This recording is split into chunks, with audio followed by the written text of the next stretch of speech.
New Left Review 48 Nov December 2007.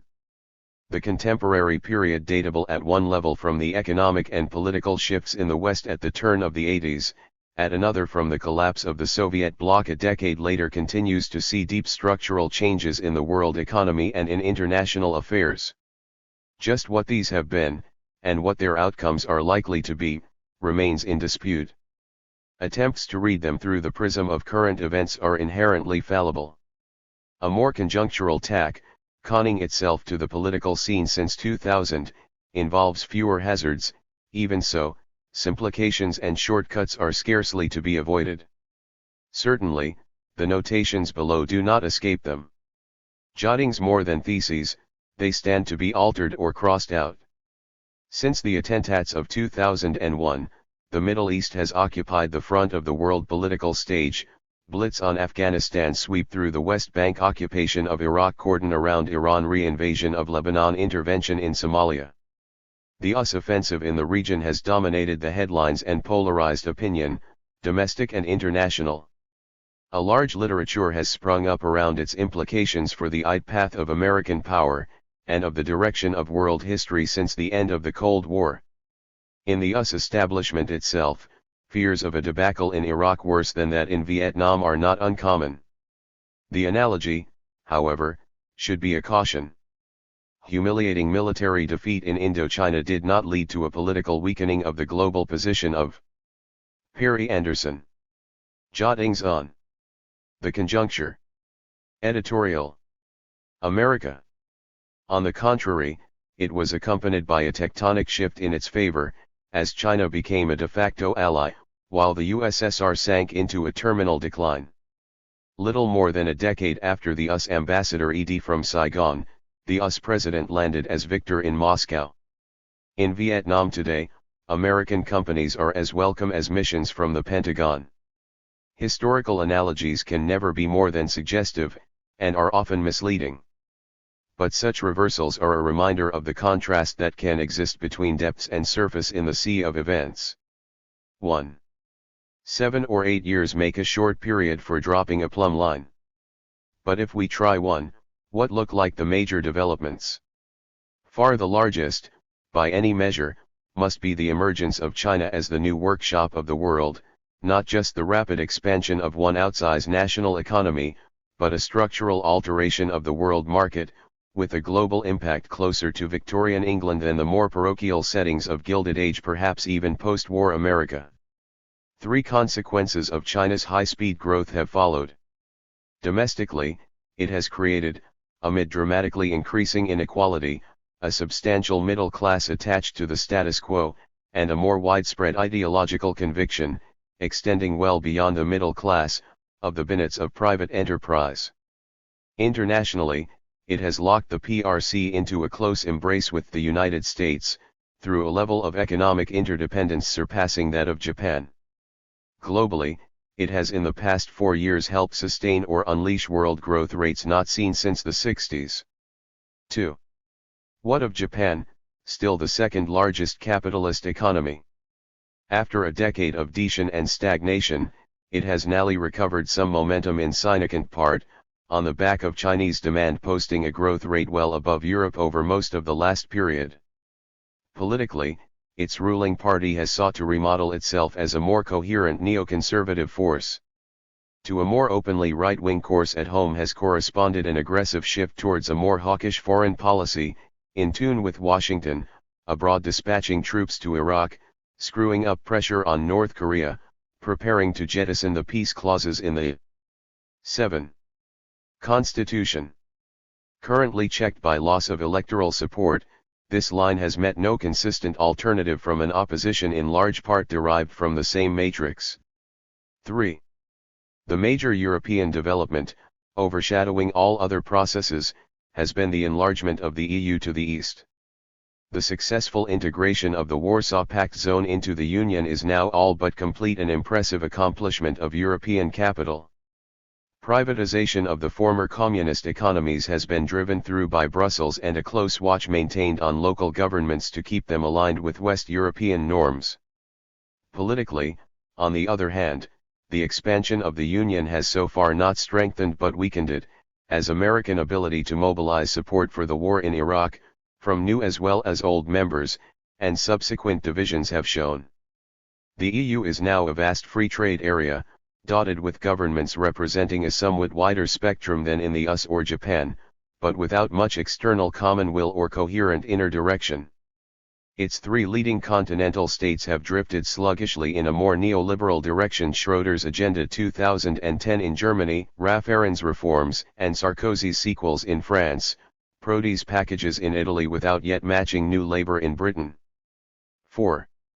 Russia has been stabilized by a neo-authoritarian regime, enhanced by the world commodities boom. Less dependent on the West than Yeltsin's government, Putin's system has a larger margin of diplomatic leeway, and smaller need to simulate democratic niceties. It enjoys a less enthusiastic press in the West, and is a more abrasive partner for the US and EU. But while seeking to restore Russian influence in its near abroad, the new regime has hitherto been careful never to cross the will of the United States over any significant international issue, and offers a far better basis for capitalist development than Yeltsin's could do, since it has not only wiped out any traces of serious political dissent, but achieved very high levels of social support, secured by economic recovery. At home, Putin has for some time now been far and away the most popular leader of any major state in the world. Given the demographic 8 NLR 48 collapse of the country, and continuing misery of much of its population, this is an impressive achievement. 5. The Indian economy has been growing steadily, if at nothing like the rate of China. The combination of much vaster layers of untouched poverty and popular electoral choice has so far impeded any headlong neoliberal turn. But there is now a large Indian middle class that has internalized Western consumer and celebrity culture even more avidly than its Chinese counterpart, and sets the basic direction of BJP and Congress policies alike. Still fettered domestically by the weight of underclass voting blocs, its aspirations have found expression in the abandonment of India's neutralist foreign policy for a burgeoning ideological, military, and diplomatic rapprochement with the United States. Resistance to this move in Parliament is capable of slowing, but is unlikely to dictate it. 6. In Brazil, the RST presidency in the country's history elected from a workers' party, buoyed like the Russian regime by the world commodities boom, has consolidated its popular base with more job creation and measures of income support for the poor, while otherwise pursuing with little alteration the neoliberal policies of its predecessor, adopted at the behest of the IMF. Traditional levels of corruption have continued, without affecting its electoral ratings.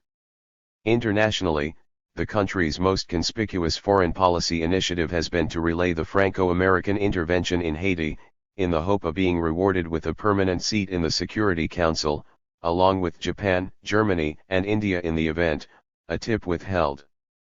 Regionally, it has given less priority to deepening trade integration in Latin America than to modifying WTO rules in its favor. 7. What of the United States itself? The Republican administration elected in 2000 has pushed through successive tax cuts that accentuate still. 9. Further the regressive redistribution of wealth and income underway in the country since Reagan. Bankruptcy laws have been altered to favor creditors, and systems of regulation diluted. The Supreme Court has become one vote more conservative. Otherwise, although its rhetoric has been radical right, the domestic record on social security, health, education, banking, and the environment has been unremarkable. Economic growth and job creation have remained much as before. No structural changes comparable to the abolition of Glass-Steagall and traditional welfare arrangements by Clinton have been achieved, or are in prospect. If anything, Medicare and Sarbanes-Oxley fall on the other side of the ledger. Civil liberties have been eroded by the Patriot Act, but on a bipartisan basis and minor scale compared with the days of Wilson. Institutional checks and balances, and electoral pragmatism, have limited what the White House can do at home, in a landscape where voting blocs deemed by value agendas remain evenly divided. No durable shift further to the right in the center of gravity of American politics has occurred under Bush, crippled since midterm Republican defeat in 2006. In the standard pattern for American presidencies since 1945, the activism of the administration has by way of compensation been concentrated abroad, where its performance in the Middle East has aroused an international furor, giving rise to now familiar rival depictions of the unconcealed emergence of an American empire, or the precipitous decline of one. 8. Together, China, Japan, the EU, Russia, India, Brazil and the US account for well over half of the world's population, and 80% of global GDP. If the twin objectives of American foreign policy since World War II have been to extend capitalism to the ends of the earth, and uphold the primacy of the US within the international state system, the second viewed as a condition for realizing the RST, how does the reckoning of the RST years of the 21st century look? Overwhelmingly positive, so far as the widening and deepening of the grip of capital goes. Financial markets have advanced at the expense of older forms of social or economic relationship across the board.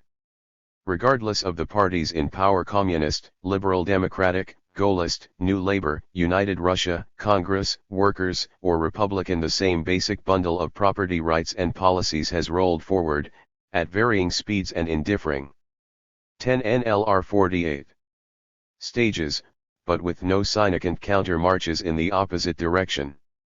Rather, with world trade still racing ahead of world growth, there has been a steady increase in the interlocking of all the major capitalist economies in a common dependence on each other. 9. Politically, what is the balance sheet? Essentially, what we see is the emergence, still in its early stages, of a modern equivalent of the concert of powers after the French Revolution and Napoleonic Wars. That is, increasing levels of formal and informal coordination to maintain the stability of the established order, accompanied by traditional jockeying for advantage within its parameters, from which there is no radical discord. The decisions of the Security Council are a principal theater of this process, currently on display in collective resolutions on Iran. There is, however, one large difference between the concert of powers after the Congress of Vienna and its counterpart since Nixon's visit to China and the Congress of Paris. This time a single superordinate power, occupying a position unlike any other, holds the system together. In the days of Metternich and Castlereagh, there was no hegemon comparable to America.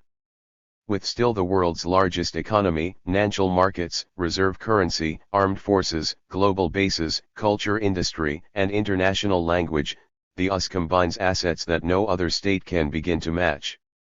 The other powers accept its asymmetrical position among them, and take care not to thwart it on any matter to which it attaches strategic importance.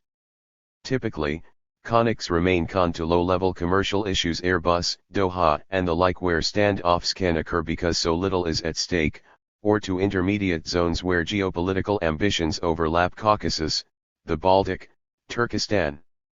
The other major powers make little attempt to balance against the United States, in traditional fashion, both because of the degree of interdependence linking their interests to its economy unthinkable in the early 19th century and because of their common interest in Washington's policing role in less stable parts of the world, whose costly and sometimes risky tasks they are generally happy for it to shoulder.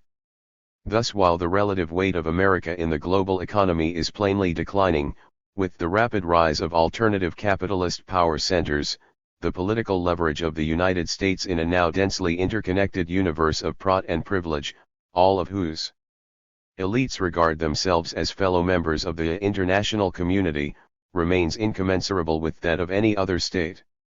10. This configuration does not deliver a system without frictions or attritions. Russia and China do not want the United States to entrench itself too deeply in Central Asia, or corner Iran too aggressively. India remains on its guard against US patronage of Pakistan. The EU toys with a rapid deployment force of its own. American primacy imposes a series of faux frays on its partners that are unlikely to diminish. But just because there is no automatic coincidence between the particular interests of the US and the general interests of the system, A consciously managed concert of powers is required for the adjustment of tensions between them. That adjustment will never be perfect, and the mechanisms for achieving it have yet to be fully formalized. Pressure and counter-pressure intertwine within a bargaining process that is unequal but not insubstantial. To date, however, the gaps and rough edges in the system have not seriously threatened the emergent legitimacy of the international community as a symphony of the global capitalist order, even with a somewhat erratic conductor. In such a concert, interstate relations can be expected to remain below the threshold of antagonism, as deemed in the classical theory of contradictions, because of the universal interlocking of financial and commodity markets in a post-nuclear age. This does not mean that the major powers are all equally capitalist. The shortfall economic and political of China and Russia from Western norms constitutes residual sand in the smooth functioning of the system. The wager of the West is that by the time they have achieved full height as world powers once again, they will have evolved into the same forms as itself. Then even superiority of power all too predictable one day for China can be gracefully conceded, in the assurance of similarity of being. The most lucid theorists of American imperialism are fully conscious of the fact that US primacy and a worldwide liberal civilization are not logically interdependent. They contemplate, calmly and explicitly, the passing of the RST as soon as it has accomplished its mission of securing the second within a generation, perhaps, according to one of the most cold-blooded of estimates. 12 NLR 48. 11. In such conditions, the overall drive of the Republican administration has been substantially continuous with that of its predecessors. Most significant has been the thrust of its policies towards America's two great antagonists of the Cold War period, China and Russia, both of whom have been brought without a hitch into the concert of powers, coached or assisted often via US-trained officials in the development of market-based economies, respected where their most acute local sensitivities, Taiwan, Chechnya, are concerned, and integrated into the festivities of the global spectacle, St. Petersburg Summit, Beijing Olympics, etc. Issues of contention planting missiles too close to Moscow, hectoring Beijing on the UN persist, but have so far been contained. In the same period, ties with Japan have never been closer. A new alliance has been forged with India, and there has been little friction with Brazil, aside from tiffs over trade, without much consequence on the plane of high politics. In Europe, public opinion, more swayed by style than substance, has been irritated by Bush's straightforward rejection of Kyoto or the ICC, as opposed to discreet burial under Clinton.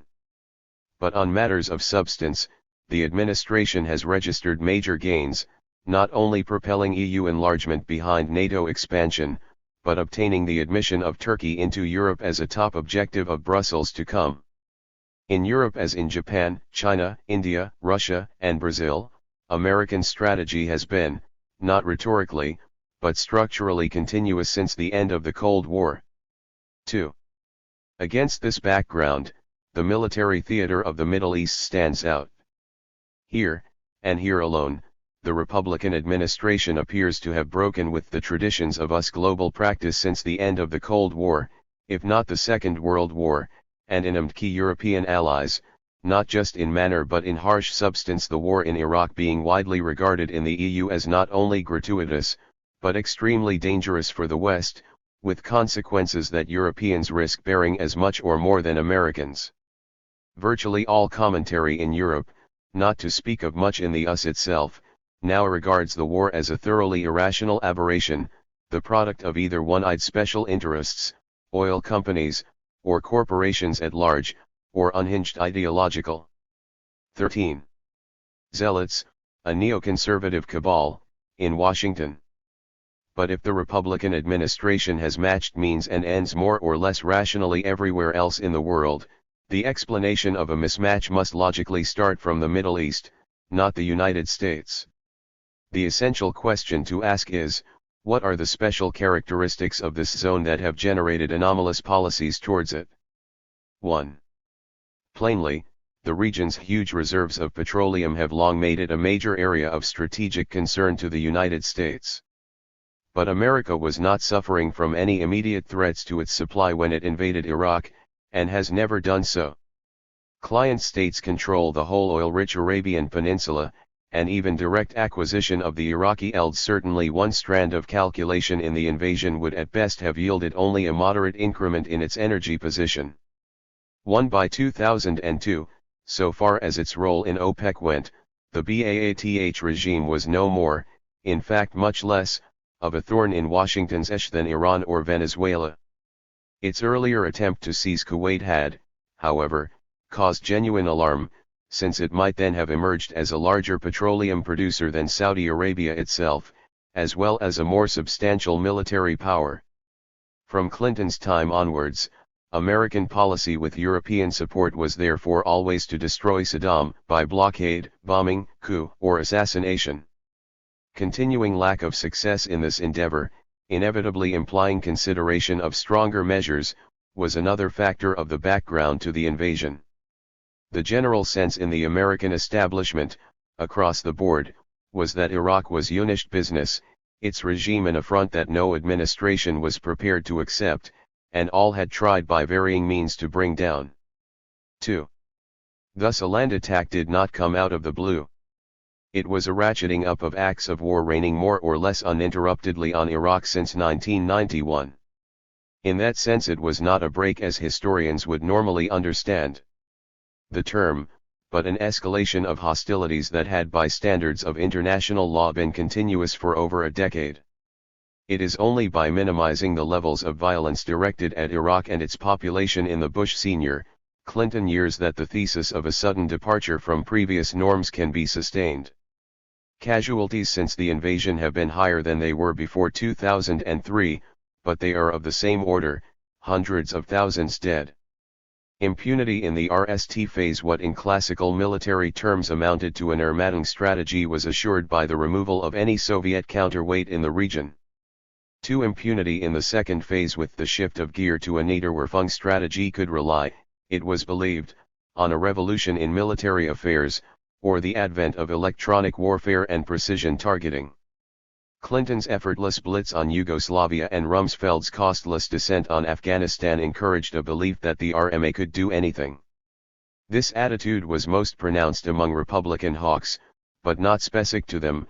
It was Albright who asked what was the point of having the most powerful army in the world without using it. 3. Such considerations, however, merely indicate why Iraq was for a decade an object of perpetual anxiety in Washington, and how an attack on it could have been conceived as a project without disproportionate risk. They do not explain why the Bush administration, even by miscalculation, should have launched a war opposed by two leading European allies and a significant minority of the American elite, and so much at variance with its basically conventional stance elsewhere in the world. This can only be understood in the psychological light of 9/11.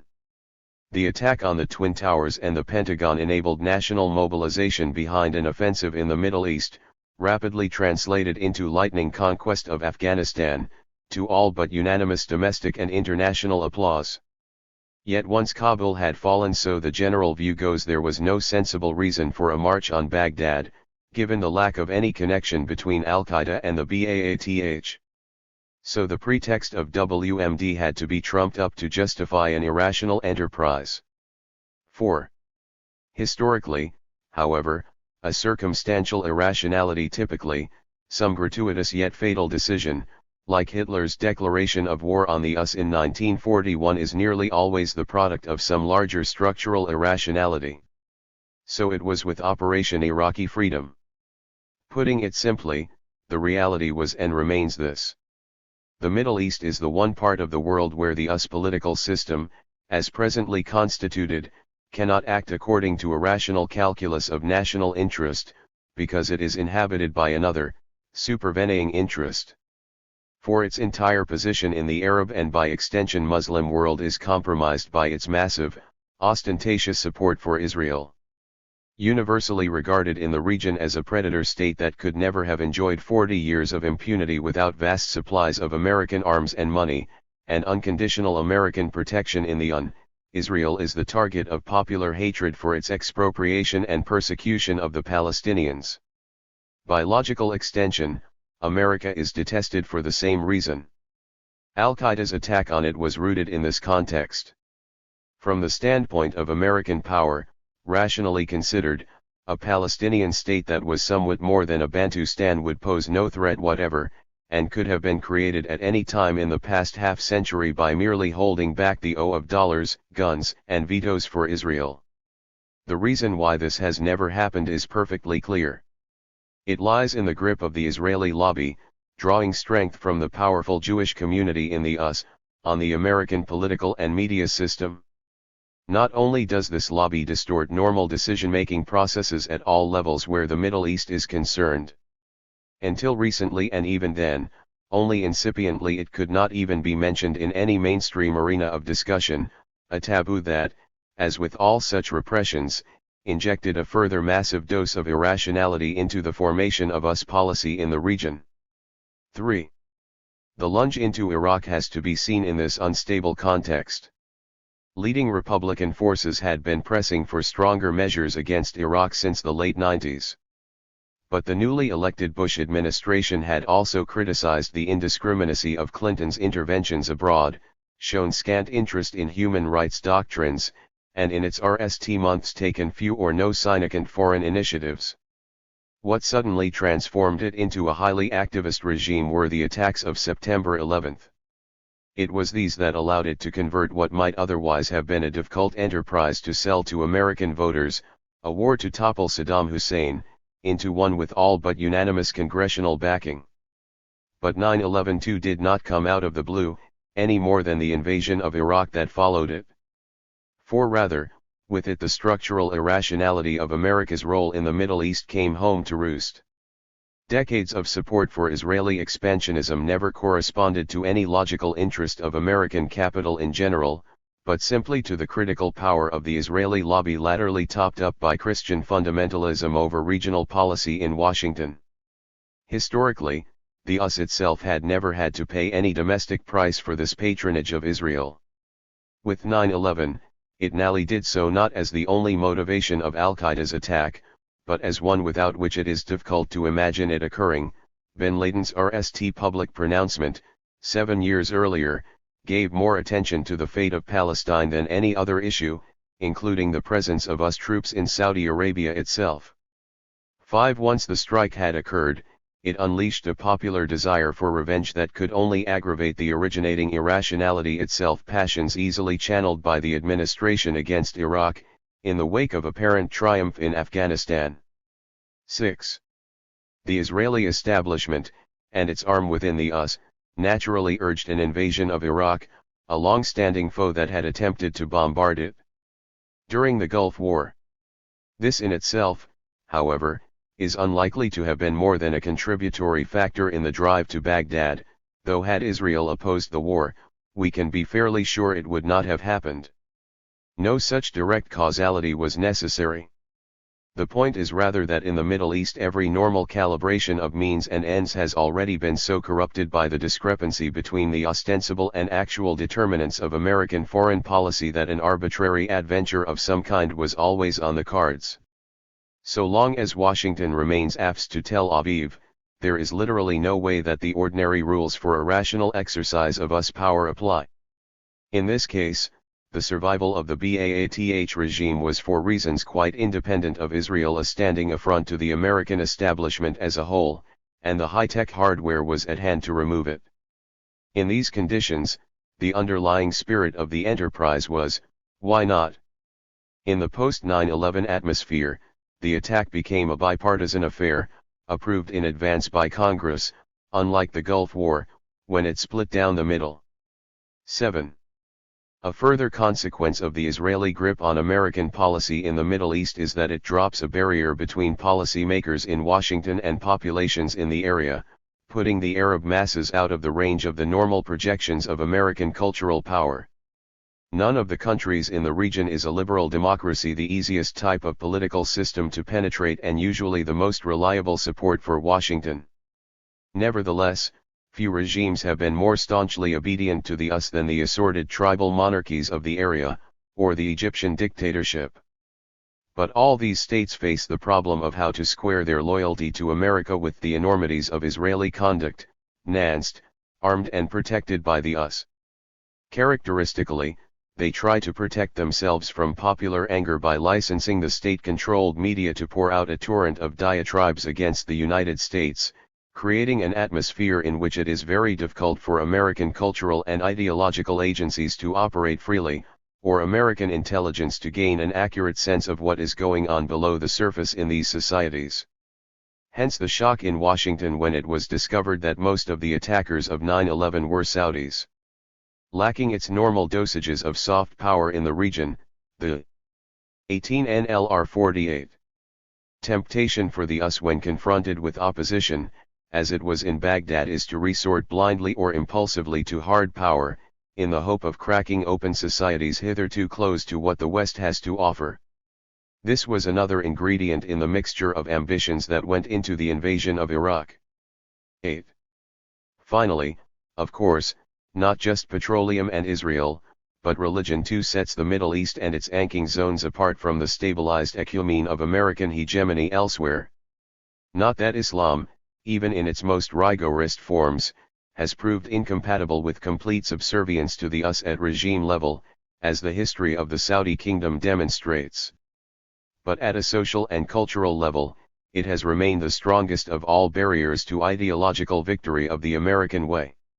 As a faith, moreover, Islam retains a pointed political charge, for given the long history of hostilities between Christendom and the Ummah much longer than claims for their amicable coexistence, it would be surprising if significant traces of such connects, sharply reinforced by modern experience of Anglo-French colonial rule, were not left in popular memory. Since the 70s, the failures of Arab nationalism have reactivated these, displacing anti-imperialist feeling into religious zeal of a new intensity, targeting Crusaders and Jews, Americans and Israelis alike. Given that the Muslim world has so far developed only a very weak tradition of explaining away original scriptures as misinterpreted, meant only metaphorically, intended to be updated, etc. of the sort to which Christians and Jews have long been inured, a literal reading of the Quran has far greater moral force than does one of the Bible or Torah. Since Muhammad clearly enjoins jihad against indals in holy places, THIRD-WORLDISM notwithstanding every effort of Western, or pro-Western, commentators to euphemize the Prophet's words is on sound scriptural grounds, embarrassing though this undoubtedly is to the moderate majority of Muslims. The result is a ready, though not inexhaustible, supply of young, fanatical leaders against global unbelief, who have made a reality of the clash of civilizations in the Middle East, there being virtually no point of contact between their vision of the world and that of the Western intruders into it. 19. 9.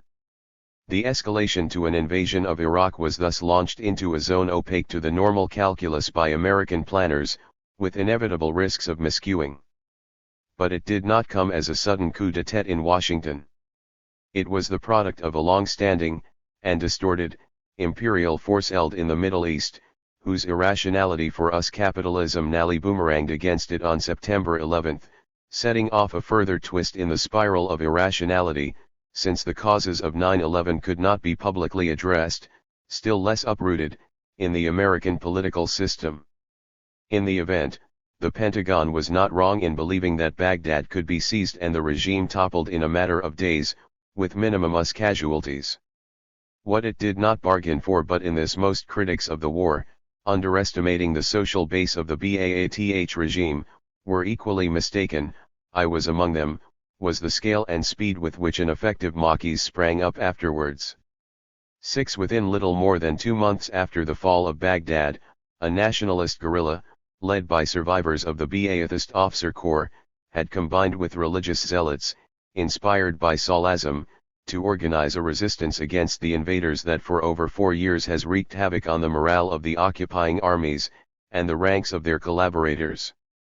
Iraq is now the central theater in the world today where American power is being withstood arms in hand, draining domestic support for the war in the US itself. 10.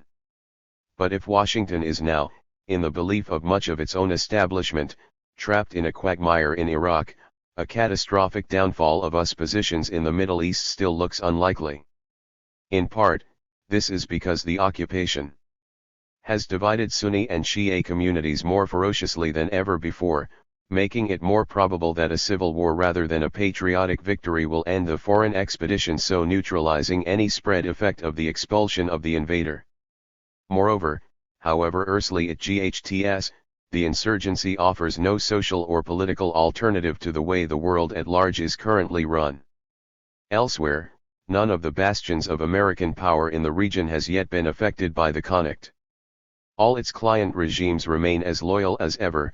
On one side, the long wing of states stretching all the way from Morocco to Egypt, on the other, the entire Arabian Peninsula, with Pakistan as the great anchor of the American system to the east.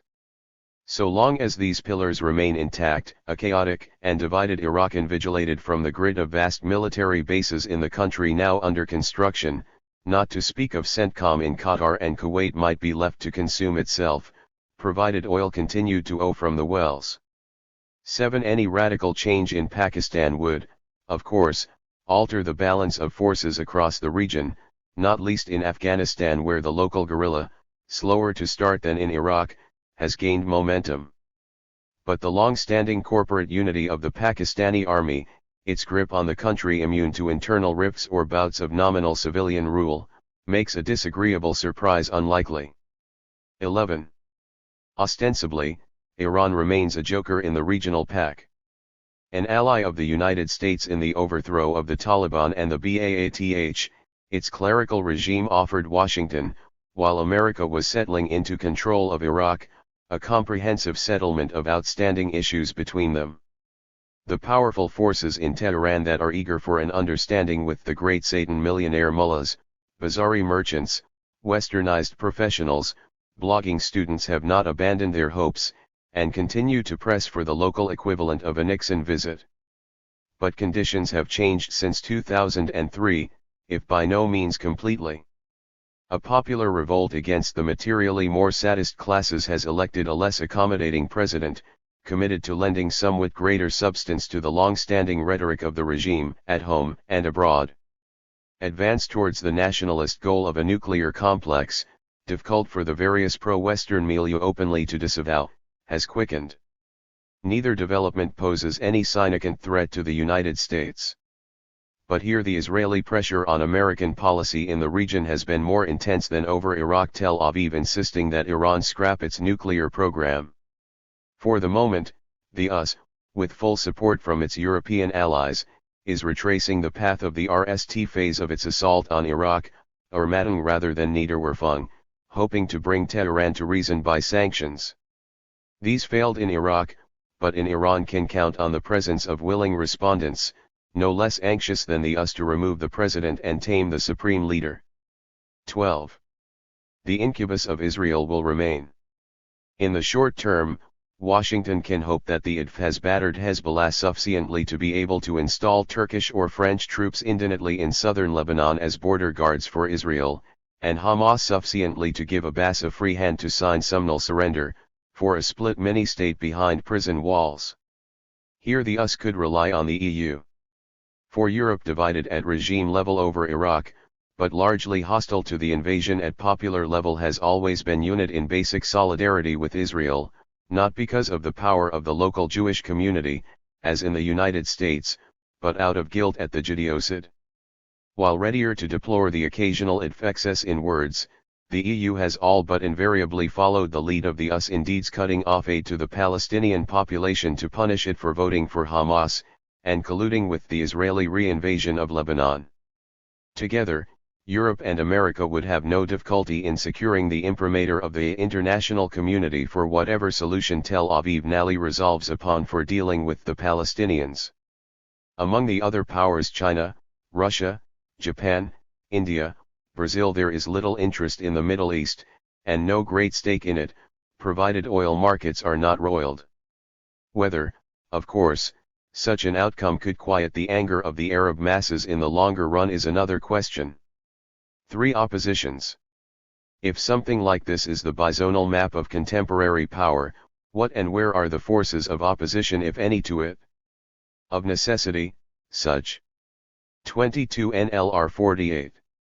Opposition could not be other than anti-American, that is, antagonistic to the continuing role of the United States as world hegemon. But in itself, this is not sufficient to deny rejection of the system that the US at once loosely controls and tightly defends. Any aspirant power center could take up the RST stance, and attend, without the slightest inclination towards the second. It is only their combination that indicates real resistance, potential or actual. If we take this dual rejection as a criterion, what does the current scene offer? The two most obvious regions to consider are Europe and Latin America, the RST as the homeland of the labor movement as a modern phenomenon in Britain, France, Germany, Italy, Scandinavia, and elsewhere, the second as the only continent with a continuous record of radical upheavals across the entire 20th century, from the Mexican Revolution before the First World War and the Cuban after the Second to the Venezuelan and Bolivian experiences today, after the end of the Cold War. 1. Not by accident, it is these two regions which gave birth to the World Social Forum, so far the only international movement of opposition to the global status quo. The WSF, after an impressively broad and rapid start, seems itself now winded. Lacking anything like the organization and discipline of the Comintern, which had the resources, and corruptions, of a major state behind it, the Forum has found the task of sustaining an inchoate congeries of protest across 6 continents, not unnaturally, extremely difficult. Less predictably, the great wave of demonstrations against the impending invasion of Iraq did not give it a second breath, partly because of the shallowness of much of this opposition, which had little or no follow-through once the occupation was installed, but also because of the WSF's own hesitations in transcending its original NGO culture for a more robust anti-imperialism. Given these limitations, it could not perhaps have been expected short of a system-wide shock to our echelon.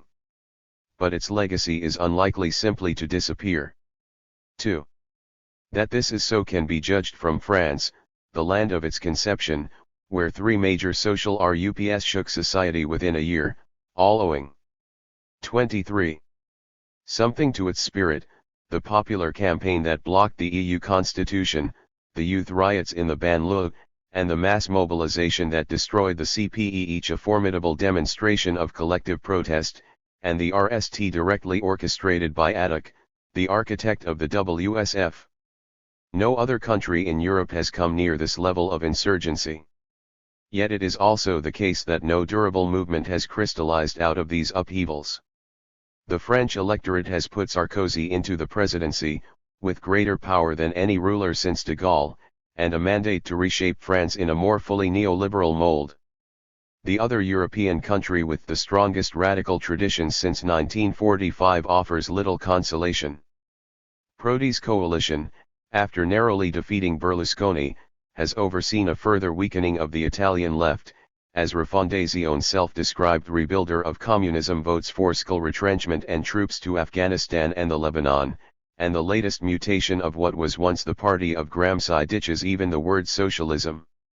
In Germany, trade union discontent with the welfare cutbacks of the Schröder government has issued in a modest breakaway from the SPD, and fusion with the PDS in a left party that has done relatively well at the polls, causing social democracy to draw back from more of the same but continues to be boycotted by all other parties at national level. Despite plenty of evidence of social discontent throughout Western Europe, and a revival of cynical strikes in France and Germany, and demonstrations in Italy, the agenda of the political elites is everywhere moving, at different rates and with different side payments, in much the same direction. Increasing labor exibility. Not only Sarkozy, but Royal called for a rollback of the 35-hour week in France, further pruning of the welfare state in Germany. Merkel has targeted the health system, more privatizations. Prodi has local services in his sights in Italy. In Brussels, the EU, headed by one of the launchers of the war on Iraq, is managed by the most neoliberal commission in memory. 3. The scene in Latin America is much more diverse, dramatically so. In Brazil, Lula's regime could from one point of view be regarded as the greatest single disappointment suffered by the left worldwide in this period. The PT was the last mass workers' party to emerge in the 20th century. In fact, the only truly new one since the Second World War. In origin it was a militantly radical, in no way social democratic force. 24 NLR 48. Born out of nationwide popular struggles against a military dictatorship. Coming to power in the largest country of the continent, after 8 years of neoliberal administration it denounced, the party has failed to break with the same orthodoxies, which have made banks and financial institutions the greatest beneficiaries of its rule. No stock market in the world has posted such stratospheric gains as the Bourse in Sao Paulo, rocketing 900% in the space of VE years. On the other hand, the regime has not been a mere replica of its predecessor, since it has also distributed some of the windfall from higher world commodity prices which have yielded more jobs to the most destitute families, reducing levels of extreme poverty in Brazil's still staggeringly unequal society. Such improvements have alleviated, but in no way activated the poor. They represent perhaps the most striking contemporary example of a southern variant of the pattern dominant across the North in the 90s: compensatory rather than disciplinary neoliberalism, the line of Clinton and Blair, after that of Thatcher or Reagan, ate as of the differences made by the continental context. Much as Perón achieved a far larger redistribution of income to labor than any social democratic government in post-war Europe, so Lula has presided over tropical compensations of greater effect than any metropolitan version of Third Way. 4. In the Southern Cone, governments of related complexion hold sway, the Uruguayan and Chilean regimes more timorous than the Brazilian, the Argentinian bolder, if with a narrower margin for economic maneuver. In all states, higher prices for raw materials provide a favorable setting for modest social reform. To the north, the scene is much more polarized. In Venezuela, Chávez's presidency, based on a formidable series of popular mobilizations in support of a radically redistributive, anti-imperialist regime, has offered a beacon to the left in Latin America and beyond, being off repeated attempts to overthrow it, before overreaching itself in plebiscitary style. The condition of its popular success, however, has lain in the oil market, the collapse of prices under the previous oligarchy, which brought Chávez to power, then their recovery in the new century that has sustained him. In Bolivia, too, an authentically radical government has emerged from a society that was the original testing ground for shock therapy, in the wake of its failure and the mass mobilizations and indigenous awakening ultimately unleashed by it. A not dissimilar process is underway in Ecuador. For its part, Cuba, released from isolation for the first time since the 60s, has both assisted and been assisted by these Andean upheavals. But any further political contagion has for the moment been stopped, with the narrow defeat of Humala in Peru, the second mandate of Uribe in Colombia, and the consolidation of Calderón's presidency in Mexico. Politically speaking, Latin America remains the most fluid and hopeful of continents. But for the moment, although there is no closure of the political horizon as in Europe, it looks as if only exceptional conditions, great oil wealth, and Indian concentration can yet break beyond assorted Latin American variants of what passes for political respectability. 5. What of the rest of the world? In the United States, reversing the post-war pattern, partisan conflict and ideological tension are now much more intense than in Europe. Most of this has to do with America's schizophrenic value system, a culture combining the most unbridled commercialization, with the most devout sacralization, of life, liberal and conservative in equal extremes, and has scarcely any relevance for opposition to capital. The war in Iraq has led to stirrings of unrest in layers of the democratic base, capable of causing modest turbulence in the path of an otherwise smooth Clinton restoration, bending it in a somewhat more tokenistic direction. In the small American left that overlaps with this milieu, the Bush presidency has had ambiguous effects, on the one hand galvanizing it politically, on the other weakening its endemically frail defenses against collapse into the arms of the Democrats, whose leading candidates have made clear their reluctance to evacuate Iraq, and willingness to contemplate an attack on Iran. But should the crisis in credit and housing markets deepen, discontent with 2 decades of widening social inequality, already vocal, would no doubt curtail their options abroad, forcing measures of local redressment at home. In Russia, it looks as if there could soon be no opposition of any kind to the regime in place. The new electoral laws are designed to neuter rump liberals and communists alike. Under Yeltsin, the catastrophic immiseration of vast sections of the population produced no social protest. Today, even if huge numbers still live in poverty, the overall improvement in standards of living under Putin has been substantial, and generated widespread approval for his rule. The only obvious danger spot for the regime remains Chechnya, where the insurgency has been decimated, but turncoat clan rule is a mechanism that could explode in its hands. National identity will not easily be eradicated. As for Japan, where the LDP is still only in the saddle, the two main parties are even less distinguishable than in America. The JSP is extinct, the JCP vegetating in a ghetto. There is no advanced capitalist country where the political system is so petrified. 7. India is the very opposite: continual changes of government, electoral instability, mass protests, large-scale strikes, rural unrest, not to speak of religious pogroms. Currently, Congress rule in Delhi depends on communist parliamentary tolerance, restricting the margin of neoliberal maneuver at the center. In West Bengal, the CPM has been re-elected for the sixth successive time, an impressive record for any party in any part of the world. But after delivering land reform in the countryside, unlike other regions of India, under its new leader the CPM is reorienting in a business-friendly direction, changing tax laws, cracking down on peasants and unions to attract foreign investment, though it still has a long way to go, compared to the main other communist party in a capitalist society, to survive the Cold War, the SACP, nestling within an ANC regime that offers a tragic African pendant to Brazil. The large and lively Indian intelligentsia retains a cynicant Marxist wing, by no means all subservient to the officialdom of the left, while in an elongated vertical belt stretching down from Nepal, where the feudal monarchy has been all but toppled by a Maoist insurgency, revived Naxalite guerrillas are in control of the countryside. The size of India is such that all these expressions of resistance coexist within a still stable, and increasingly 27. Neoliberal state. But this is a much more open political environment than anywhere else in the world outside Latin America. 8.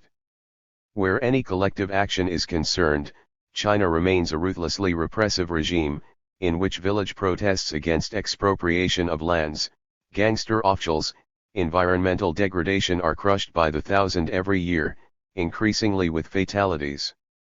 Alarmed at the levels of rural unrest, the rulers have made skull concessions to the peasantry, while bing up the riot police. Isolated coal towns apart, the cities have so far remained much quieter than the villages.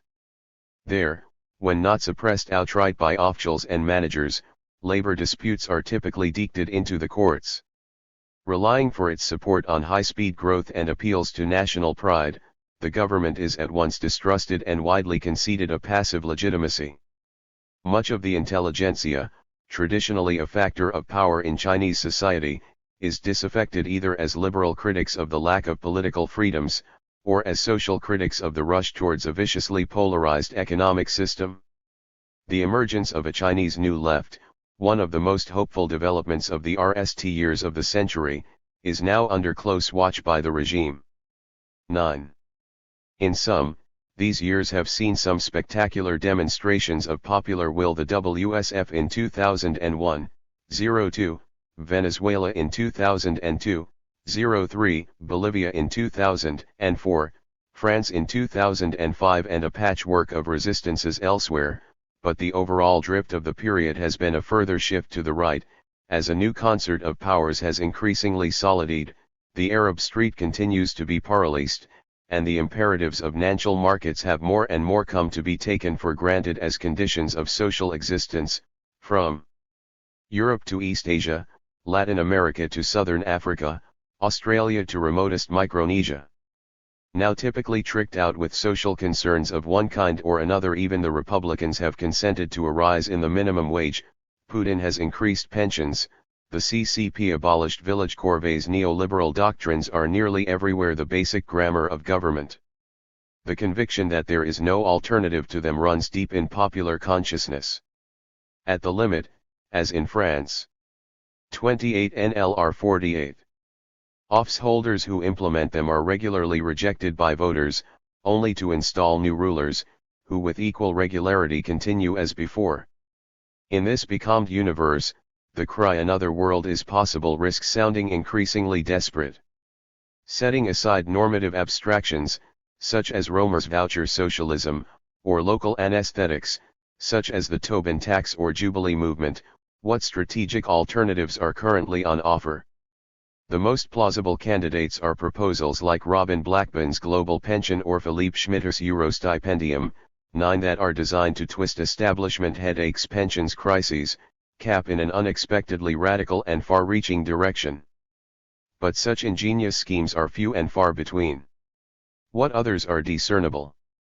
In more stratospheric mode, Roberto Unger's experimentalism offers a range of ways to increase subjective empowerment, 10 whose explicit premise is the lack of any requirement and diminishing probability of objective crises in the system such as gave rise to radical or revolutionary movements in the past.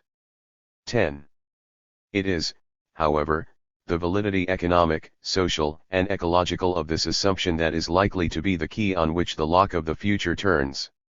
Readers of the Economics of Global Turbulence, Planet of Slums, or The Monster at Our Door might not be persuaded so easily. The ultimate vulnerabilities of the system lie in the 3 domains spelt out by Polanyi 60 years ago: labor, nature, money. These, he argued, formed a trio of titious commodities created by capital, since although they were exchanged on the market, none of them was produced for sale. Labor is only another name for a human activity that goes with life itself, which in its turn is not produced for sale but for entirely different reasons. Land is only another name for nature, which is not produced by man. Actual money is merely a token of purchasing power which, as a rule, is not produced at all, but comes into being through the mechanism of banking or state-nance. But once these shins took full hold, they were capable of demolishing any sustainable social existence. Stripped of any protective covering, and reduced to naked commodities, human beings would perish from the effects of social exposure, they would die as victims of acute social dislocation, nature would be reduced to its elements, neighborhoods and landscapes delayed, rivers polluted, military safety jeopardized, the power to produce food and raw materials destroyed, while shortages and surfeits of money would prove as disastrous to business as acids and droughts in primitive society. 11. Polanyi, who believed no society could stand the effects of such a system even for the shortest stretch of time unless its human and natural substance as well as its business organization was protected against the ravages of this satanic mill, looked forward to a renewal of the original impulses of reform he thought had curbed it in the 19th century. The great transformation since the 80s has moved in the opposite direction. What of its reigning shins? Labor at the disposal of capital has multiplied at a rate never seen before. In 1980 the global workforce in the capitalist economies was just under 1 billion strong, increasing to a bit less than 1.5 billion in 2000. By that date, however, China, the former Soviet Union and India had added slightly more than the same GUR to the total number of workers employed by capital. This doubling of the world's working class to 3 billion in the space of a few years, in conditions often as harsh as in the early 19th century, is the largest structural change of the period. Its long-term consequences remain to be seen. In the short run, it is an asset rather than a threat to capital, weakening the bargaining power of labor, cutting the global capital/labor ratio, according to the most authoritative estimate, by 55 to 60 per cent. 12 on this front, the system looks for the moment safe enough, as the inventory of oppositions to it suggests. Nature remains more unpredictable. If the scale of its potential threat to the stability of the system is now generally conceded, the proximity of different dangers is less clear-cut, and measures to avert them continue to be disputed. Manifestly, a system-wide shock capable of altering all calculations of the future is a possibility. Chernobyl was a small glimpse of what effects a man-made disaster could have. Ecological catastrophes of planetary scope, now increasingly feared, have so far failed to bring states together in any common preventive programs. Capital, united against labor, remains divided against nature, as rival businesses and governments attempt to shift the costs of redeeming it onto each other. Eventually, the logic of action in common is likely to prevail, and in that sense the system can no doubt adjust to confront carbon emissions, rising sea levels, deforestation, water shortages, neo-epidemics and the like in principle.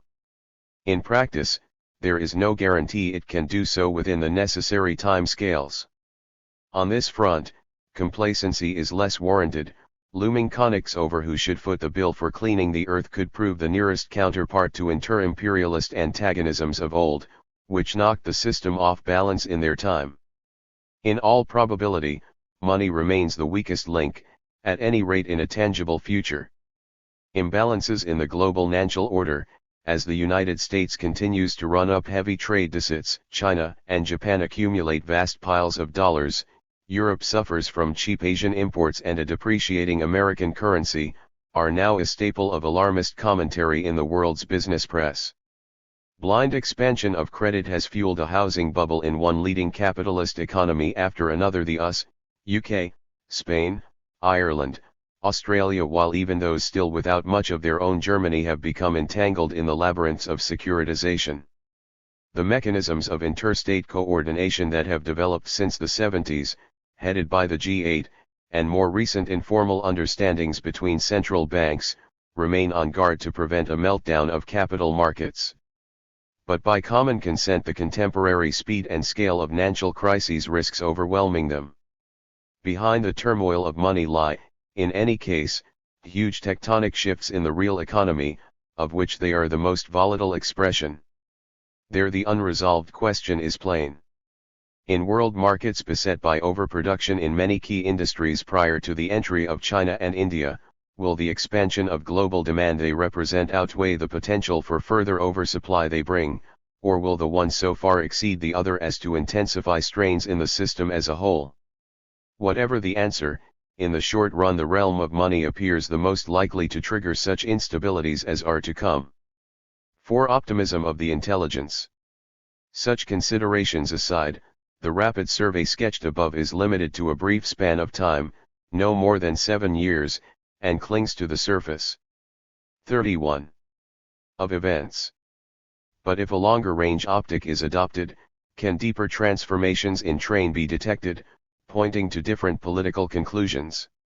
At least 4 alternative readings of the times there may be more offer diagnoses of the directions in which the world is moving that are substantially more optimistic.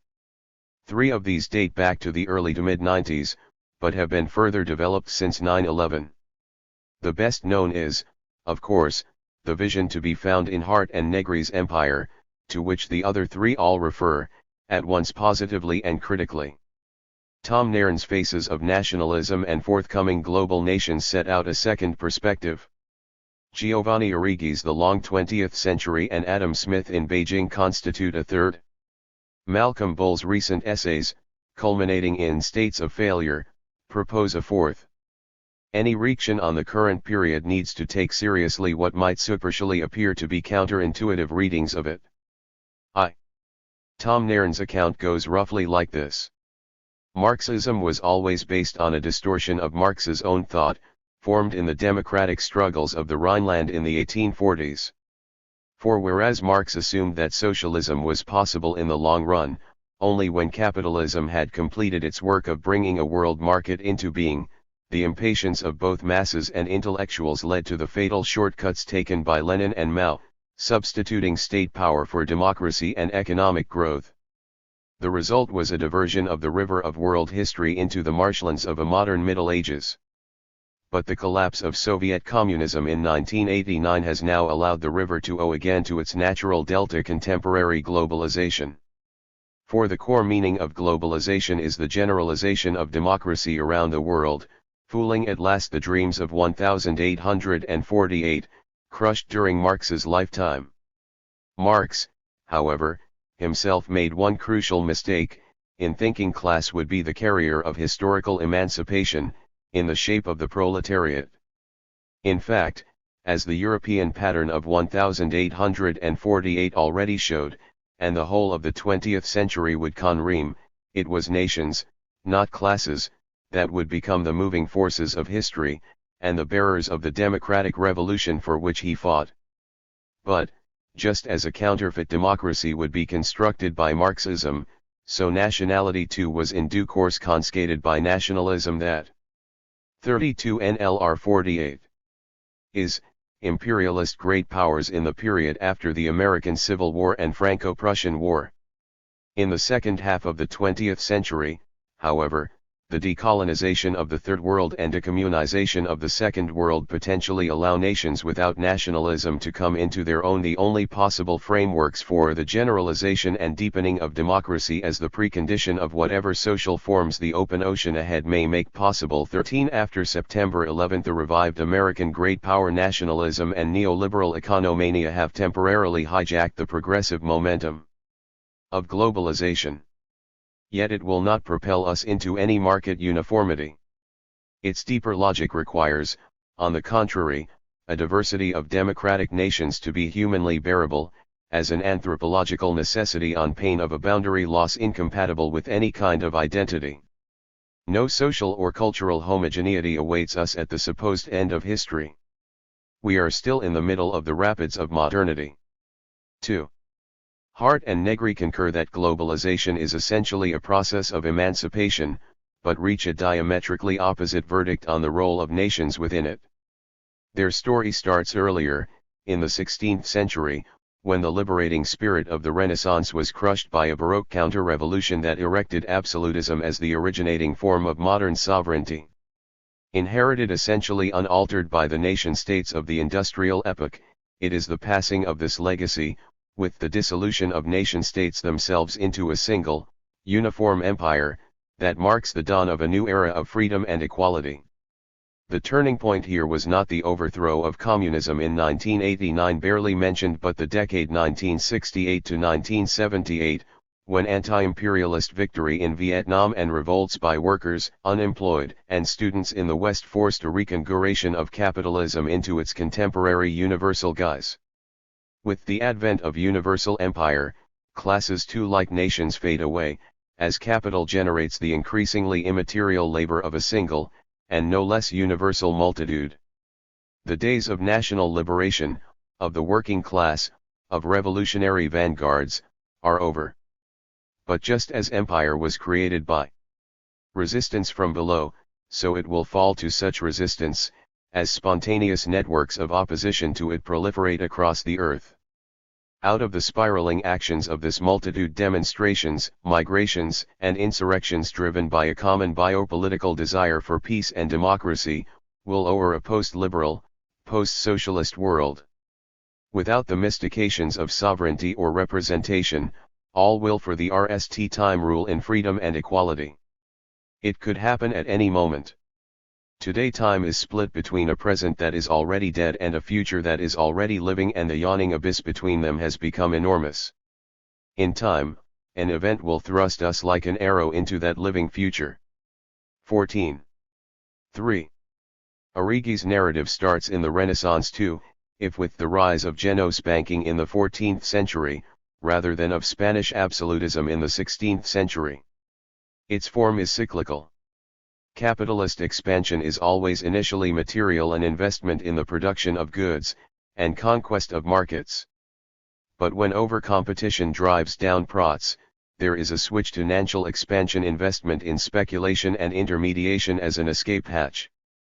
Once this in turn runs out of steam, a time of systemic chaos ensues, in which rival territorial capitals gt it out through their respective states, on a military battlefield.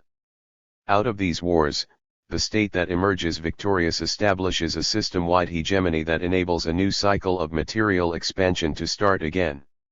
Such hegemony typically involves a new model of production, combining capitalism and territorialism in unprecedented ways, capable of persuading all other states that the hegemonic power is the motor force of a general expansion of the power of all ruling classes vis-a-vis their subjects, resting on a wider social bloc.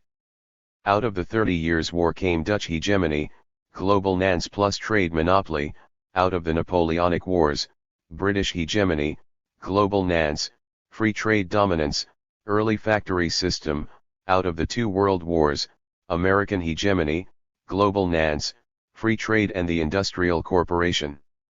Today, like Hart and Negri, Arrighi sees the anti-imperialist and worker revolts of the 60s and 70s as the modern turning point, bringing the cycle of post-war material expansion to an end, and forcing capitalism into the foot en avant of national expansion. That cycle is now in turn petering out, just as American hegemony enters into mortal crisis in Iraq. What next? World labor has been steadily gathering strength, 15, but the big development is the rise of East Asia.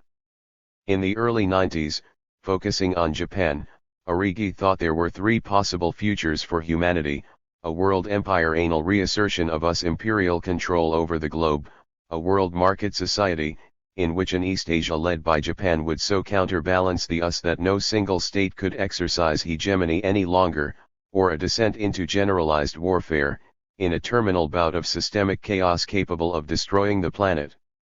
A decade later, with the still more consequential rise of China, he rules out the RST scenario, leaving only the hopeful second and diminuendo the catastrophic third. 16. The emergence of a world market society, predicted long ago by Adam Smith, would mean the end of capitalism, since the nexus between the state and nance, born of interstate rivalry, that deems it would have disappeared, and the arrival of that long overdue equalization of wealth between the peoples of the earth, to which he looked forward. 4. Bull's story, by contrast, begins in the 17th century, with the RST intimations of an involuntary collective intelligence, as distinct from conscious collective will, in the political thought of Spinoza. Descending through Mandeville at once to Smith, as the invisible hand of the market, and to Stuart, as the natural origin of government, this tradition eventually issued into Hayek's general theory of spontaneous order, perhaps the most powerful of all legitimations of capitalism. Today it has resurfaced in the swarm intelligence of Hart and Negri's multitude, counterposed to the state that supposedly embodies popular sovereignty, descending from Rousseau. 17. The dichotomy to which Hart and Negri revert, however, is effectively an expression of the impasse of contemporary agency, which has become a stalemate between the pressures of the globalizing market and defensive populist reactions to it. In his time, Bull suggests, Hegel offered a resolution of the antinomy. For the philosophy of right constructs a passage from the spontaneous intelligence of civil society, the market as theorized by Scottish political economy, to the orderly will of a liberal state. Dismantled in the early 20th century by adversaries from right to left, this is the legacy of which a metamorphosis is needed.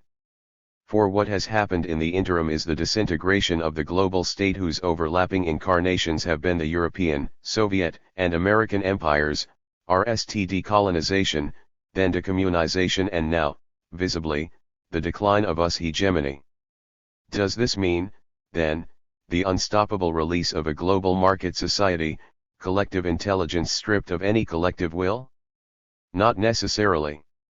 The entropy of the global state could release, instead, dissipative structures inverting the Hegelian formula, not subsuming civil society into the state, but in the opposite direction reconstituting civil society, on a potentially non-market basis, out of the withering away of the state, as once imagined by Marx and Gramsci.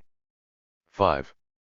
These constructions form a set of imaginative enterprises, which seek to look beyond the epiphenomenal headlines of the period at longer-term logics of the world historical changes we are living through.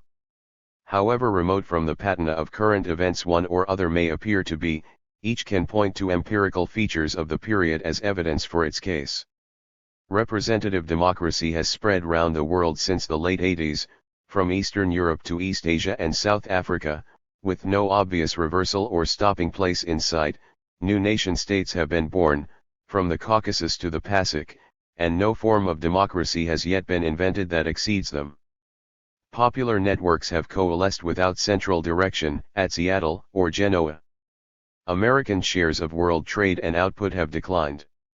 China and East Asia more generally is likely to become the center of gravity of the global economy within a few decades.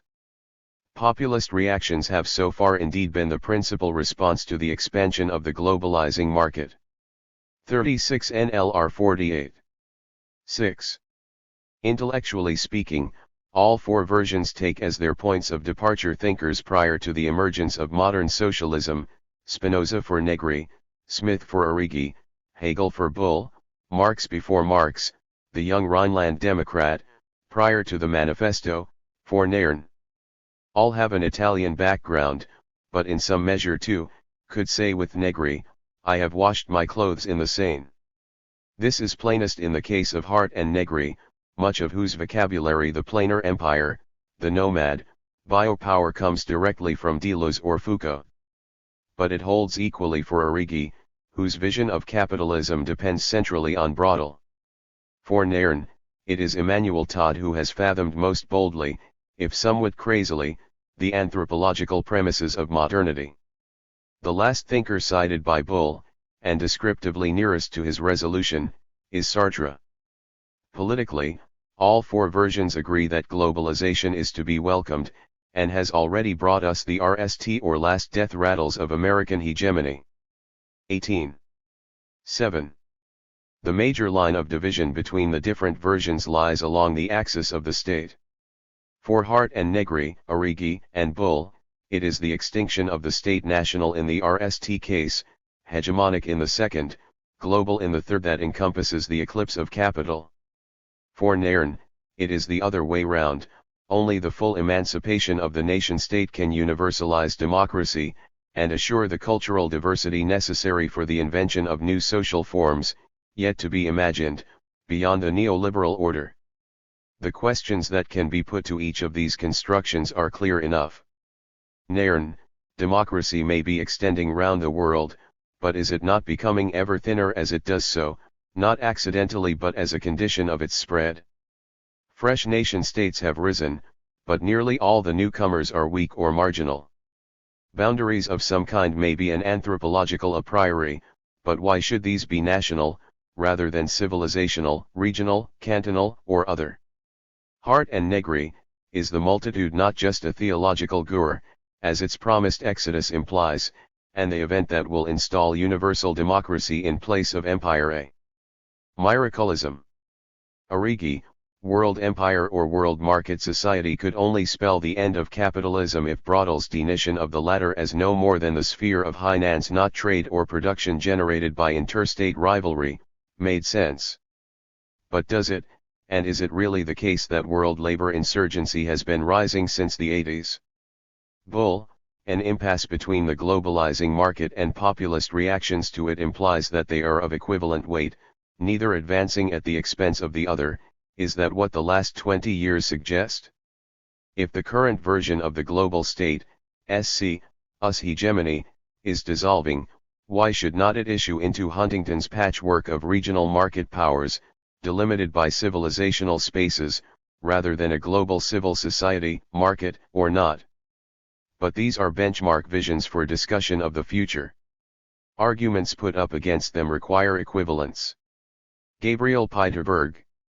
Zion's Rebel Daughter. Hannah Arendt on Palestine and Jewish Politics. B. Auth during her lifetime, 1906 to 1975, and posthumously, Hannah Arendt's reputation has been based largely on The Origins of Totalitarianism, 1951, and Eichmann in Jerusalem, 1963, perhaps supplemented by The Human Condition, 1958, for a more specialist readership. The RST book, which shot her to fame, remains an enormously powerful but uneven work, lacking any introductory overview or methodological statement. Though initially conceived during World War II as an analysis of racial imperialism, Arendt changed her mind several times about its overall form.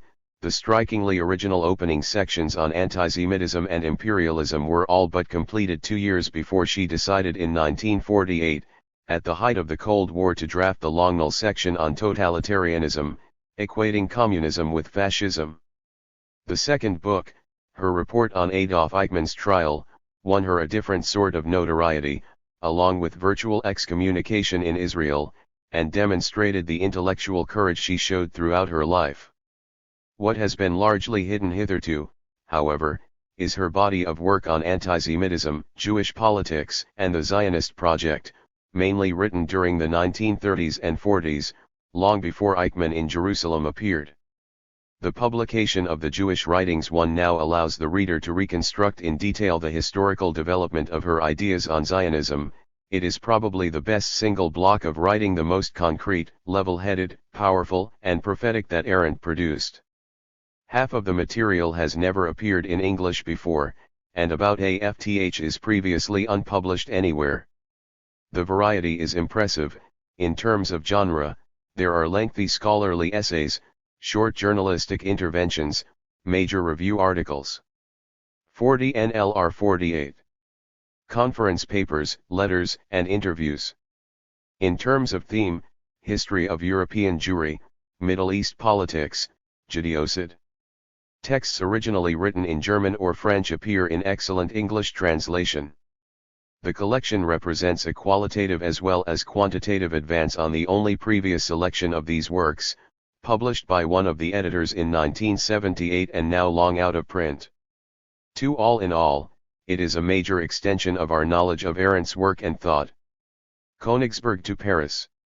Arendt came relatively late to the subject matter of the Jewish writings. As she famously told Karl Jaspers, as a young woman she had found the so-called Jewish question quite boring. Arguably, it was not until 1933, the year she turned 27, that her political thinking on these issues really began to crystallize. As a child, though my mother would have given me a real spanking if she had ever had reason to believe that I had denied being Jewish, the matter was never a topic of discussion. The secular, middle-class Jewish environment in Königsberg in which Arendt grew up, before and after the First World War, had been relatively secure. The city's working-class Jews lived on the other side of the river, to the south, and the two communities seldom mingled. Her parents, Social Democrats, were non-religious, also non-conventional. The father, an amateur classicist who worked for an electrical engineering company, died of syphilis when Arendt was 7. Her mother was a Paris-trained musician, whose strength of character was evident in the instructions she gave her child on how to respond to anti-Semitic remarks. If these emanated from teachers, Hannah was to leave school instantly, report the incident at home, where it would promptly be followed by her mother's letter of complaint. If the slur came from her peers, she would have to contend with it on her own and utter not a word about the incident at home. One must defend oneself. 4. At university in Heidelberg and Marburg, studying philosophy with Heidegger, then with Jaspers, and involved in a series of love affairs, Arendt opted for a dissertation on Augustinian notions of transcendental love. As she would put it to Gershom Scholem, rebutting his sneer at the time of the Eichmann trial that she came from the German left. I was interested neither in history nor in politics when I was young. If I can be said to have come from anywhere, it is from the tradition of German philosophy. 5. Her initial approach to the Jewish question was through the critique of assimilation, to which, as she told Jaspers, Kurt Blumenfeld opened my eyes. Blumenfeld, a fellow Königsberger and leading speaker for the Zionist Organization of Germany, was one of many charismatic older men with whom she would maintain close relations. They met in 1926 when he came to Heidelberg to address a group of Jewish students, Arendt among them. In 1929 she began a study of the German Enlightenment, which came to focus on the multi-volume correspondence of the 1790s Jewish salonier Rahel Varnhagen, the brilliant and emancipated daughter of a Berlin diamond merchant, interlocutor and hostess of Goethe, the Schlegels, the Humboldts et.al. Even then, the RST 11 chapters of Arendt's highly autobiographical biography, Rahel Varnhagen, The Life of a Jewish Woman, were as much about passion, existence, and interiority as about the dilemmas of German Jewish assimilation. It was with the rise of National Socialism and the darkening political situation in Germany from 1930 that, while still working on the Varnhagen papers in the Prussian State Library in Berlin, Arendt began specifically to address the Jewish question. Kohn and Feldman's collection of the Jewish writings opens with 3 pieces from this period, written for the Berlin-based Jüdische Rundschau and for a German Jewish history journal. 2 of these articles focus on the Enlightenment. The third argues for the provision of inclusive, not private, Jewish schools for the children then being driven out of the German education system. From Blumenfeld she had learned of the different wings of the Zionist movement, epitomized in the radically different reactions of Theodor Herzl, 1860–1904, and Bernard Lazare, 1865–1903, to the anti-Semitism of the Dreyfus Affair, and of Lazare's striking distinction between 2 modern Jewish types, the parvenu and the conscious pariah. In contrast to Herzl's policy of exodus to a Jewish homeland, and pursuit of elite support to win it, a goal in which, as he presciently remarked in the early 1900s, the anti-Semites will be our staunchest friends for Lazare, as Arendt would later put it. The territorial question was secondary. What he sought was not an escape from anti-Semitism but a mobilization of the people against its foes. He did not look around for more or less anti-Semitic protectors but for real comrades in arms, whom he hoped to endear among all the oppressed groups of contemporary Europe. 6. It was on this tradition that Arendt now drew. By the 1930s, the bankruptcy of any assimilation strategy for European Jewry had been thrown into stark relief. In a society on the whole hostile to Jews, it is possible to assimilate only by assimilating to anti-Semitism also. 7. At the same time, a Zionist model based on the philanthropic domination of wealthy Jews, the parvenus, over their poorer outcast brethren had to be combated by Lazare's more egalitarian ideal, a republic of conscious pariahs. The pressing political need was to defend the Jewish people. Fleeing to Paris in 1933, having been arrested for collecting material evidence of anti-Semitism for Blumenfeld's group, Arendt began working for Youth Aliyah, a Zionist organization helping European Jewish teenagers move to Palestine, and, for a short stint, the Baroness Germaine de Rothschild. 8. In Paris, in the spring of 1936, Arendt met Heinrich Blücher, with whom she would share the rest of her life. At that stage still a revolutionary communist, Blücher was a tough and independent-minded Berliner who had participated as a 19-year-old infantryman in the 1918 Soldiers' Councils and the Spartacist Rising, a close KPD comrade of Heinrich Brandler during the 1920s, moving in avant-garde circles. He had ED Berlin with no identity papers in 1934. Their relationship would have a transformative impact on Arendt's political thinking. 9. Its extent can be gauged from a comparison of the exchange of letters in August 1936, partly cited in Kohn's preface, when the pair had only known each other a few months, with the pieces that Arendt went on to write thereafter. Initially, to Blücher's trenchant formulations on the Jewish question. The Jewish people must become proud and not ask for any handouts. Its bourgeoisie corrupts it. Particularly in Palestine, where it wants to be handed a whole country. But you can't just be given a country, any more than you can be given a woman, both must be earned. To want a country, a whole country, as a present from a gangster who rst of all has to steal it. To end up as a fence for an English plunderer. True enough, in barbarian times you could also get yourself a woman this way, but along with her you would get her total contempt and her unquenchable hatred.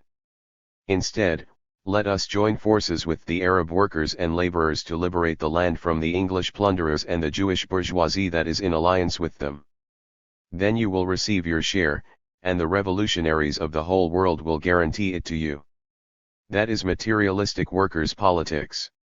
Arendt had replied in relatively conventional Zionist mode, occluding the Arabs and couching the claim to Palestine in biblical terms, if mediated through German idealism. Palestine. Good God, unfortunately you are right. But if we're pitching conquest against gift, then it seems to me that a military campaign against swamp, malaria, desert, and stone, for that is what our promised land looks like, is also quite commendable. If we do want to become one people, then any old territory that the world revolution might someday want to present us with would not be of much help to us. For whichever way you look at it, that land is unavoidably bound with our past. Palestine is not at the center of our national aspirations because 2,000 years ago some people lived there from whom in some sense or other we are supposed to be descended, but because for 2,000 years the craziest of peoples took pleasure in preserving the past in the present, because for them the ruins of Jerusalem are, as you could say, rooted in the heart of time. Herder, 10. Yet within the next few years, Arendt would produce not only the null chapters of her Rahel Varnhagen. I wrote the end of the book very irritably in the summer of 1938, because Blücher and Walter Benjamin would not leave me in peace until I did, she told Jaspers, but also the monumental though unished essay, Antisemitism, published for the RST time in the Jewish Writings. It is clear that she had intended this manuscript to be a book, for it breaks off, after nearly 40,000 words, with a sentence beginning, "In the next chapter we shall see." Cohn suggests that she was writing it in Paris between 1938 and May 1940, when she was interned for several months as an enemy alien. 11. Although the text, written in German, shares the same title as the RST section of the Tripartite Origins of Totalitarianism, there are major differences between the two.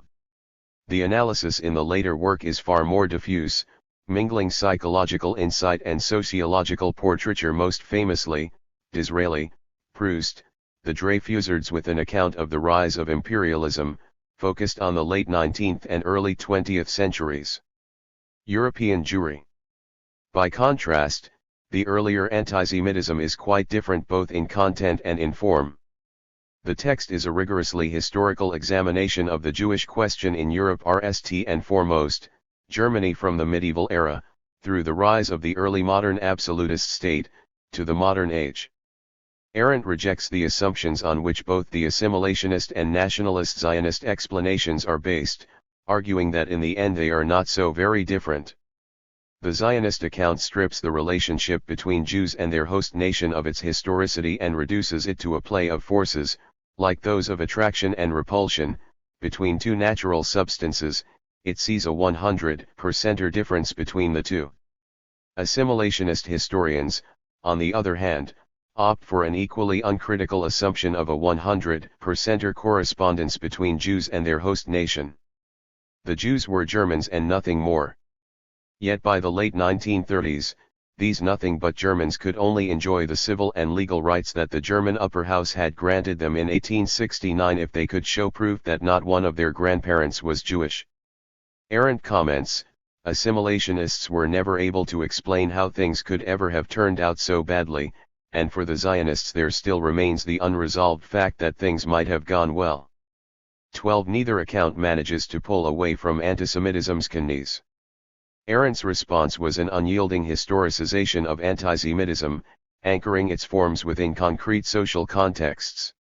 She was utterly opposed to any notion of Jewish substance implicitly, also, to any antisemitic substance, and to what in current parlance is called essentialism. The contrast with her relatively straightforward Zionist position of a few years before could hardly be more marked. A powerful aspect of antisemitism is her use of class as an autonomous analytical category, culminating in the 19th century struggle between the Junker aristocracy and the German bourgeoisie for control over the absolutist state.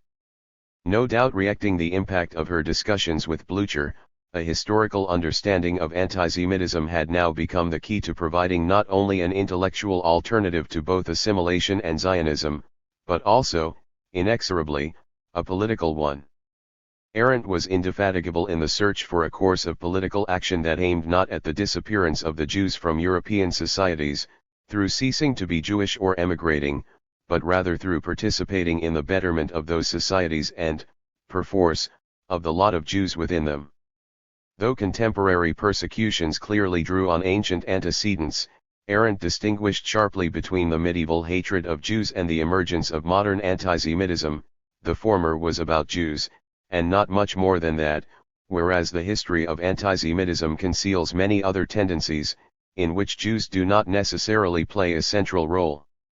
To blur that distinction was to abstract the Jewish question out of the historical process and to destroy the common ground on which the fate of both Jews and non-Jews is decided.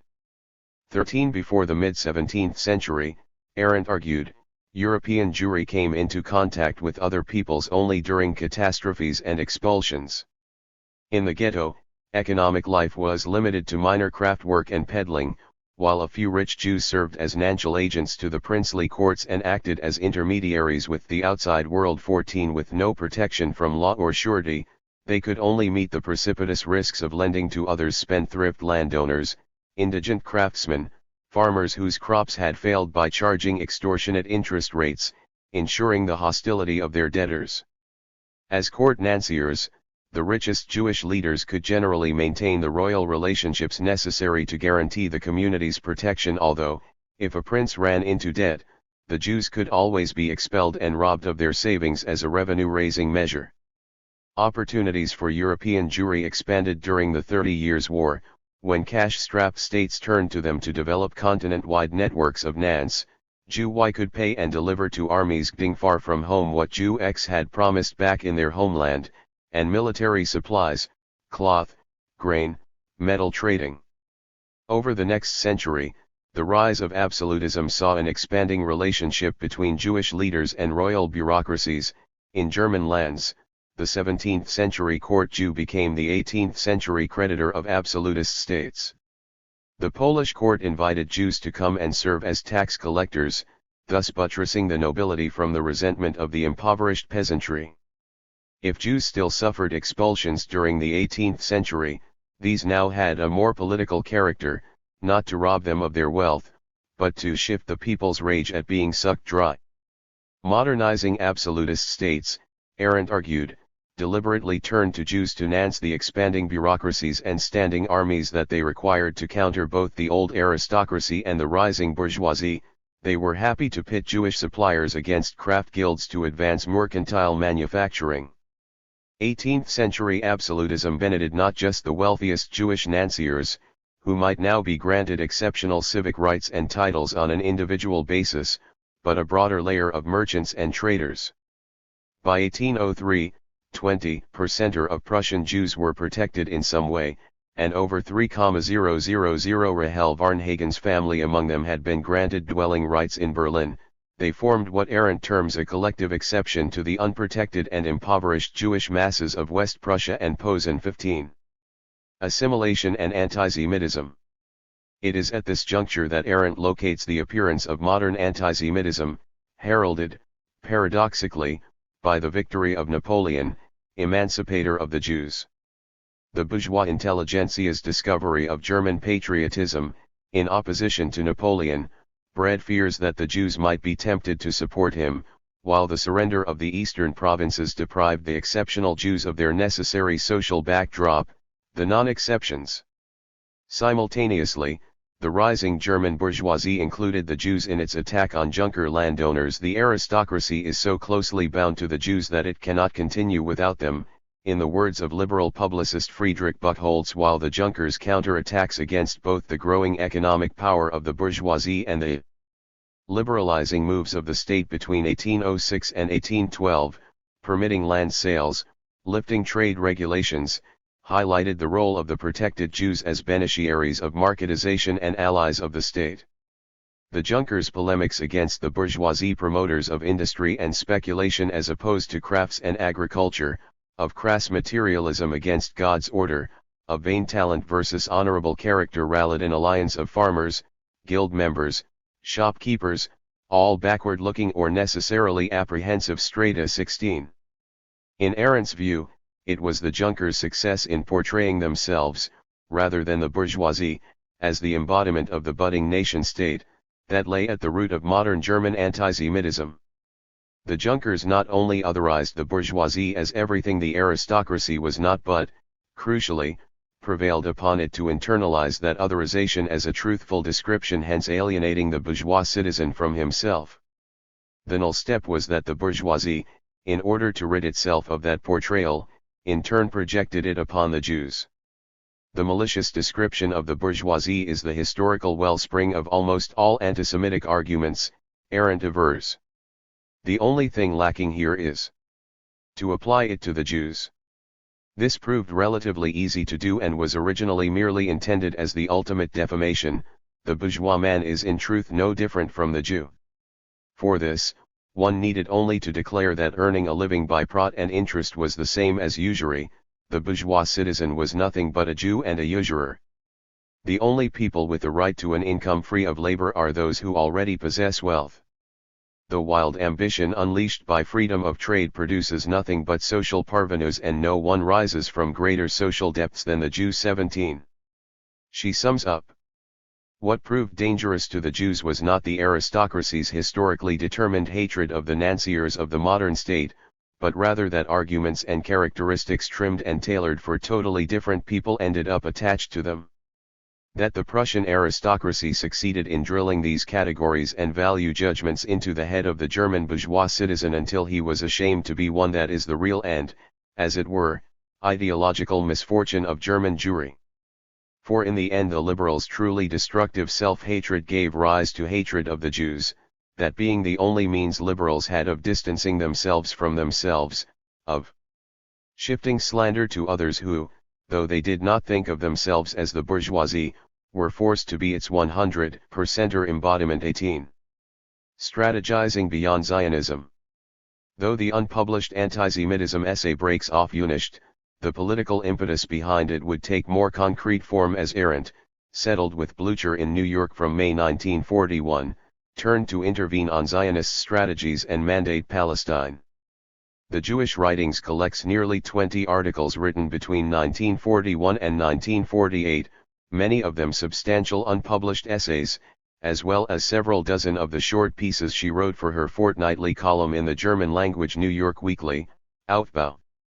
It was here that she registered, not one Kaddish will be said, Aufbau, June 19, 1942, Goebbels's announcement that the extermination of the Jews of Europe was about to begin, attacked the Jewish Agency's collaboration on transfer arrangements with the Nazi government from 1934, and called for the creation of a Jewish army to GHT alongside the Allies.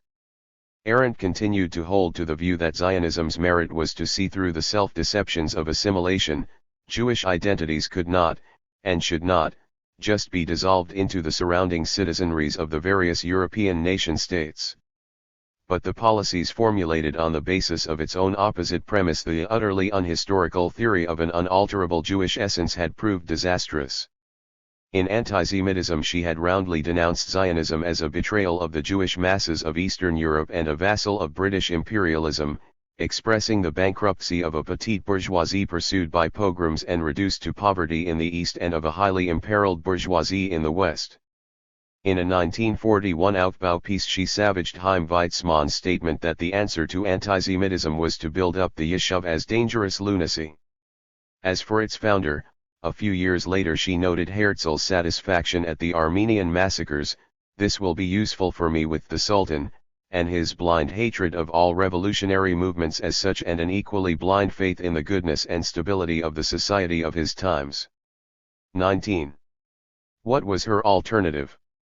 From 1940 onwards, Arendt argued that the appropriate non-Zionist political solution to the Jewish question would be a European federation, in which the Jews would be one nation among others, with representation in a common parliament. Our fate can only be bound up with that of other small European peoples. A settlement in Palestine might also be feasible, but only if attached to some such European commonwealth. 20. On the principle of a federation she never wavered. It was based on her rejection of the idea both of the nation-state and of minorities within it, given eloquent historical expression in, among other texts, Origins of Totalitarianism. Historically, her vision of the role of Jews in one could be regarded, although she was certainly unaware of this, as a virtual replication of Otto Bauer's solution for the Austro-Hungarian Empire in the nationalities question and social democracy, while her prediction of a European federation equipped with its own parliament has, of course, been substantially vindicated, however far the EU remains from such a federal union. It also wreaks her lifelong engagement with Bernard Lazare. In opposition to Herzlian Zionism, Lazare advocated nations within a nation, a structure within which the Jews could end their place as a collective without needing either to emigrate or assimilate. Though Arendt did not adhere to an anarchist worldview, Lazare's writings continued to inform her critique of the 19th-century nation-state and of Herzl's bourgeois nationalist Zionism.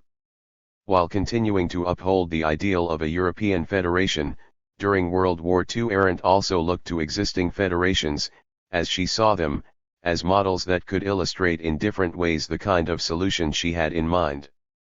In a previously unpublished 1943 piece, The Crisis of Zionism, she discusses three of these: the British Commonwealth, the Soviet Union and the United States. The text, perhaps originally addressed to Blücher or Blumenfeld, was written in part as a riposte to the call by Judah Magnus, president of the Hebrew University, for a binational Palestinian state within an Arab federation, in its turn subsumed within an Anglo-American alliance. This Arendt rejected. The proximity to Anglo-American imperial interests in Magnus's declaration was too reminiscent of the prevailing Zionist policy which, as Weizmann himself had put it, always made cooperation with the British Empire a cornerstone. In addition, the binational state form drew on anachronistic notions of state sovereignty, while Magnus's use of the term federation kills its new and creative meaning in the germ. It kills the idea that a federation is in contrast to a nation made up of different peoples with equal rights. Against this, Arendt put forward the nationalities policy of the Soviet Union. There are many problems unsolved in Soviet Russia, and I for one do not believe that even the economic problems have been resolved there, let alone the most important question of political freedom. But one thing has to be admitted: the Russian Revolution found an entirely new and, as far as we can see today, an entirely just way to deal with nationality or minorities. The new historic fact is this, that for the first time in modern history, an identification of nation and state has not even been attempted. 21. Her second example was the US, as not only a government of United States but of United Peoples as well. 22. But it was the British model that was always most actual for her, if ambiguously so, given her distrust of the role of British imperialism in the region. Thus, writing in Aufbau, she could envisage the whole of the Near East being included in a British Commonwealth in which Jews and Arabs would have equal rights within Palestine, though not, as noted, a binational state. Alternatively, Palestine could form part of a Mediterranean federation, including Italy, France, and Spain and their North African extensions, and eventually other European countries and the rest of the Near East, bringing the Arabs into union with the Europeans. 23. Cassandra's warning. In retrospect, The Crisis of Zionism can be read as a prelude to Arendt's outstanding 15,000-word essay, Zionism Reconsidered, RST, published in Menorah Journal in October 1944.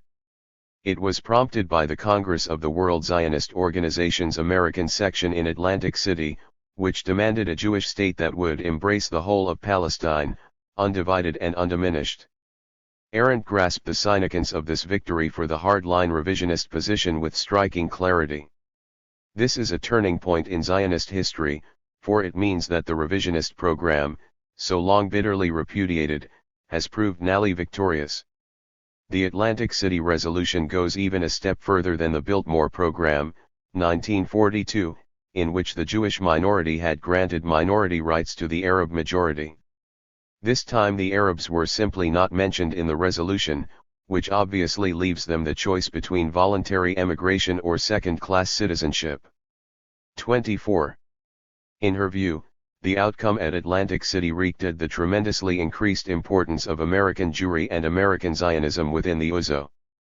25. What the resolution unmasked was the unanimous adherence of all Zionist parties to ultimate aims, the very discussion of which was still taboo during the 1930s, but which, so it seemed, only opportunist reasons had prevented the Zionist movement from stating. The result was to forfeit any chance of Arab interlocutors, leaving the door wide open for an outside power to take over.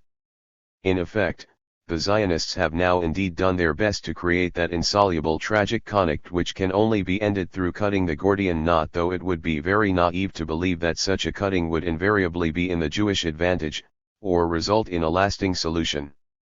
Nationalism is bad enough when it trusts in nothing but the rude force of the nation.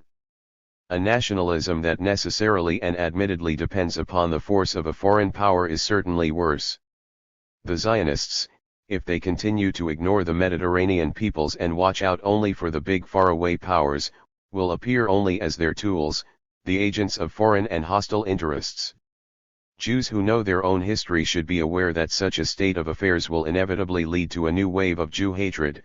The anti-Semitism of tomorrow will assert that Jews not only protested from the presence of the foreign big powers in that region but had actually plotted it and hence are guilty of the consequences. 26. It was a politics that she scathingly denounced as a return to the traditional methods of Stadtleness. Zionists now knew no better place politically than the lobbies of the powerful, and no sounder basis for agreements than their good services as agents of foreign interests.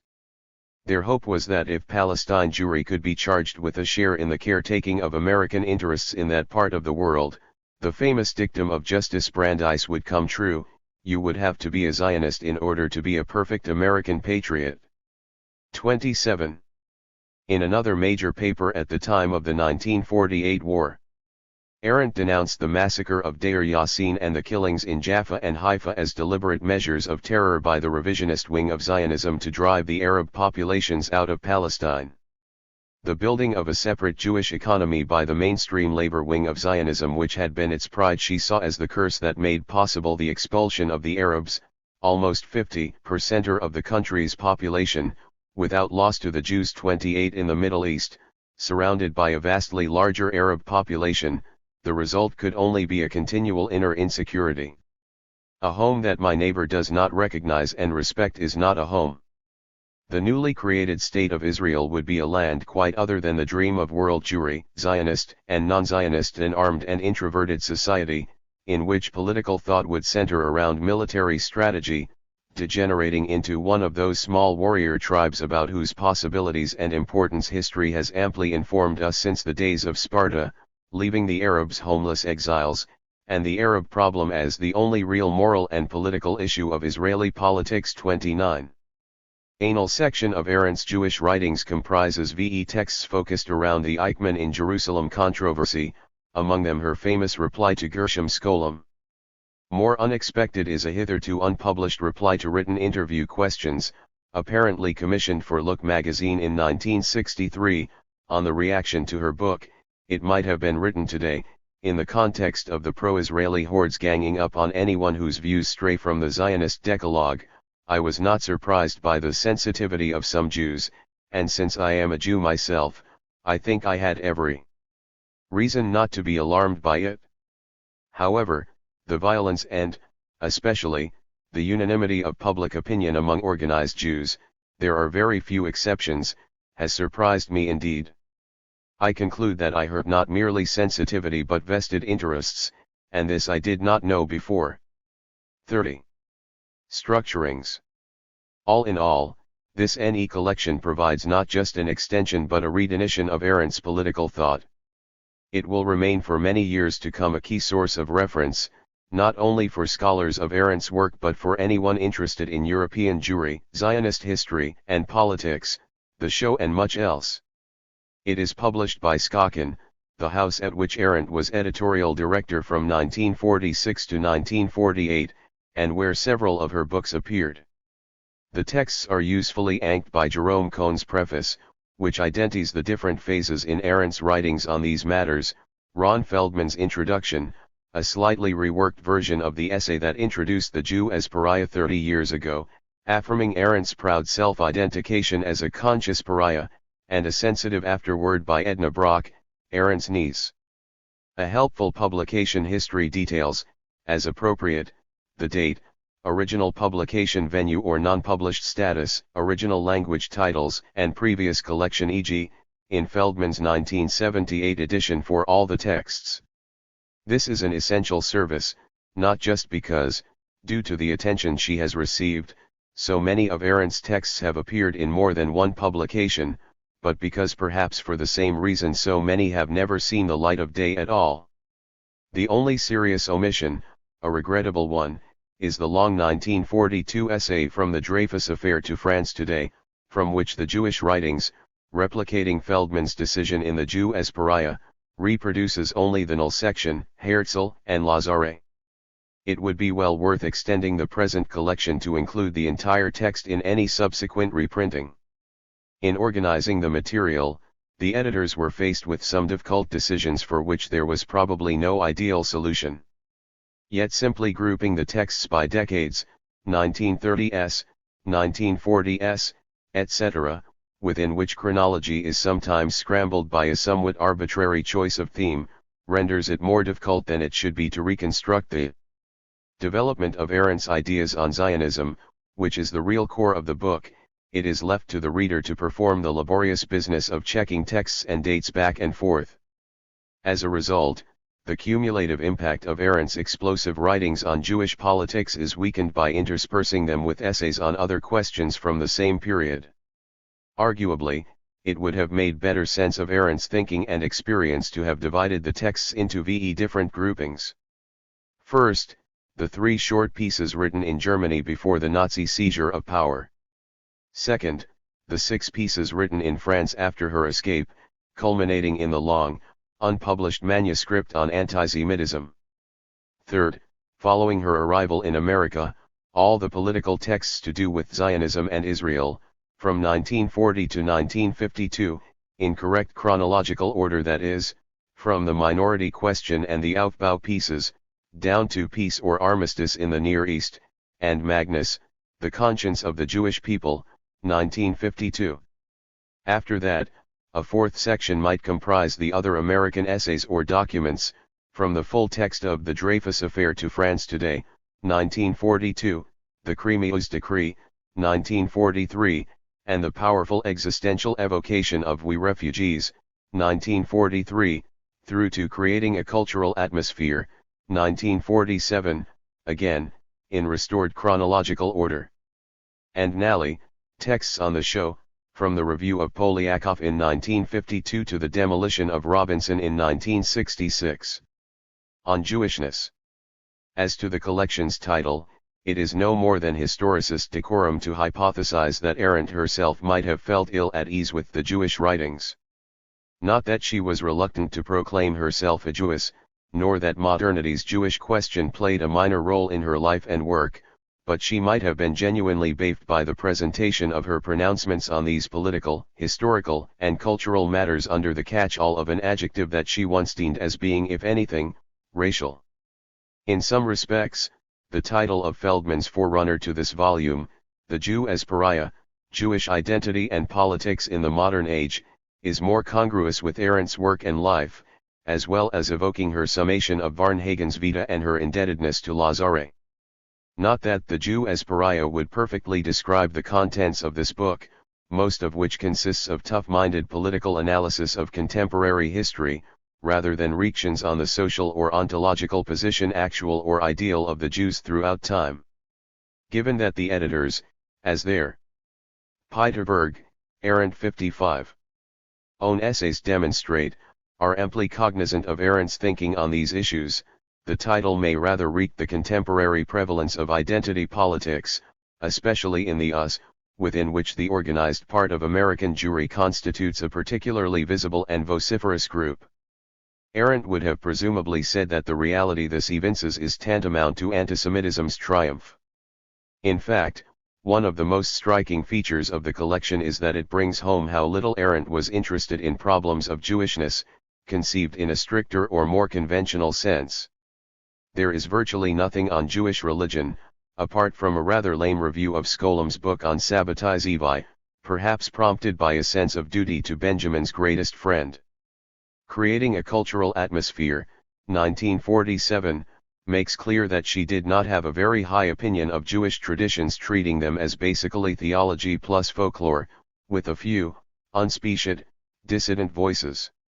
She ceased to be bored by the Jewish question, as she said, in the face of German fascism, but her focus on it thereafter was political, through and through.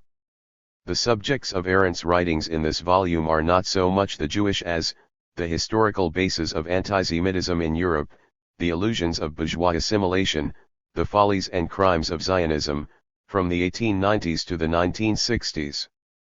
In this sense, Skolem was right that Arendt did not particularly love the Jewish people, in the way that he and Golda Meir did. Meir, who had told Arendt that, as a socialist, she herself did not believe in God but in the Jewish people.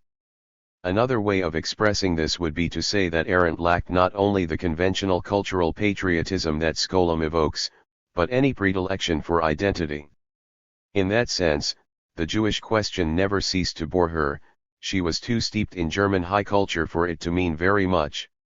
Viewed historically, Arendt's writing on Zionism would seem to form a virtually self-contained episode in her career, the product of both her passionate personal involvement in the Jewish cause and of the decisive impact on her of Bernard Lazare, textually, and Heinrich Blücher, personally.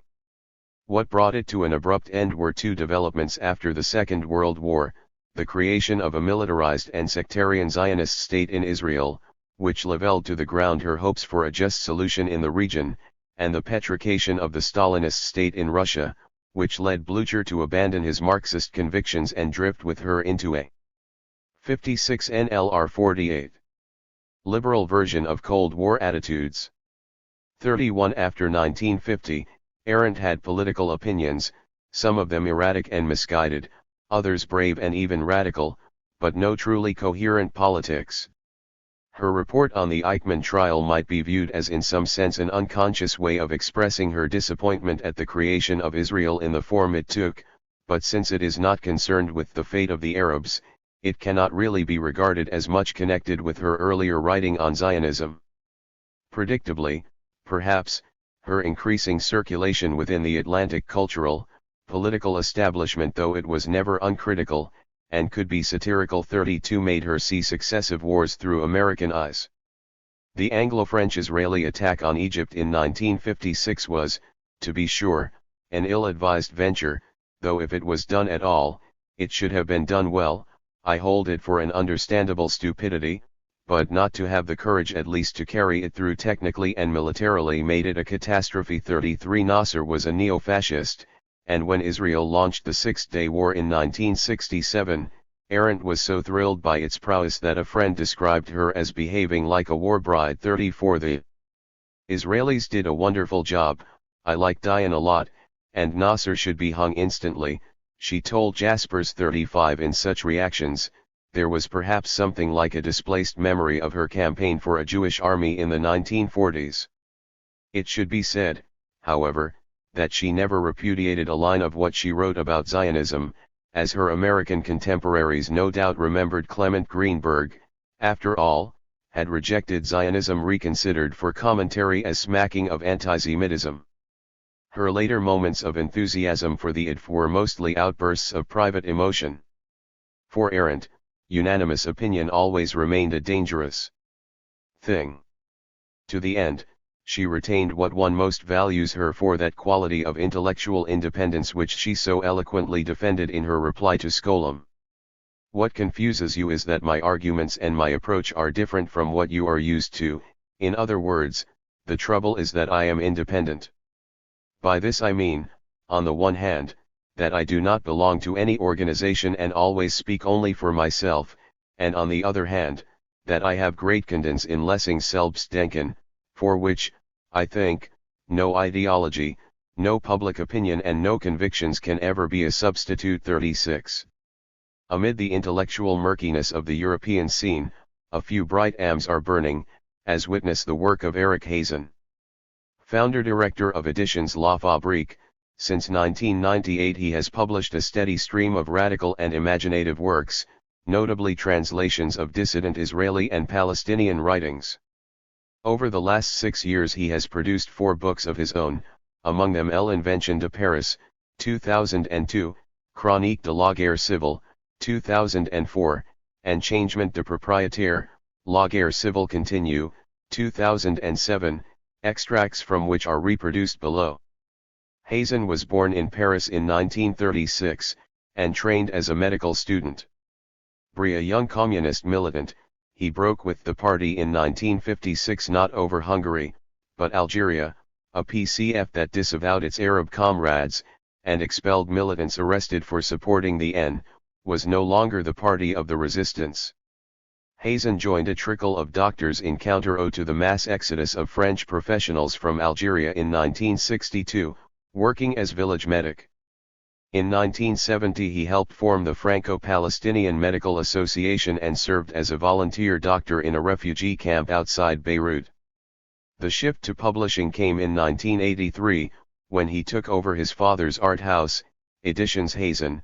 Forced into a deal with Hachette 15 years later, he broke free to set up La Fabrique.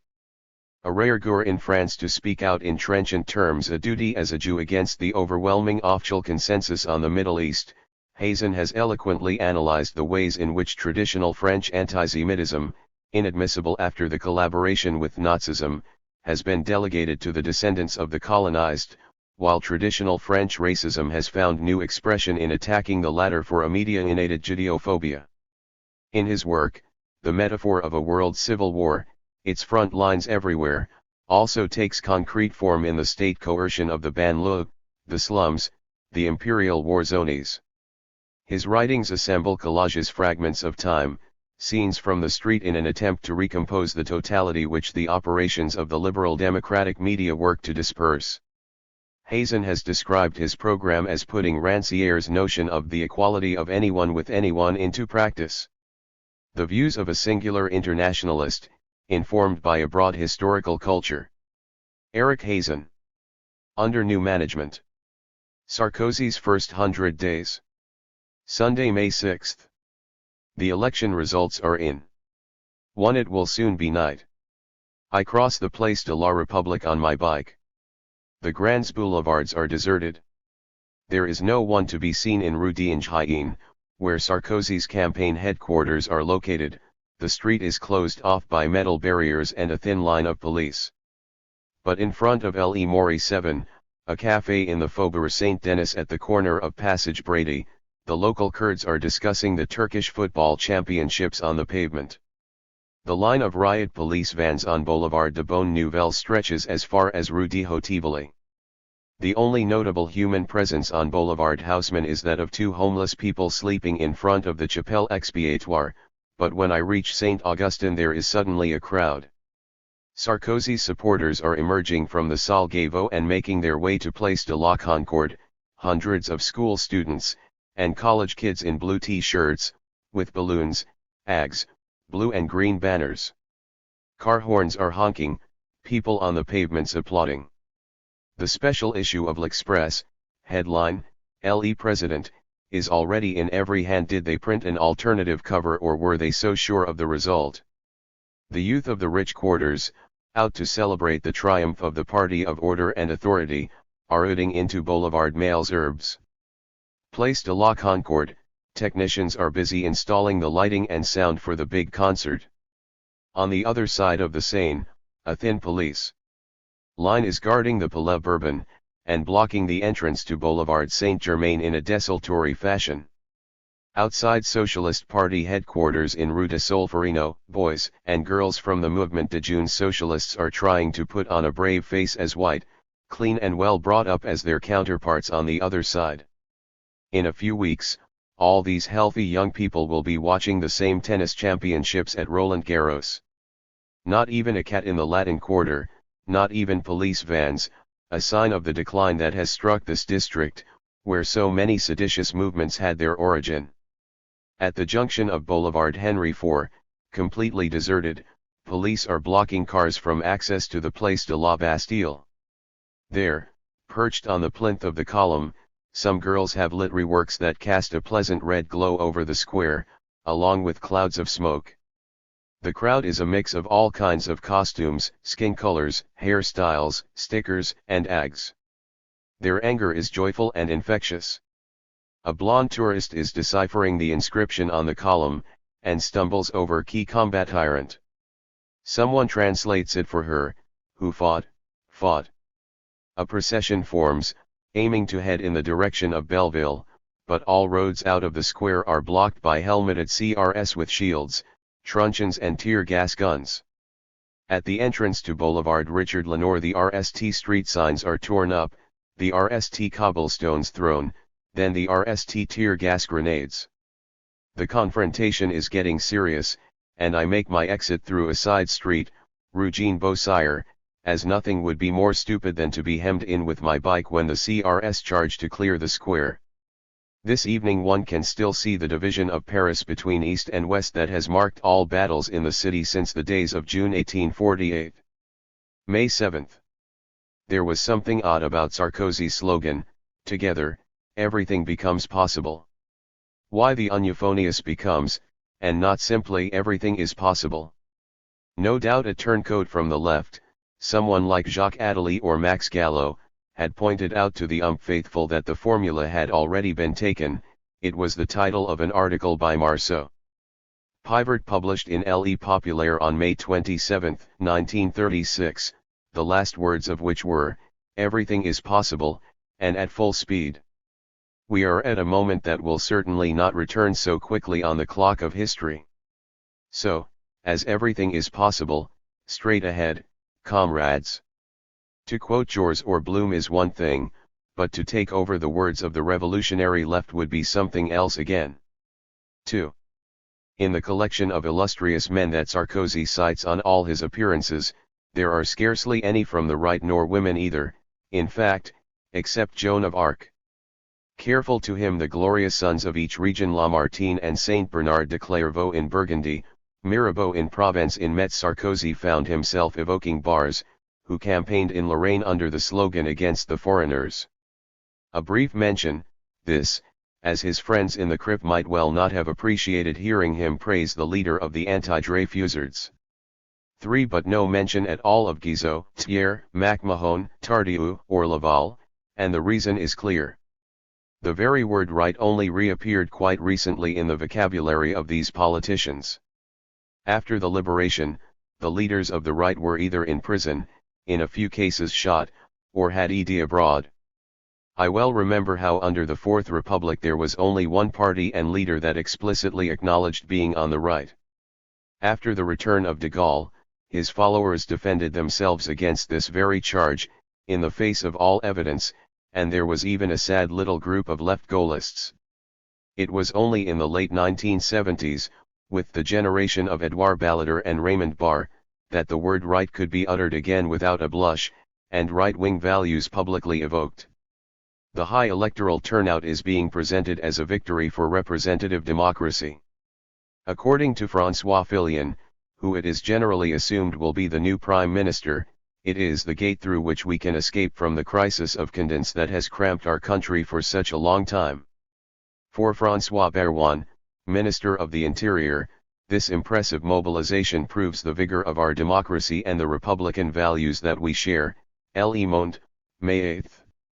Everyone pretends not to see that the turnout is due to the exceptional conjunction of two fears: on the one hand, fear of Sarkozy, who is only too clearly preparing to punish the poor, and on the other, fear of the poor on the part of all those afraid of losing what they have: pensioners, shopkeepers, petty officials, farmers, and who, like the proverbial Gribull, choose to plunge rather than carry on waiting for they don't know what. May 8. A lot has been said about resistance since Sunday evening, but I am skeptical that this is the right word. For the French, resistance is always with a capital R, one of those great words drawn from history and stamped on the present situation, an activist language that spares the need for reaction. The same is true of fascism, but Sarkozy and his entourage are not fascists, and their reign will be more like that of Berlusconi than any kind of neo-Doriotism. For the president of all the French dining at Fouquet's on the night of his election, taking a private jet the next day to go and refresh himself on a yacht lent by Vincent Bolloré, you can see where the style comes from. No more people than usual at the gathering of Education Without Borders this evening. 200 or 300 people occupy the bottom of Rue de Belleville, with a good mix of the quarter's many nationalities, and several Chinese, which is something new. At these meetings, held on the RST Tuesday of every month, people discuss the latest raids on the homeless and debate the best way to oppose the next ones, without speeches or too much amplification. Leads are distributed between the pushchairs. You might think this is more sentimental humanitarian than political, but it may also be a good way for local people to learn ways to refuse submission. May 9. Silvio Berlusconi announces, "Liberation." Nicolas Sarkozy has taken me as a political model. When he was in office, Berlusconi declared that many Italians are happy to have a prime minister able to use his own planes and cars, and receive state guests in palaces that belong to him. There seems to be some emergency about renovating and modernizing the Socialist Party.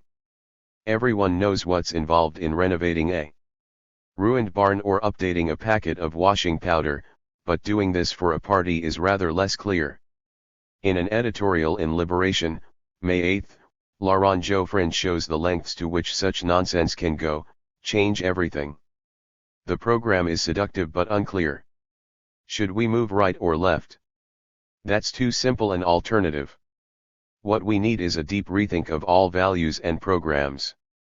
Michel Noblecourt, a Le Monde columnist, believes, May 9, that Jospin's example should serve as inspiration, as he undertook, at 3 key conventions, a revision of the ideological software. This image of software has recently invaded political journalism.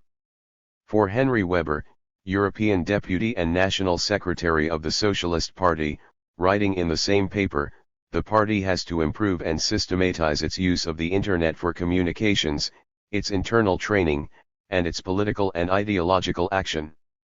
The RST problem, and by no means the least, is to wipe out the past, the old political culture that now requires renovation. Since 1981, we can charitably avoid going back to the so. We have had the austerity turn of 1983, privatizations, deregulation of financial markets, the Maastricht Treaty, the law on civil security, stock options. These are all fundamentals, to use the current expression, that we owe to the socialists, so concerned still about modernization. Hence a second difficulty: how to be credible when pretending not to be what one actually is. When Dominique Strauss-Kahn declares himself available to steer the party to social democracy, or Henry Weber writes that the PS must become a modern reformist party, are they trying to make us believe that the PS is a Marxist party of revolution? How can they pretend to want to become a reformist party now, when they have always been one since the Tours Congress of 1920? Liberalism, democracy. The supposed triumph of democracy after the implosion of Barrack's communism was accompanied by a gradual dissolution of the sense of this word, which has come to denote indifferently both the collapse of thinking and the programmed consumption of cultural goods and organic products, the democratization of philosophy via philosophy cafes and Philosophy magazine, the democratization of smoked salmon via promotions at Carrefour. And when the people suddenly express their will, with the fever and excess that are standard features of such upsurges, the most convinced of Democrats hasten to repress this catastrophic democratic eruption. It is this hatred of democracy, as Jacques Rancière puts it, 5 that explains Sarkozy's delirious outburst at Bercy on April 30, his determination to liquidate the spirit of May 68. By its fundamental ambiguity, the word liberal has served from its very origins as an ideal element of camouflage. The RST French liberals, under the Restoration in the 1820s, already formed an opposition group in the Chamber of Deputies, which included both Nanciers. The banker Loft was only the most famous of these, and theorists of a parliamentary regime that respected freedoms, such as Benjamin Constant and the heroes of Le Globe, the liberal newspaper that later became the organ of the Saint Simonians. The great divide in liberalism between the Stock Exchange and the Collège de France has persisted for nearly 2 centuries, with immense benefits for capitalist legitimacy. Emblematic partnerships in this double liberal language would include the philosopher Allon and the Tardieu-Laval combination before the Second World War, Raymond Aron and Antoine Pinet in the 1950s, more recently François Furet and Bernard Tapie, or Pierre Rosanvallon and Vincent Bolloré with his yacht. May 10. Poor Alain Finkielkraut. Once again he's failed to understand. For him, Le Monde, you can't appeal to Michelet, Pigalle and Malraux, and at the same time wallow in the bad taste of some jet-set or showbiz celebrity. You can't pronounce odes to the impartial state and at the same time begin your mandate by accepting the expensive favors of a business tycoon. Yes, you can. Those who saw the Malta jaunt as a political gaffe missed the point. It was intentional, it was the deliberate display of a new managerial style, without taboos or complexes, as they like to put it. May 11th. Meeting in Mulhouse on the theme 40 Years of Occupation in Palestine. The organizing collective is very mixed, men and women of all ages, Muslims close to Tariq Ramadan, Jews of varying opinions, and innocent French people, as Raymond Barre liked to say. Some 40 or so individuals, not bad in a town that voted more than 60% for Sarkozy, happy to be together, but demoralized. It is true that to wail indignantly over the misfortunes of Palestine, with no other perspective than to demand a Palestinian state which everyone knows can only be a disaster, is enough to make anyone feel discouraged. The idea of a single state, an expression I prefer to binational state, as there are already more than enough nations, provokes the genuine discussion that it always does, discussion rather than formal debate. Speeches are interrupted, questions interjected from either side of the hall, laughter, no attempt to dominate. But there already is a prefiguration of this single state, in miniature and displaced, the Boulevard de Belleville between the metro stations Belleville and Courons. From Rue de Belleville to Rue Bisson is the land of Tunisian Jews, the poor cafés where old men spend the day playing cards and quarreling in Arabic, the great Mykonot Yaakov synagogue, decorated, if you can call it that, with a wall of trompe-l'oeil paving stones, restaurants served by the Beth Din, where sh is served Tunis style, and posters advertise holidays for next to nothing in Netanya or Eilat. The other side of Rue Bisson, which serves as a kind of green line, you could be in Algeria.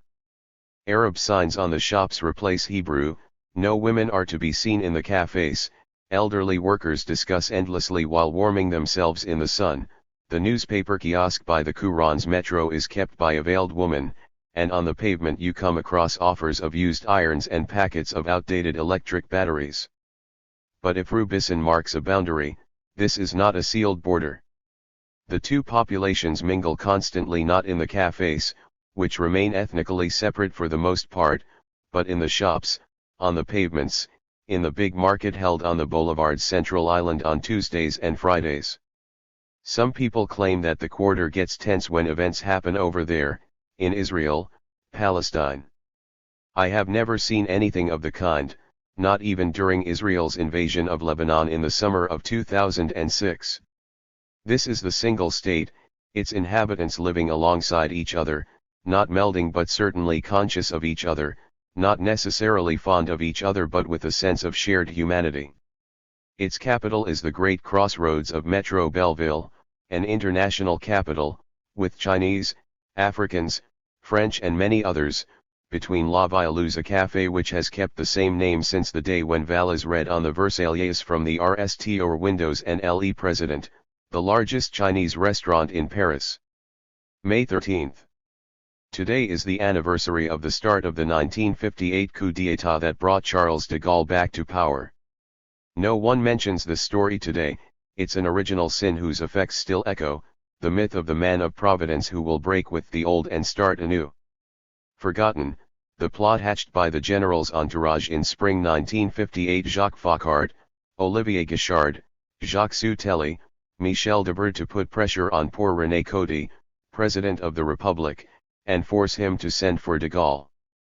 The French generals in Algiers send a message via Coty's designated Prime Minister, Pierre Pimlin: resign, make way for de Gaulle, the only guarantor in their eyes of Algérie française. On May 13, the day that Pimlin was to be voted in by the Assembly, shock brigades were ready to attack the Palais Bourbon, led by the chiefs of the far right, Maître Biaggi, Alain Grioteret, Yves Gignac, head of the Ancients d'Indo, the Sidos brothers, the Jeune Nation movement. In Algiers, the Governor-General's palace is stormed by the crowd. In Paris, while the investiture debate is taking place in the Assembly, General Massou sends Coty a telegram, informing you creation of a civil and military committee of public safety in Algiers chaired by myself, General Massou. The same night, General Salin, Commander-in-Chief in Algeria, also sends a telegram, stressing the urgent necessity to appeal to a national arbiter. On May 15, from the balcony of the Algiers Forum, Salin ends his speech crying Vive de Gaulle. The same evening the famous declaration is broadcast, I hold myself ready to assume the powers of the Republic. Paris is in disarray, and after several days in the course of which the cowardice of the politicians is amply displayed, de Gaulle is voted in by the Assembly on June 1, with the support of nearly half the socialists.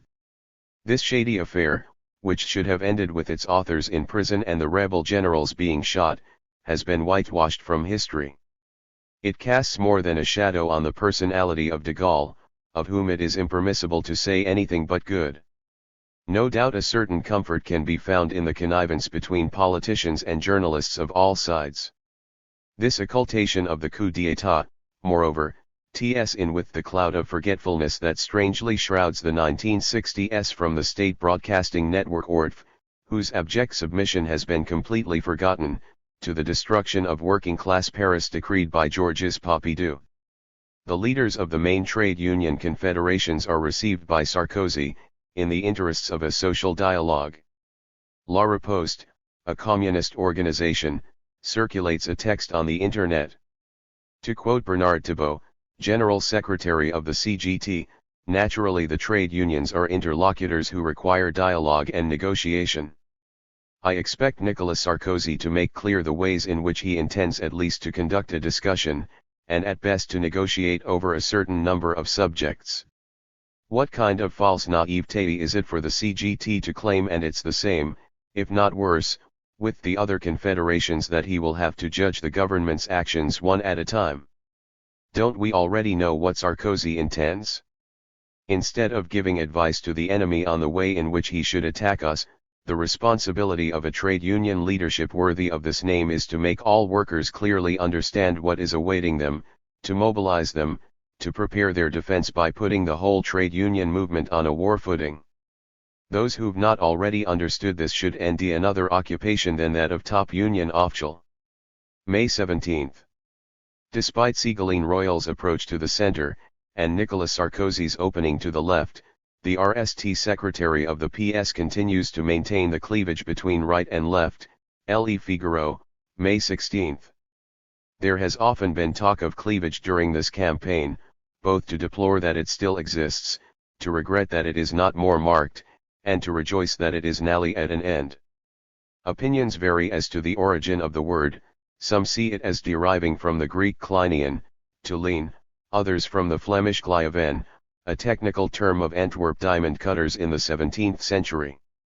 Derivative meanings often involve the living body. Surgeons talk of the direction of cleavage within an organ, between two lobes of a lung, for example, psychoanalysts of a cleavage in the ego, embryologists of a cleavage in the blastoderm. In all cases, the term is used only for a division within a single structure. Between two distinct and opposed human groups there can be a more or less violent confrontation, but not a cleavage. In the present context, the word thus sounds rather like an involuntary admission, a way of recognizing that those who profess to speak in the name of others, those who see to the distribution of wealth and position, those who argue on television but socialize in the corridors, form a homogeneous group. During the French Revolution, the time when right and left RST became political terms, it was not a cleavage that separated the two sides unless this referred to the effect of the guillotine. It is almost certain that Bernard Kouchner will be foreign minister. The most remarkable thing about this is not the news itself, but rather the surprise and even indignation that it arouses in some people. Their reaction is illogical. Kouchner is one of the inventors of humanitarian intervention, the contemporary version of old-fashioned charity, with the same good conscience, the same satisfaction drawn from other people's distress, but not just any distress. The good poor for the Comtesse de Segur were those who held out their hands at the church door and didn't take to drink. The good victims of hunger and bombardment today are those who are neither fundamentalists nor terrorists, and so legitimate candidates for democratic asceticism.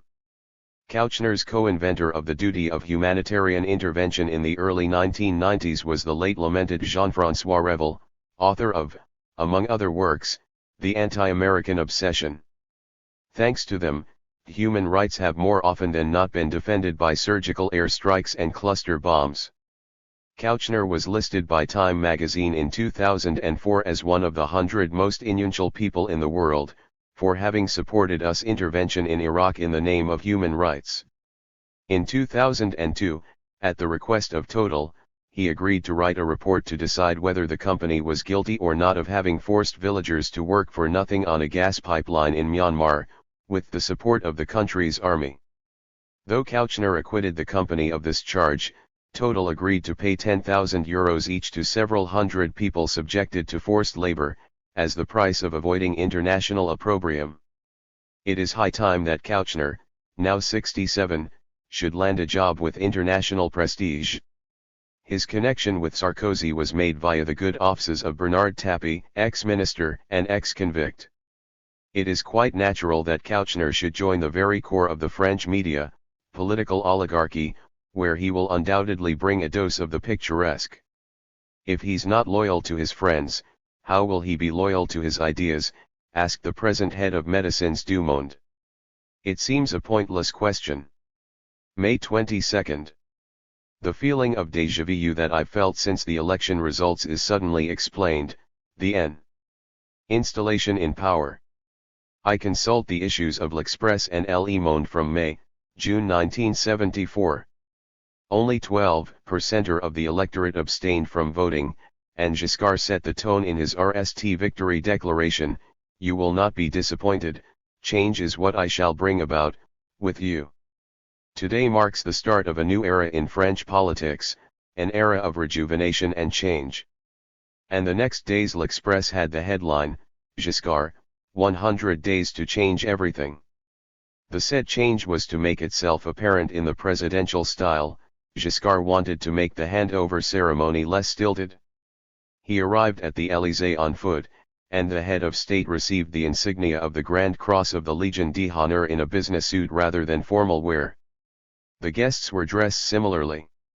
André Camson presented the President of the Republic with the collar of the order, but instead of placing it round his neck, he simply put it in a box. Le Monde's daily report noted that each Fifth Republic will have had its own style. Giscard's will be marked by a pullover. The new style was also apparent in the late morning of June 1 when Giscard d'Estaing, at the controls of a helicopter, touched down at Saint-Privé, Ain, where Poniatowski, who has a property there, was celebrating the marriage of his son Bruno, also the president's godson, with MLLE Alex de Montal, daughter of a lieutenant colonel in the 2nd Tank Division. With Giscard as with Sarkozy, commentators like to stress the precocious onset of his presidential vocation. L'Express wrote, it was in 1962, with his friend Michel Poniatowski, that Valéry Giscard d'Estaing put together the strategy that took him to the Élysée. And further on, none of his close associates ever really doubted that he would follow a dazzling trajectory. Once installed in office, Giscard and his immediate entourage, as the later expression has it, were not slow to assert that it was the president who governed. It is I who will conduct the change. Presenting the new government, Le Monde's headline ran, a parliamentary presidency. Monarchy gives way to vedetariat-starocracy. Political life is entirely dependent on the initiatives of the elected president. This is a new approach to government. Undoubtedly one more suited to the expectations of an industrial, modern, young, and developed society. A new kind of presidency, in the sense of a personal and individualized government by the president. 70 NLR 48. And in L'Express, now it's all clear. Giscard d'Estaing will deal with everything. Rather than the Prime Minister, Chirac will be as the RST of his ministers. Likewise, the 1974 change also involved an opening to the left. Giscard in his day already proclaimed, I hope to have with me people from the non-communist left. In the new team, Jean-Jacques Servan-Schreiber was given the Ministry for Reforms. Françoise Giroud, who had supported Mitterrand, was appointed Secretary of State for Women. A young president, marked out from the start for a presidential career, and intent on pressing through changes himself, and fast, who brings a relaxed style to the presidential role, is sporty, assembles a streamlined ministry of 15 members and surrounds himself with a small, crack team, and does not hesitate to suborn new allies from his left. One instance where Marx's misremembering of Hegel sadly doesn't apply, here the RST time round was already farce. May 25. Ricetta Dati, that someone so young and lacking in political experience has been chosen as Minister of Justice and Garde des Sceaux, traditionally number 2 in the government, clearly shows how that particular tradition is dead.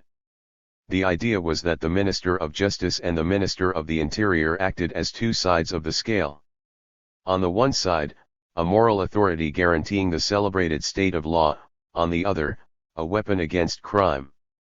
This vision, increasingly under threat since Mitterrand's second term, fell to pieces in 2002, when Dominique Perben became Minister of Justice in Raffarin's government.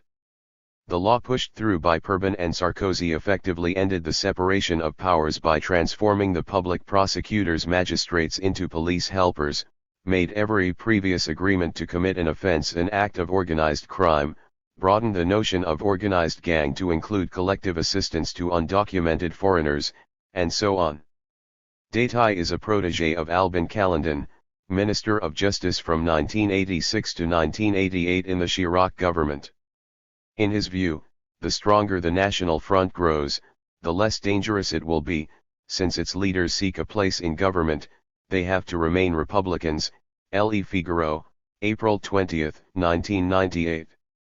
Calendan says he's bowled over by Dati, she's not afraid of anything, she's got no complexes, nothing stops her.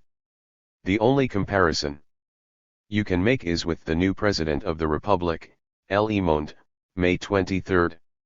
Sarkozy might well have created a super-ministry of control and repression by merging justice and interior together and entrusting his female double not just with the scales of justice, but also the water cannons and the lead on illegal immigrants.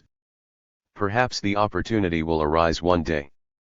In the meantime, Madame Dati is in a position, thanks to her name and her neat appearance, to push through the villainous laws on reducing the age of responsibility for criminal offenses to 16, and setting statutory penalties for recidivists. Sarkozy is counting on her to improve his relations with young people in the banlieues. Their parents may remember how, during the Algerian War, the most dangerous enemies of the liberation forces were not the parachutists of the Foreign Legion but rather those Algerians recruited by the French army before it ignominiously abandoned them on its departure. June 5. While the major trade union confederations are waiting to judge the government's actions one at a time, an unexpected rebellion is taking place elsewhere.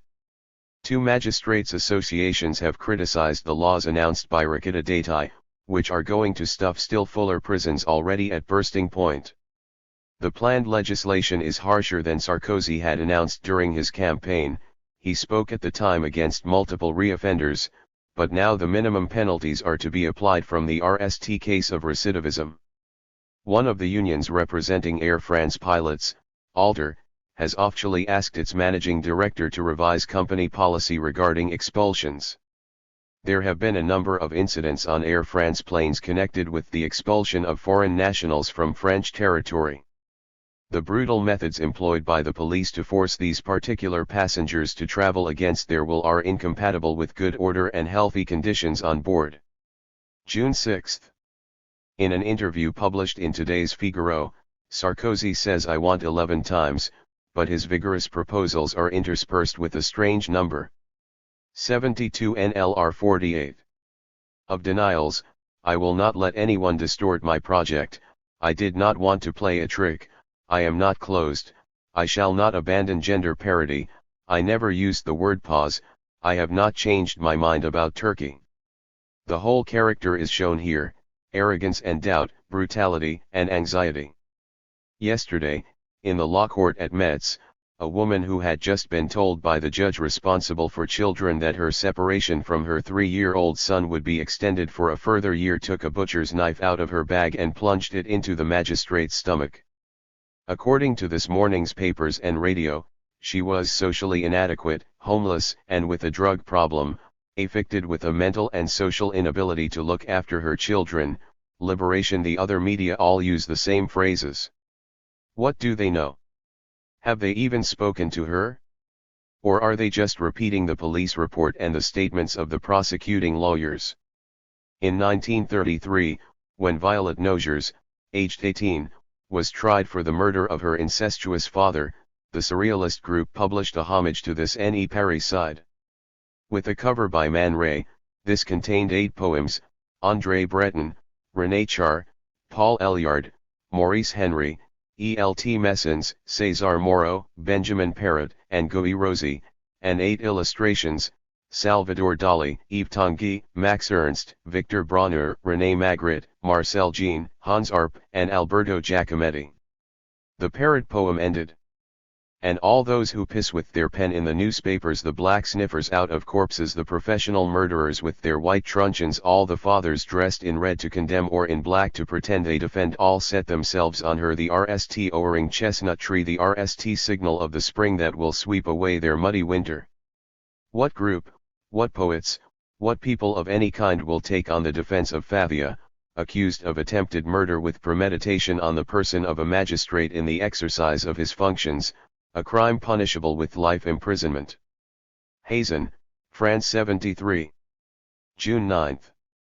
The old Algerian workers who spend their days on the benches of Boulevard de Belleville, the Africans taking the air at the door of the Sonacotra hostel on Rue Fontaine Roi, are all considered immigrants, a term denying them in relation to the country where they have ended up, in relation to us. Before arriving, however, they left, and are therefore exiles, yet this is not how we talk about them. Perhaps the implicit assumption is that the suffering of exile is a noble suffering, reserved for spirits who are potentially capable of sublimating it in creative work. For an Algerian living in France, the status of immigrant suffices, in other words, the status of an object, whether of police attention or solicitude, to be a subject. Speaking of exile, he or she would have to have written books or at least composed songs. As the legislative elections approach, there's a nice face on the posters at last: young Amar Belal, communist candidate in the XXTH arrondissement.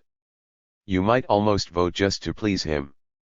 You might almost have pity on poor Madame Buffet, the PCF presidential candidate, and what she must feel when she enters the party building on the Place du Colonel Fabien. They haven't had the heart to hang a single banner from the railings. How did the party end up like this, so that everyone today thinks PC stands for personal computer and no longer Parti Communiste? It has often been said that the 2 stages of its unraveling were Mitterrand's maneuvers in the Union of the Left around 1980, then, 10 years later, the collapse of Barrack's communism in the East. No doubt this is part of the truth, but it is not sufficient explanation. These 2 blows only precipitated the agony of a great body that had been sick for a long time already. Without going back to biblical times, the Nazi-Soviet pact, the surrender of weapons by the Maquis after liberation, one of the great moments of the party's descent into the depths was, to my mind, the Algerian War, the Republican Front of 1956, which the Communists saw as a remake of the Popular Front, the voting of special civil and military powers to Guy Mollet, permitting him to send reinforcements to Algeria and intensify repression. The party went on to forbid its members to help the Algerians directly in their struggle, which led to serious tensions with the 74 NLR 48 Algerian Communist Party, whose activists included Maurice Auden. 6. It condemned refusal to obey orders and desertion, basing itself on a saying of Lenin's that you had to go to all wars, even imperialist ones. When members of the party were arrested for their involvement in and support networks, the Jeanson network in particular, Jeanson was Sartre's secretary, not only were they not defended, they were actually expelled. The PCF took a stand against the Manifesto of 121, a key moment in the shift in French public opinion. The dead at Metro Caron, whose memory it celebrates today, were parading in an orderly and disciplined fashion when they were crushed by Papon's police at the station entrance. It was the Algerian War, therefore, that revealed a whinging legalism of the PCF leadership that would show itself still more clearly at the time of the Gaullist coup d'état in 1958.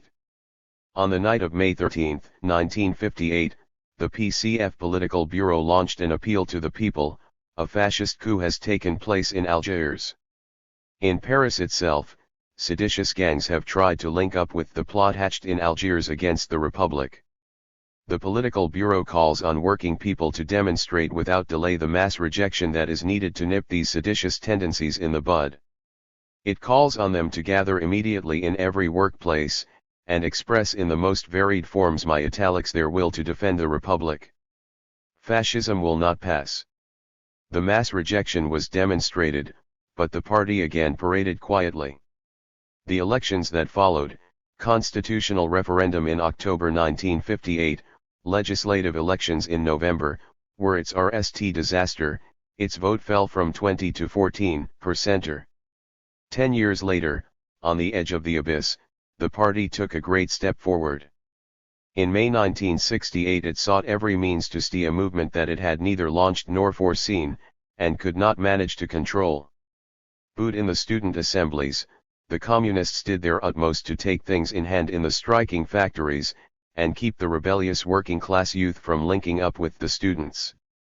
For the last 30 years, the party has been an ever more transparent phantom, less and less audible. Its posters are written in a whimpering tone, culminating in the last election campaign with "Live better, it's possible, and decent housing, you have a right to it." It is high time for it to disappear, as the last avatar of the Italian Communist Party did 3 months ago, when it scuttled itself by merger with the Christian Democrats in a social democratic formation, the null historic compromise. Putting to sleep this vestige of the French Communist Party will at last permit the unambiguous resumption of the nest name in politics, communism. June 13. On the cover of the June issue of Tribune Juve, the pleasant if rather carnivorous smile of Rakita Datai, under the headline "What Difference Between the Jews and Myself?" I am not at all clear what the Jews means here, and the easy banalities of the interview do not offer any answer. Let us accept that the Minister of Justice is referring to the Jewish community and its leaders, those who write in Tribune Juve, those who elect delegates to the CRIV, and those who, like Yvonne Levy in the editorial of this very issue, and that Kouchner and Sarkozy have the look of a couple, for better or worse. In this case, Madame Datai is right, nothing indeed divides her from Jews like this. In France especially, there have always been Jews who choose to side with the rulers, even during the war, when the Vichy government focused its persecution on Jews who were foreigners or recently naturalized Jews without a homeland who have descended on our country in the last 15 years, as Admiral Darla put it. The General Union of Jews in France, UJF, saw to it that French Jews were spared before its own leaders were themselves dispatched to Auschwitz. In Belleville, plagues remember the names of other Jews, dead in combat, shot, or deported for resistance activities. These Jews were recent immigrants from the East, Poland especially. They were workers, often former Bundists. They spoke bad French, with a Yiddish accent. Many of them belonged to MOI, the organization of immigrant workers, led, and despised, by the Communist Party. Some of them were members of LICA, the International League Against Anti-Semitism founded by Bernard Lazare in the days of the Dreyfus Affair, of which today's pathetic descendant, LICRA, International League Against Racism and Anti-Semitism, is only a caricature. Those Jews are dead, and I shall not venture to speak in their name. But we might well believe that they would scarcely have appreciated the ambient neo-Paytanism of which Madame Datai is one of the nest scions. 76 NLR 48. June 21. Yesterday evening, a little after 7, identity check at the bottom of Rue de Belleville. The police entered a café, Le Celtic, and took away a number of people, including a young Chinese woman who had been in France for 8 years and was going to marry a Frenchman in a few days' time.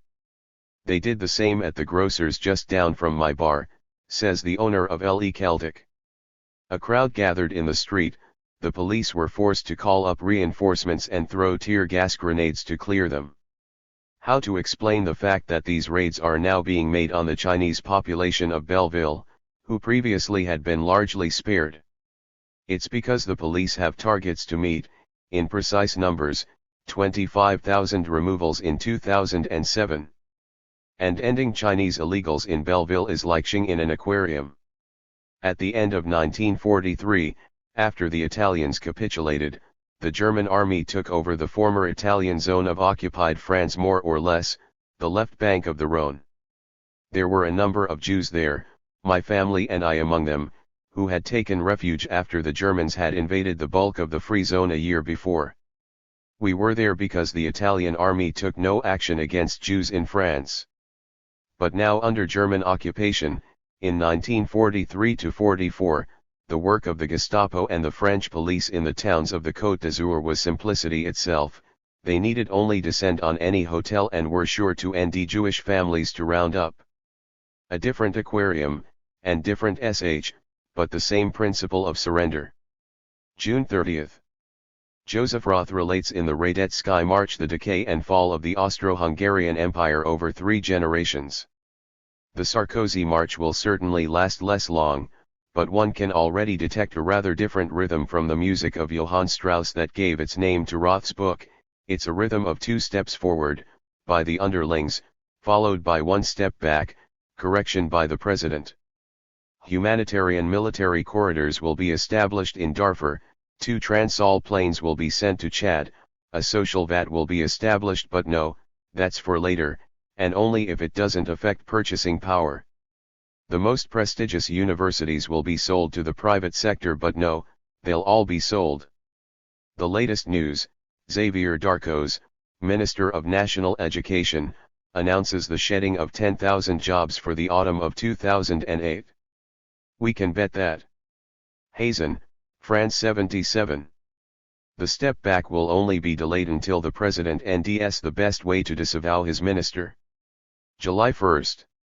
Big demonstration of illegal immigrants and those supporting them. At the Belleville Metro, the procession coming down from the Place des Fêtes meets up with the one starting from Gambetta. Chinese, Africans, anarchists, people from Education Without Frontiers, simple friends, a noisy mixture, with many women in baboos, either veiled or in the latest Belleville fashion, and lots of children. At the head, a sound truck blasting out African music that gets people dancing in the street. Security is provided by Africans who twist about laughing. The song goes, the sans-papiers are in the street / Sarkozy's in his armchair / the dossiers are in the drawers / we've had enough, we've had enough. The local schools march behind their banners. A few sad old activists sell papers of organizations no one has heard of.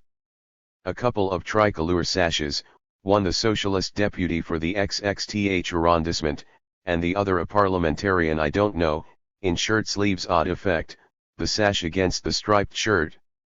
This is neither an insurrectional demonstration nor a trade union walk in slippers, it's a form of action that I think is new, based on the pleasure of all those marching here, to the sound of this joyful music, the pleasure of being together. I have sometimes made fun of that word, repeated ad nauseum as it is in order to conjure away the isolation in which we are submerged. This afternoon, however, it had a real meaning, along with a disturbance of public order, no small thing that you can call emotion. July 2nd. Le Monde mentions yesterday's demonstration only in a piece of VE lines devoted to Brice Hortefeux, who presents himself as the Minister for Legal Immigrants. 7 The principle is expulsion. But the reality also means studying each case individually. In Liberation, some scribbler quotes those responsible for the demonstration without a single line or word on what took place in the street. Impossible to open a paper or switch on the radio without falling on an exhortation to refound, renew, reconstruct the left. For ease of reading, I'll stop putting this word in quotes when referring to the PS, let's say that these are now implicit.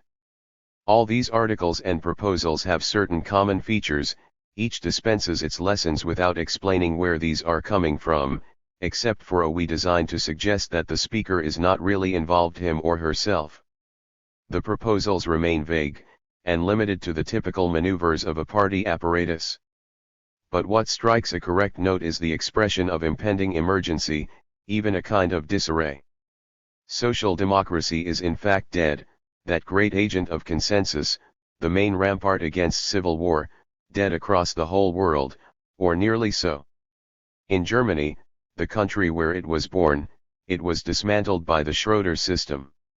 In Italy, where indeed it never really existed, all that remains after the Berlusconi era is debris. In Israel, the Labour Party is no longer anything but an appendage that serves to buttress the far right. In the United States, Hillary Clinton is pulling the Democratic Party towards positions more reactionary than those of the moderate Republicans. The main cause of this decrepitude is the same on all sides: economic constraints have shattered the left panoply of social democracy. And for right-wing policies, the electors of all countries logically prefer right-wing leaders: Sarkozy, Merkel, and tomorrow Netanyahu, and the return of Berlusconi. In France, the Socialist Party leaders are disturbed to and themselves distanced from the centers where positions are allotted and rewards distributed. Some of them have gone over, bag and baggage, to the other camp. Others are convinced that their return to power requires a transformation like that which Blair imposed on the UK Labour Party. Royal said as much in the course of her campaign, and Strauss-Kahn doesn't have anything different in mind. What is lacking is simply a convincing expression, a decisive abandonment of the social trimmings, a renunciation that can be clearly proclaimed. This is what is meant by the renovation/refoundation of the Socialist Party. If the wall of social democracy has collapsed, it is imperative to construct a new one. But to build a new wall behind which consensus can be re-established, an effective ideological cement is needed, at least in France, a country where pragmatism isn't sufficiently seductive. That, Hazen, France 79. Is the role played by intellectuals of varied provenance, from the Collège de France to Nouvel Observateur, from Esprit to the op-ed pages in Le Monde and Libération. Apart from a few turncoats, these intellectuals do not trust the right to maintain the existing order. They think the Sarkozy fashion will pass, and fear all kinds of upsurges in its wake. They are therefore working on a new body of doctrine that will be distinguishable from the neoliberal Vulgate, but will demonstrate in scientific fashion the sadly inevitable character of the market economy, free competition, and the unrestricted movement of capital and brains. François Furet, for whom the French Revolution only put an end to something that no longer existed, established the Fondation Saint-Simon which, for the RST time in France, brought together on American lines politicians, academics, media pundits, and industrialists, to work on a project of modernization. The General Secretary of the Foundation before its dissolution was Pierre Rosanvallon, who in 2002 founded a new study group, the Republic of Ideas, of which he is president. Its vice president is Olivier Mongan, Esprit, and its treasurer the former boss of Credit Lyonnais, Jean Payrolivet. The Republic of Ideas organized a big forum in Grenoble in May 2006, in association with Solidarités Actives, an organization led by Martin Hirsch, whom Sarkozy has appointed as his High Commissioner to combat poverty. Its objective was to develop a new social critique, my italics, to be deployed simultaneously in three directions: to analyze the characteristic tensions of contemporary capitalism, to examine the changes in democracy, and to understand the cultural revolutions underway. It is essential for a club like this that the critical dimension should be as evident as possible, as the point is to provide intellectual tools to plaster up a center-left that should not look entirely like the right. The books published by the Republic of Ideas have challenging titles: Le Capitalisme des Héritiers, Le Ghetto Français, Les Desordres du Travail, L'Insécurité Sociale. But inside, despite the invariable dithyrambs of Le Monde, Télérama, and Nouvel Observateur, their proposals are drawn from Raymond Aron, the most bastardized disciples of Pierre Bourdieu, and at American-style economism. For these champions of political philosophy, these intellectuals seeking to shore up the established order, there is always the same difficulty to navigate: how to make people believe that their aim is to change everything, when what they want is precisely for nothing to change. 80 NLR 48. July 5. Two passengers on a Paris to Bamako flight, Marie-Françoise Durupt and Youssouf Soumounou, appeared before the Bobigny court on July 2, charged with having, at Roissy, on April 28, 2007, directly provoked M. Diakite Ibrahima and M. Fofana Samba, who were being expelled from the country, to rebel by way of shouting and public address, with the aim of violently resisting persons vested with public authority, offences under Article I.433-10, Para 1 of the Penal Code, and penalized under that article. El Humanite, July 3. The Chief of Police, Michel Gaudin, condemned to Figaro, July 4. The capital must urgently make up its backwardness in terms of video surveillance. The last count showed 30,800 cameras, both public and private, only half the number that London has. Lamine Dieng, a young man of 20, arrested on June 17 at Menilmontant, died in the police van taking him to the station. The autopsy was quick to reach a verdict of death by cardiac arrest, following a drug overdose, though those who know the man maintain that he did not take drugs. The family has launched a complaint, and a committee has been formed to end out the truth. Weeks later, Le Montien Air bookshop in the Rue de Penvoyaz received a visit from the police, who forced them to take down from their window a poster announcing the RST meeting of the support committee. The reason given was that this kind of thing undermines the police. July 8. 5 intellectuals at the Élysée, runs the Le Monde headline.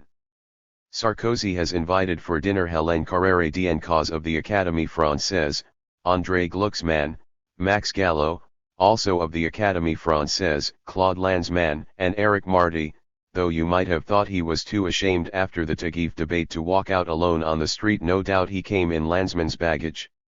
8. 2 remarks on this invitation. The RST bears on the word intellectual. I am acquainted with historians, philosophers, biologists, sociologists, and poets. I also know booksellers, plumbers, beekeepers, teachers, waitresses, and even journalists. But in its current usage, the term intellectual has come to denote men, and a few women, who have acquired the right to express their opinion publicly on any subject they like, politics in particular. The expression media intellectual has become a pleonasm. The man or woman who does not have columns open to them in the major daily or weekly papers, is not regularly invited onto France Culture and never seen on television, cannot be considered an intellectual. The second is the reason for this dinner. If Sarkozy were simply trying to cast off the image of an uncultured parvenu, he could easily have invited guests who were younger, more fashionable, and indeed, more talented. I believe the point is rather to pay homage to a group of French neocons, selected from those who have worked for years to fashion the hegemonic ideology of today. Flag-waving patriotism, Gallo, contempt for immigrants, Carrère d'Encausse, armed export of democracy, Glucksmann, the equation of criticism of Israel with anti-Semitism, Lanzmann, Marty, hatred of Islam, all of them it's the thinking of the new right that is invited to the Élysée. July 9. Much hullabaloo in the last few days about opening, in other words shing for socialists, the last trawl having brought in Strauss-Kahn, boosted by Sarkozy as the next head of the IMF. Following on the noisy announcement that Lang and Védrine are set to join government commissions, this maneuver alarms the Socialist Party, who wax indignant. But turning their coat in this way is inscribed in the very history of the PS. On July 10, 1940, when what remained of the French National Assembly met in the Grand Casino at Vichy to vote Laval's proposal to give full power to Pétain, 36 of the socialist deputies voted against, 6 abstained, and 90 voted for, pronouncing the end of the Third Republic and the establishment of an authoritarian regime. A number of socialists went further down the line, in opting for Nazi collaboration. Paul Faure, former number 2 in the party, Charles Spinus, Minister of the Economy and then Budget Minister in the Popular Front government, who championed collaboration on the basis of equality, a new Europe, and a free 82 NLR 48. Association of Socialist States, René Bellin, Deputy General Secretary of the CGT, whom Pétain appointed Minister of Labour, Georges Albertini, former Secretary General of the Young Socialists, who became second-in-command of the Rassemblement National Populaire, the pro-fascist party of Marcel Dede.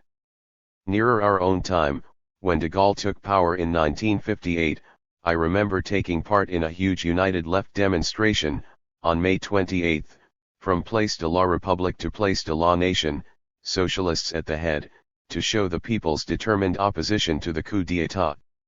Then on June 1, 42 socialist deputies out of 91 voted for de Gaulle, assuring him of a majority, and Guy Mollet, RST Secretary of the SO, joined the new government as Minister of State. Admittedly, the genuections of the socialists on the occasion of Sarkozy's accession to the presidency can hardly be compared with these dramatic events. But it goes without saying that, for a party where the main object of its leaders is to win power, such reversals are perfectly normal when this goal seems distant and even problematic. July 11. A researcher at the École d'économie in Paris, Camille Landais, has studied income trends in France from 1998 to 2005, Le Monde. For the lower 90% of households, some 55 million people, the increase is below 5%. On the other hand, for the richest 1% or around 600,000 people, declared income has risen by 19%, or, for the richest 0.1% 60,000 people it has risen by 32%, and for the richest 0.01% i.e., some 6,000 people by nearly 43%. August 3. According to the Élysée spokesperson, no connection should be seen between Sarkozy's intervention to achieve the release of the Bulgarian nurses and the Eid's arms sale to Libya.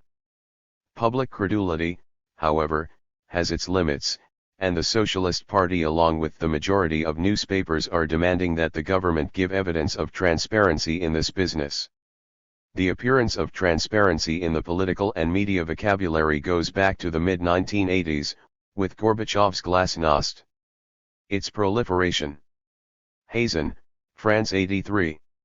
Today reveals something of the twisted relationship between politics and truth in France.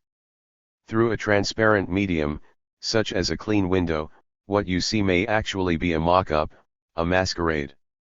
A transparent person is not necessarily a good person, he or she may be an utter scoundrel, as long as they respect the due procedures. It makes little sense to demand transparency, the appointment of committees of inquiry, mediators, observers, high authorities of all kinds. What we need to demand is the truth. But that would run against one of the basic postulates of the postmodern thinking that guides the champions of pragmatism and inspires their speeches, in which the word concretely appears in every other sentence. According to this postulate, truth is a relative notion, a matter of interpretations between which it is impossible to decide, each of them casting a distorted reaction on the others. The naive person who runs after the truth is rather like the Orson Welles character in The Labyrinth of Mirrors at the end of The Lady from Shanghai, ring his pistol at people who are not where they seem. What is called public opinion in France now seems saddest with hearing certain people demand transparency and others promising it, having long ago said goodbye to truth in matters of politics. The way in which everyone makes free with the truth corresponds well with the varied arrangements of our rulers. Transparency is simply the name of one such arrangement, perhaps the most cunning of all. Roberto Swartz. Competing readings. In world literature. In her book, Borges, a writer on the margins, Beatriz Sarlo describes the curious sensation of lecturing on Borges at Cambridge. There I was, an Argentine woman in an English university, talking about another Argentine who today is considered universal. Borges's international reputation had purged him of his nationality. What is at stake, culturally and politically, in this purging? The case of the Brazilian writer Machado de Assis, 1839–1908, offers us the chance to locate two sets of readings as unequal, agonistic, parts of the global literary system. One, the RST, is rooted in the national historical experience of the periphery. The second, based in the dominant metropolitan centers, RST Paris and London, now indubitably the United States, seeks to identify new entrants to the canon of world literature, masterpieces to set beside the great works of the established tradition. What is the relation between these readings, or rather, between the conceptual matrices that lie behind them? And what should it be? First, however, it should be noted that although Machado's world literary status is very high today, it was almost non-existent before 1950. True, his most outstanding late works had been translated into French several decades before: posthumous memoirs of Braz Cubas in 1911, Dom Casmurro in 1936, while Anatole France had written an avant-propos to a study of his oeuvre as early as 1909. Anglophone readers had to wait until 1952 and 1953, respectively. Since then, more of Machado's work has been translated, and critical studies by non-Brazilians have trickled out. 3. Helen Caldwell's important contribution, discussed below, was published in 1960. At RST, literary recognition came mainly through avant-garde intellectuals and writers who had a feel for quality and 86 NLR 48. Innovation. The Horizon Books editor and novelist Cecil Hemley, his author, Susan Sontag, for the experimental novelist John Barth. 5. Hemley's appreciation may be quoted at length, in view of all it foreshadows.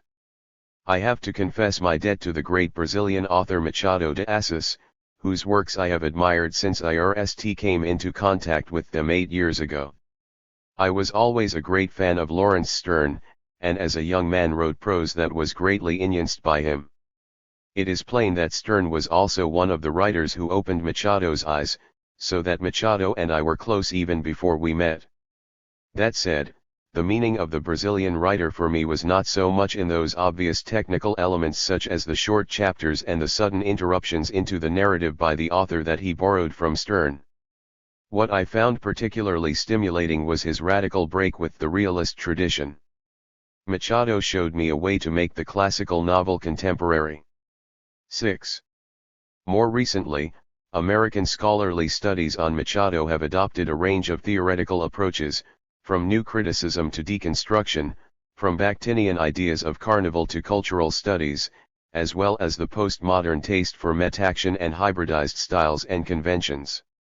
More surprisingly, perhaps, Machado's work, created in another time and another country, not only offers no resistance to such literary theories but almost seems specifically designed to illustrate them, the point of contact being his questioning of realism or representation, and the salience of form, conceived in radical distinction from the narrative. In Brazil, critical approaches to Machado have evolved differently. Critics here were dealing not with a great unknown writer but with an anodyne national classic. Yet although his reputation was assured, Machado's greatness did not form part of Brazilian life or letters. His intellectual and artistic subtlety, far superior to that of his compatriots, distanced him rather than bringing him closer to his country.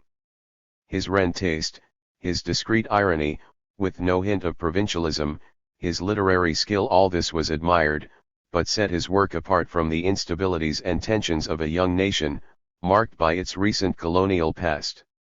Machado's achievements were seen as victories over an ungrateful context rather than the expressions of it, and as such had no sequel. Depending on the point of view, his perfections could even be seen as drawbacks. 7. This approach was turned inside out from the 1950s on. The master's Olympian distance remained, but now it functioned as a decorative screen, serving to conceal his incisive relationship to the present. Critical attention shifted to his literary processing of the surrounding realities, hitherto a largely neglected aspect of his work. In place of the researcher into the XED qualities of the human soul, above and beyond history, indifferent to the particularities and conics of his own country, came the mischievous dramatist of Brazilian experience. He was not merely the descendant of such international luminaries as Sterne, Swift, Pascal or Erasmus, as his cosmopolitan compatriots would have it. He also studied, with astonishing discernment, the work of his local predecessors, lesser, if not far lesser, writers than himself, in order to deepen it. For better or worse, Rio's chroniclers and novelists had created a tradition whose picturesque trivialities Machado would expand in several dimensions, pinpointing the nerve of modernity inside them and raising a strictly local experience to the level of the great art of his time. 8. 88 NLR 48. By the 1970s, Machado's supposed disdain for social questions had been disproved by Raimundo Feoro, who collected together all the observations on the surrounding society that are scattered throughout his books. Feoro was able to use these numerous and very pointed references as the basis for a 500-page work on the transition from a caste society to one of classes. 9. Slave labor and the colonial popular classes, widespread clientelism, and a tropical location, the emperor and his court, all lent a specific character to the urban, part Europeanized civilization of Brazil. In subsequent stages of critical engagement, the composition, rhythm, and texture of Machado's novels have been viewed as the artistic formalization of specific aspects of the ex-colony's reality, captured most precisely where it thought itself least backward and most civilized. Once explored by the novelist's imagination, these disguised signs of civilizational lag took their place in a web of connections and implications, some of them highly modern as well as uncomfortable, Brazilian patterns of patriarchy, its special mixture of liberalism, slavery, and clientelism, the sui generis intermeshing of its social classes, inseparable in turn from the destinies of Africans transported here as slaves. Just as much at stake has been the ongoing evolution of these factors and the manner in which they have been integrated into the present-day world, whether as problems or potential solutions. The result was that both aesthetic questions relating to the form and internal dynamics of Machado's work, and questions of originality, now came to include reaction on the specific traits and historical significance of the social formation itself. 10. The View from New York.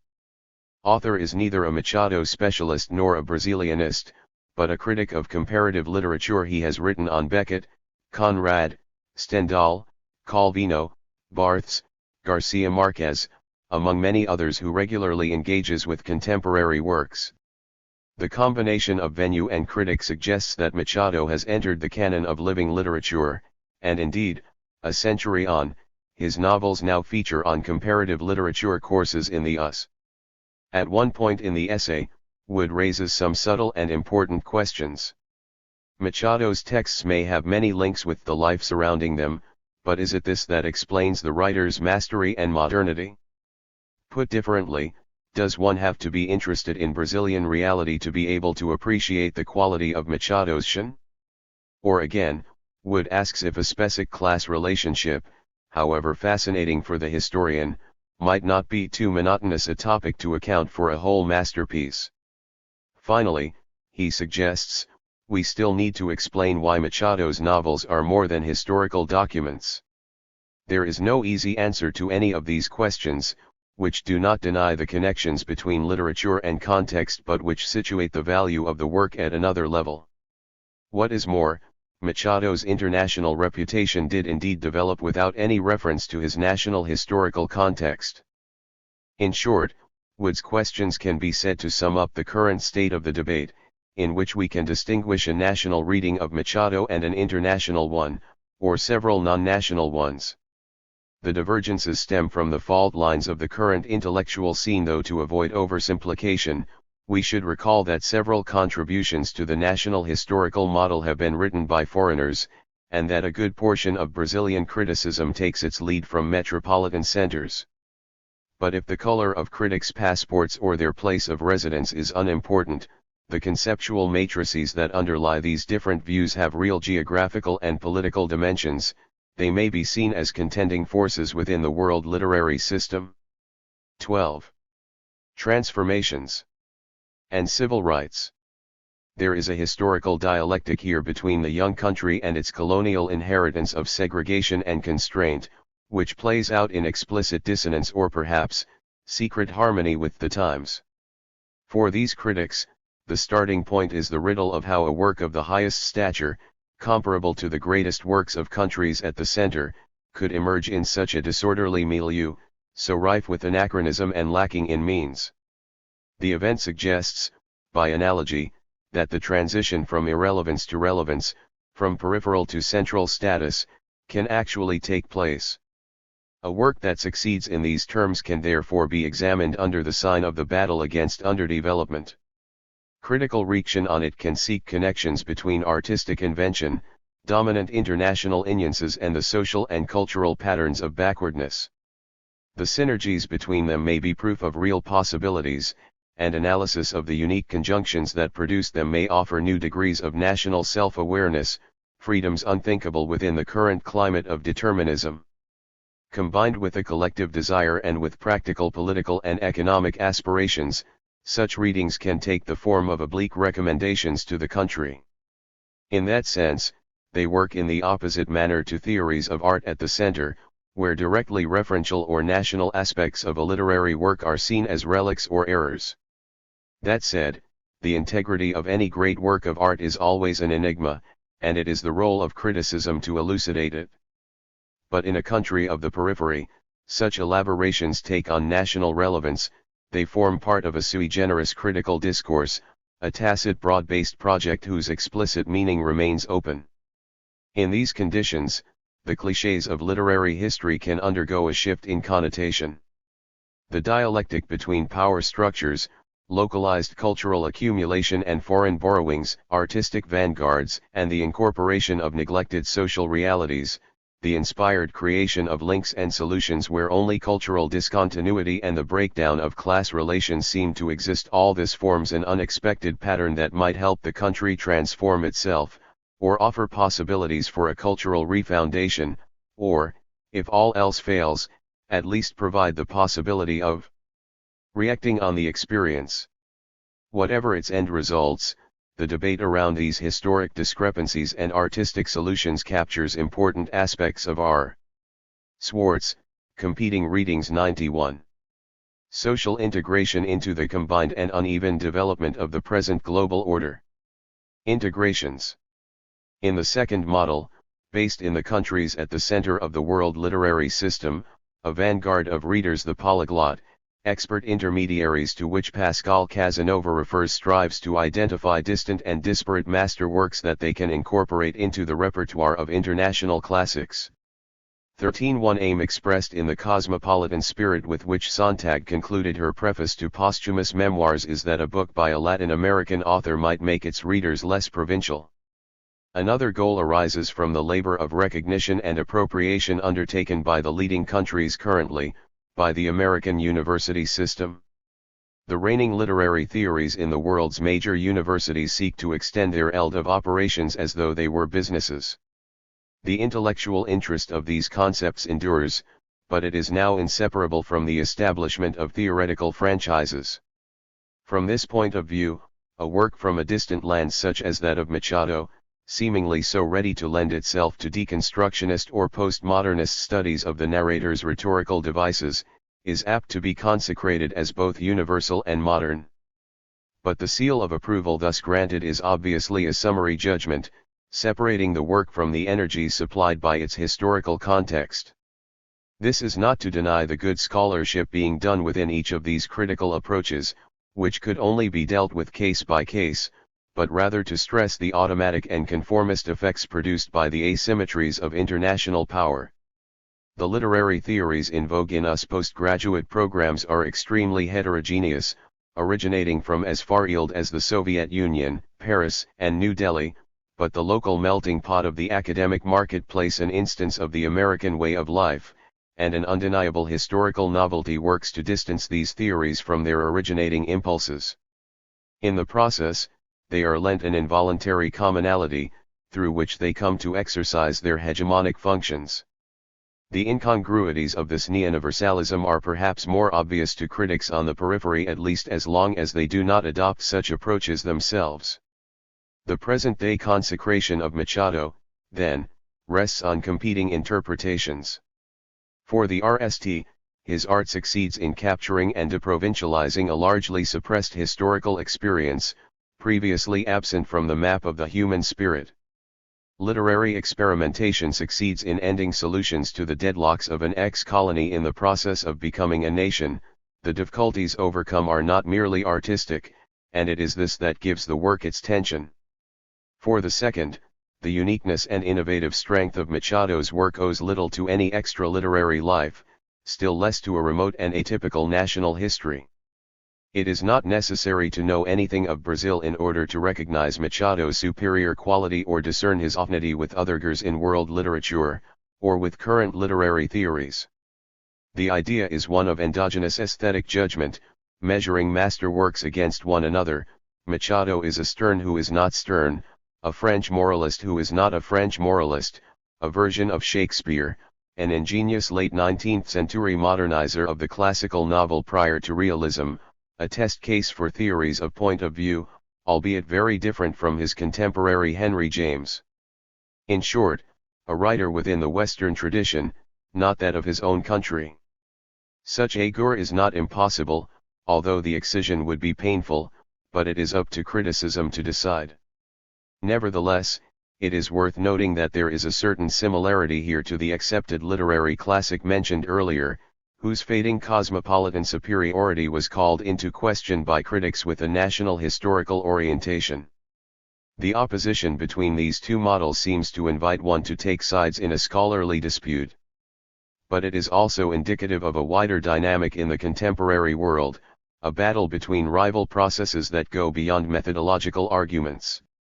Relations between the opposed views are far from simple, though each seeks to disqualify the other, each also represents something the other lacks.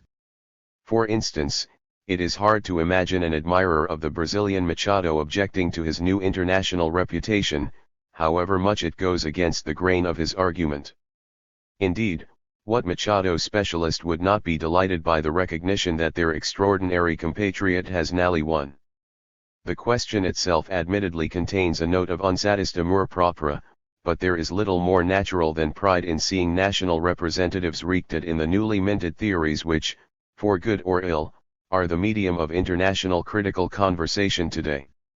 Indeed, why bury an obviously universal author in the particularities of a national history that interests no one and has no interlocutors? According to this latter view, an author gains greater international success the more his historical specificity recedes from view. To emphasize that specificity is merely to detract from his universality. The artist enters the canon, but his country remains in limbo, and an insistent focus on it does nothing to assure his status. It would seem, then, that the suppression of history thus opens the doors to the universal present, to world literary consecration from which national historical consciousness must be debarred. As we will see, the distinction is a false one, and there is no reason to give it the last word, but as the debate stands at present it has a certain validity. The lack of internal articulation and intellectual traffic between national and present-day history has both political and aesthetic consequences.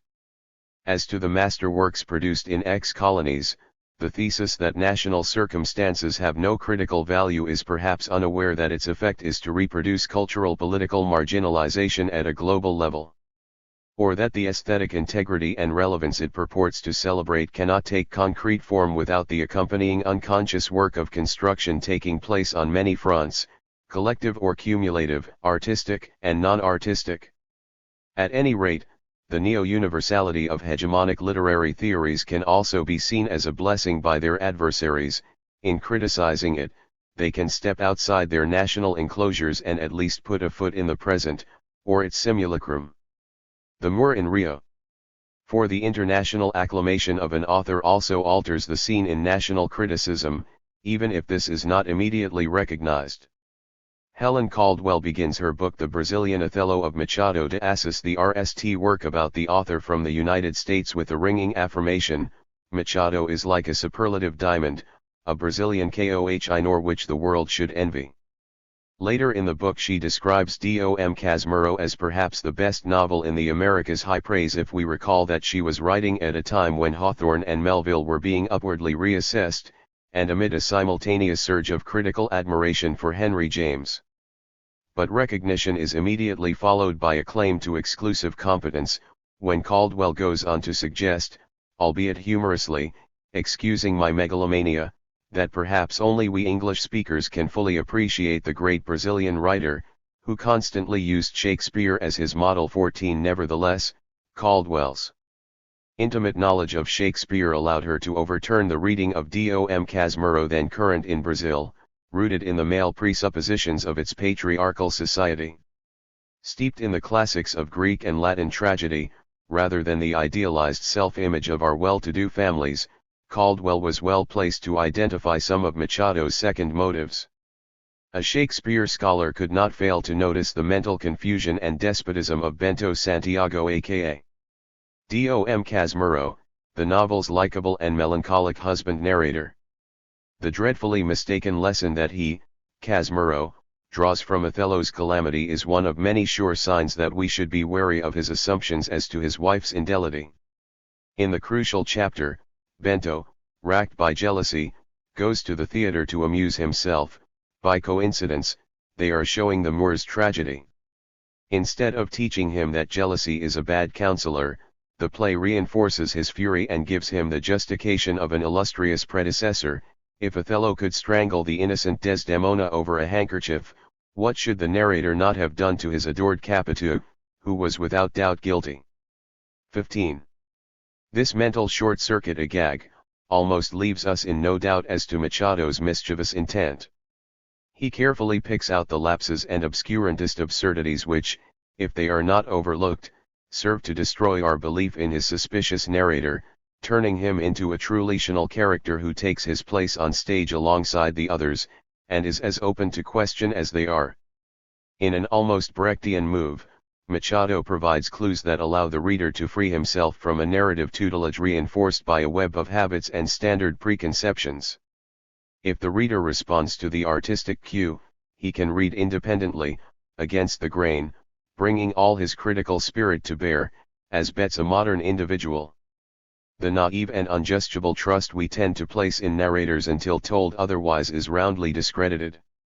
The reversal of perspectives could not be more complete.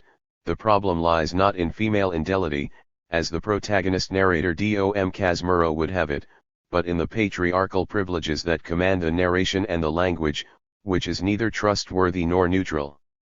Thanks to this formal device, which completely destroys the narrative pact, the impulse to question engulfs all else.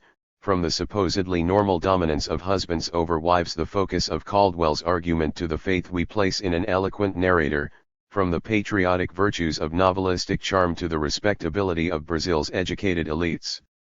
The book moves from being the national model of elegant, memoiristic retrospection to a groundbreaking experiment and implacable masterpiece.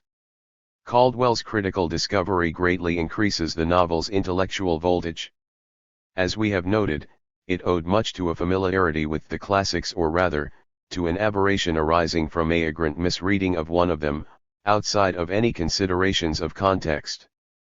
But in fact the effective context here is the canonical tradition itself, which served to shed light on the hypocrisies embedded in the social order.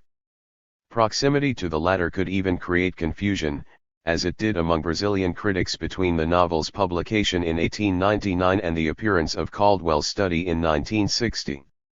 Caldwell could take justifiable pride in having corrected 3 generations of critics, convinced of Capitu's guilt by the insinuations of her ex-husband, now a crazed widower playing the role of the pseudo-narrator. 16. Of course many Brazilians had read Othello and most likely noticed that Casmurro draws the wrong conclusion from Desdemona's death.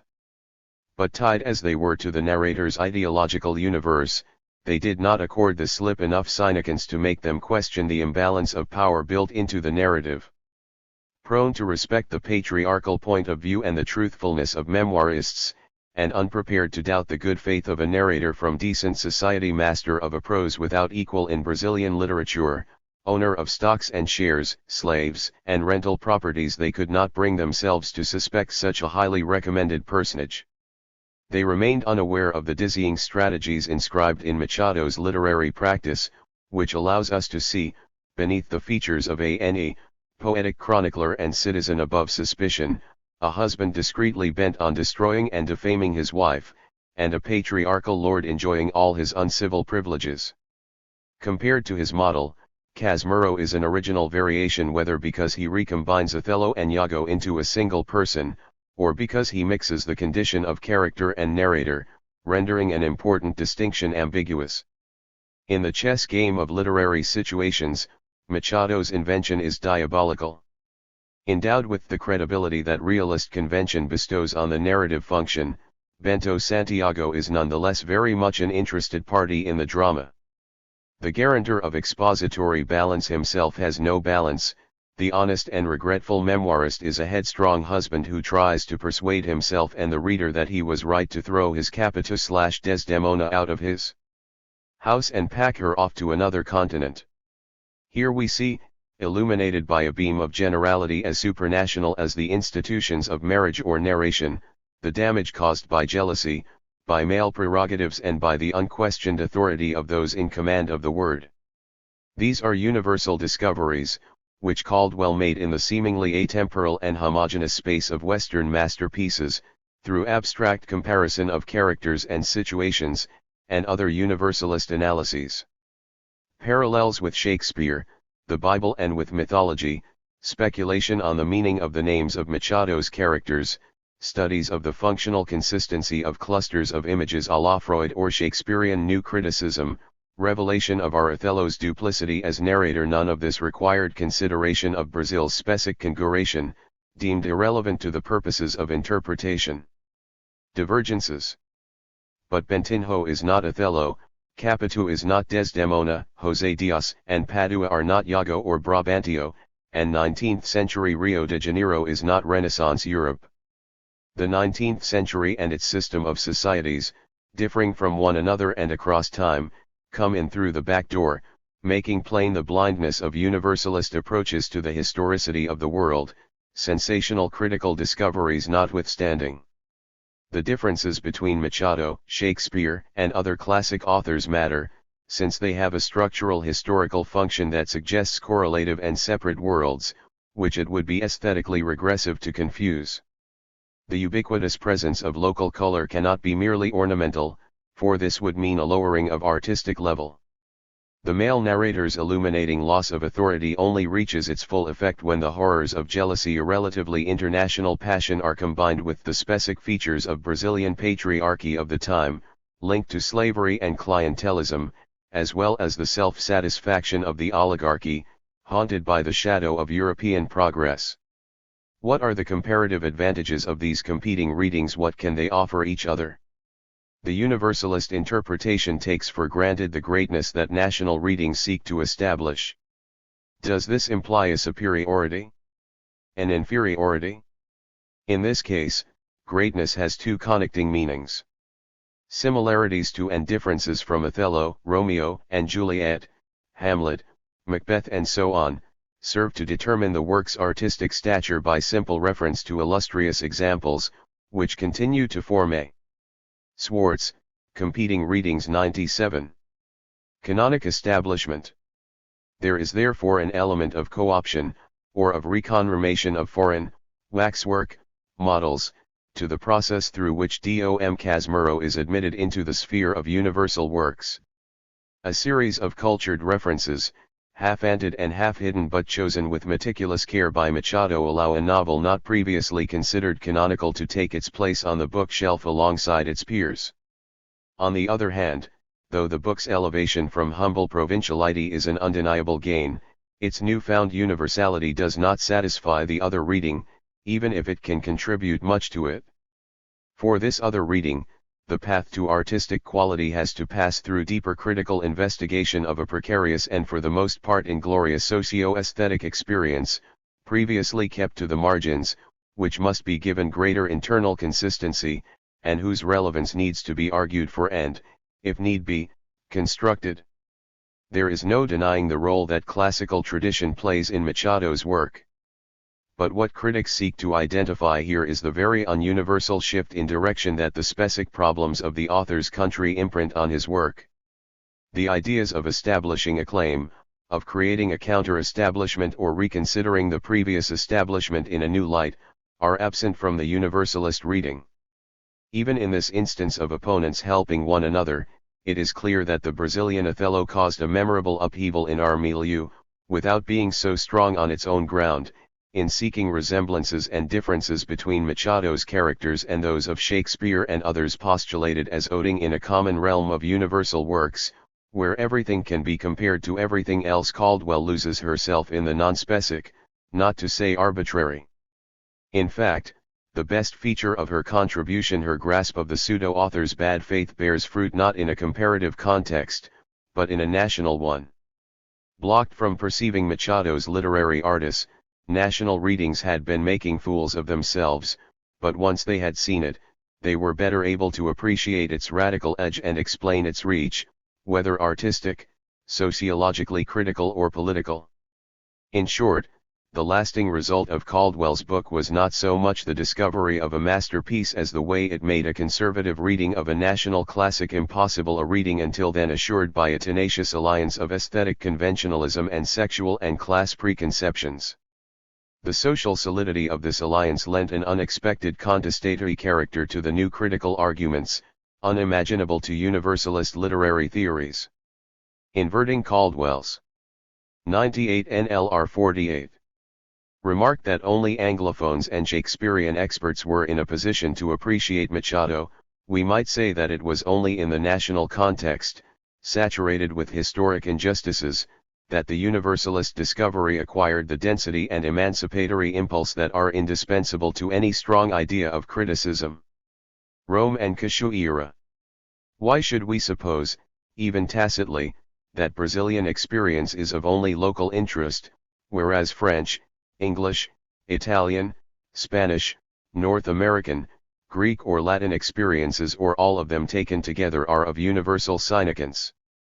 If the question is only asked to disguise our shortcomings as an ex-colony, it is not even worth asking. But if the intention is to question the universality of the universal and the localism of the local, then it could be a good starting point for further discussion. This is a question of some importance for the art of Machado, who dramatized it in one of his most ingenious chronicles, called Martinha's Dagger 17. The story, written in a pastiche of classical prose, concerns the parallel destinies of two daggers. One of them is legendary and famous. It was used for the suicide of Lucretia, raped by Tarquinio Sixtus. The other is a common Brazilian one, destined for the rust of obscurity, which allowed Martinha to avenge herself of the unwelcome attentions of one João Limeira. When he persists, she warns him, "Don't come any closer, or I'll put a hole in you." When he ignores her warning, she gave him a thrust with the dagger which killed him on the spot. This news item, which Machado read in a paper from the town of Cachoeira, in the interior of Bahia, is placed alongside the celebrated chapter in Livy's History of Rome. Outlining the differences, the writer concedes that the Bahian newsletter cannot compete with the celebrated historian of antiquity, that everything indicates that Martinha was far from being a model of Roman matronly virtue, and that João Limeira had no royal blood in his veins. The comparisons, all of them slighting, are made from the point of view of the most mannered Rio literary circles, and poke fun at this small town in the interior which no one in their right mind would compare with the capital of antiquity. At this point, however, Machado turns the irony on its head. If he did not, he would not be the writer he is, and observes that the young girl from Cachoeira had nothing to learn from her Roman predecessor when it came to bravery. Martinha took her revenge in her own hands, whereas Lucretia entrusts the vengeance to her husband or father. Martinha also punishes her attacker for his intentions, and not after she has actually been raped. For a moment it is Lucretia who is cast in the example of Martinha, and not vice versa, a reversal of well-nigh unimaginable effect. Clearly we are not meant to take this ranking of superior or inferior qualities too seriously. They result from the abstract comparison, item for item, which pits rhetorical ingenuity against historical wisdom, a choice which the passage of time renders absurd. So, after laughing at Cachoeira, because it cannot be compared to Rome, the parallel mocks Rome as perhaps being no more than Cachoeira dressed up in any words. Linked together in this way, the height of localism that is Cachoeira and the height of universality that is Rome function as a comedy duo. The clichés cancel each other out, to the entertainment of the connoisseur, but do not go beyond that. The dualism is forced and has a certain mawkish sterility, which seems to lead nowhere. But despite the ostensible even-handedness of the story's argument, the parallelism is mocking and reveals an unmistakable cast of mind, typical of a certain class, which is, in its turn, of great interest.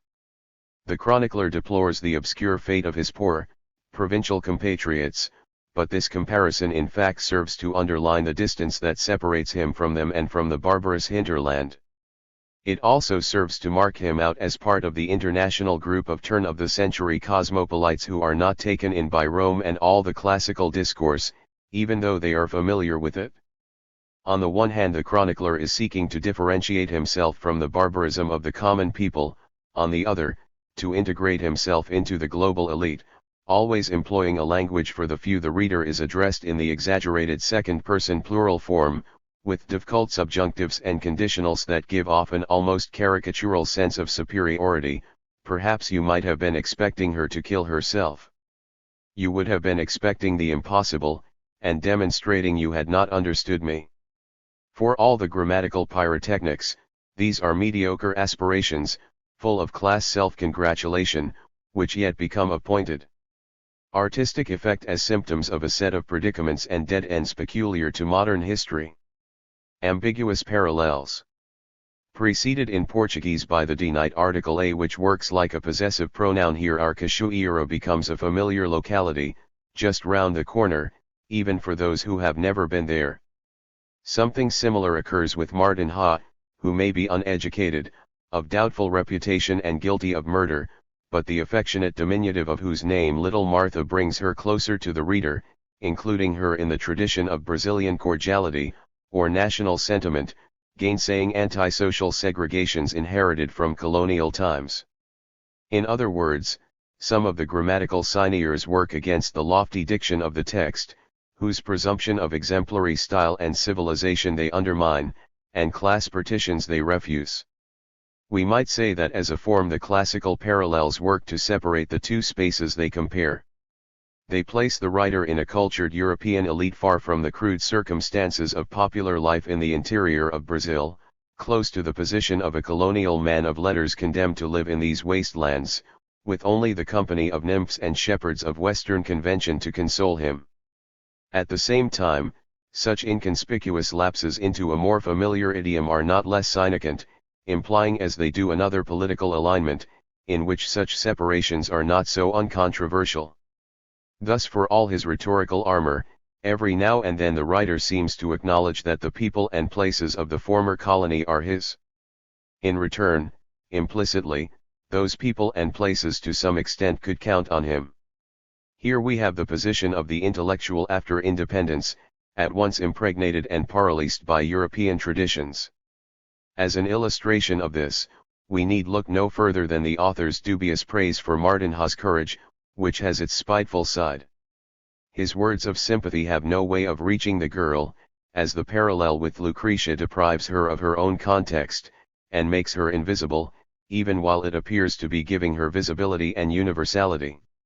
Trapped by his showy erudition, the writer and DS himself standing on the side which he hoped to attack, concealing the different world which he hoped to reveal. The belles lettres operate not purely as a triumph, but also as an obstacle, while the local experience, as a source of identity, both strengthens and belittles its owner. The mixture of dictions displays an inner crisis, which resolves itself in the null lines in the defeat of the aspiration to a national culture, after expressing an indignation at the inequality of destinies that only repeats what is in the books of the canon and ignores what exists in reality. In other words, Brazil, the writer throws in the towel and joins the opposing side, that of the domesticated man of letters inside him. Well, let's say no more about Martin Ha, i.e. let's not talk about Brazil. This conclusion is not to be respected, or better, it is to be rejected. It is yet another example of Machado's typical strategy of the false or unacceptable null that invites us to look more critically at the character who says this.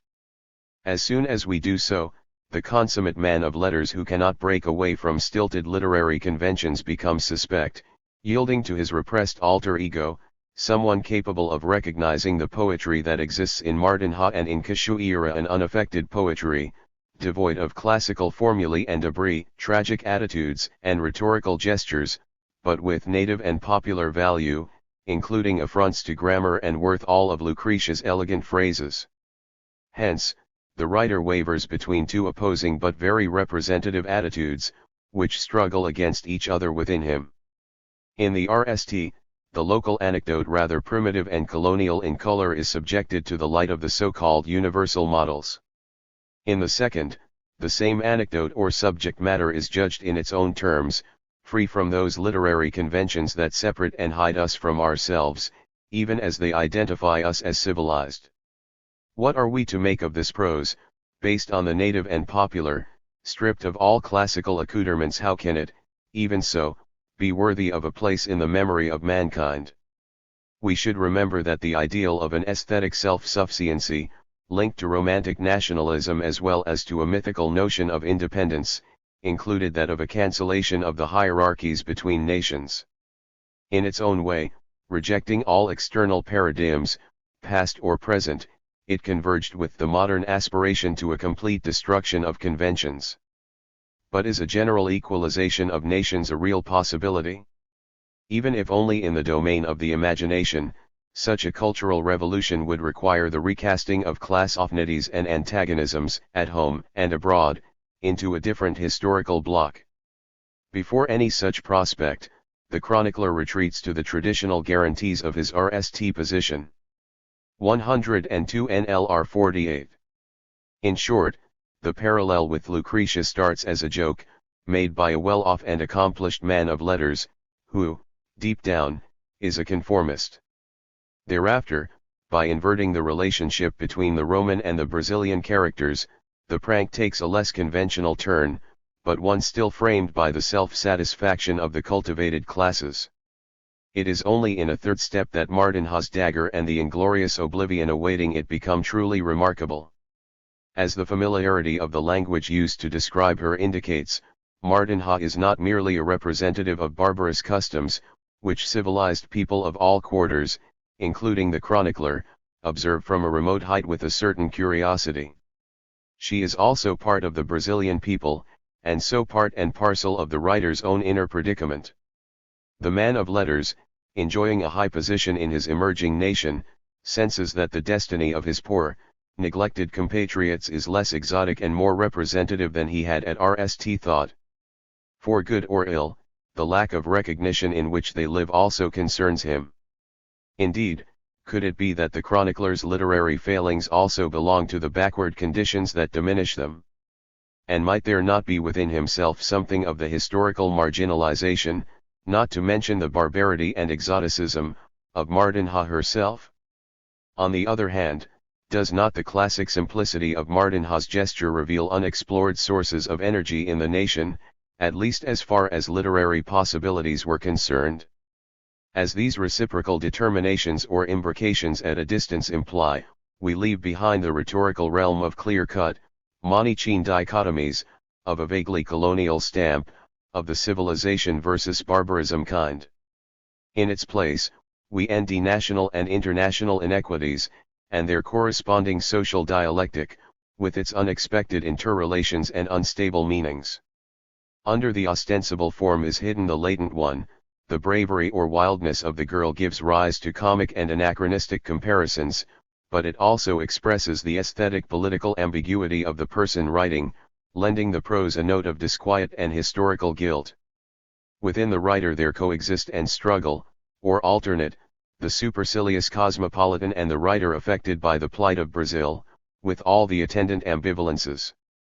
Thus, the oblivion that will overtake Martinha deserves the crocodile tears of the salon wit, as well as the sincere but confused tears of the national writer, who bewails in her the obscurity in which his country and he himself must languish.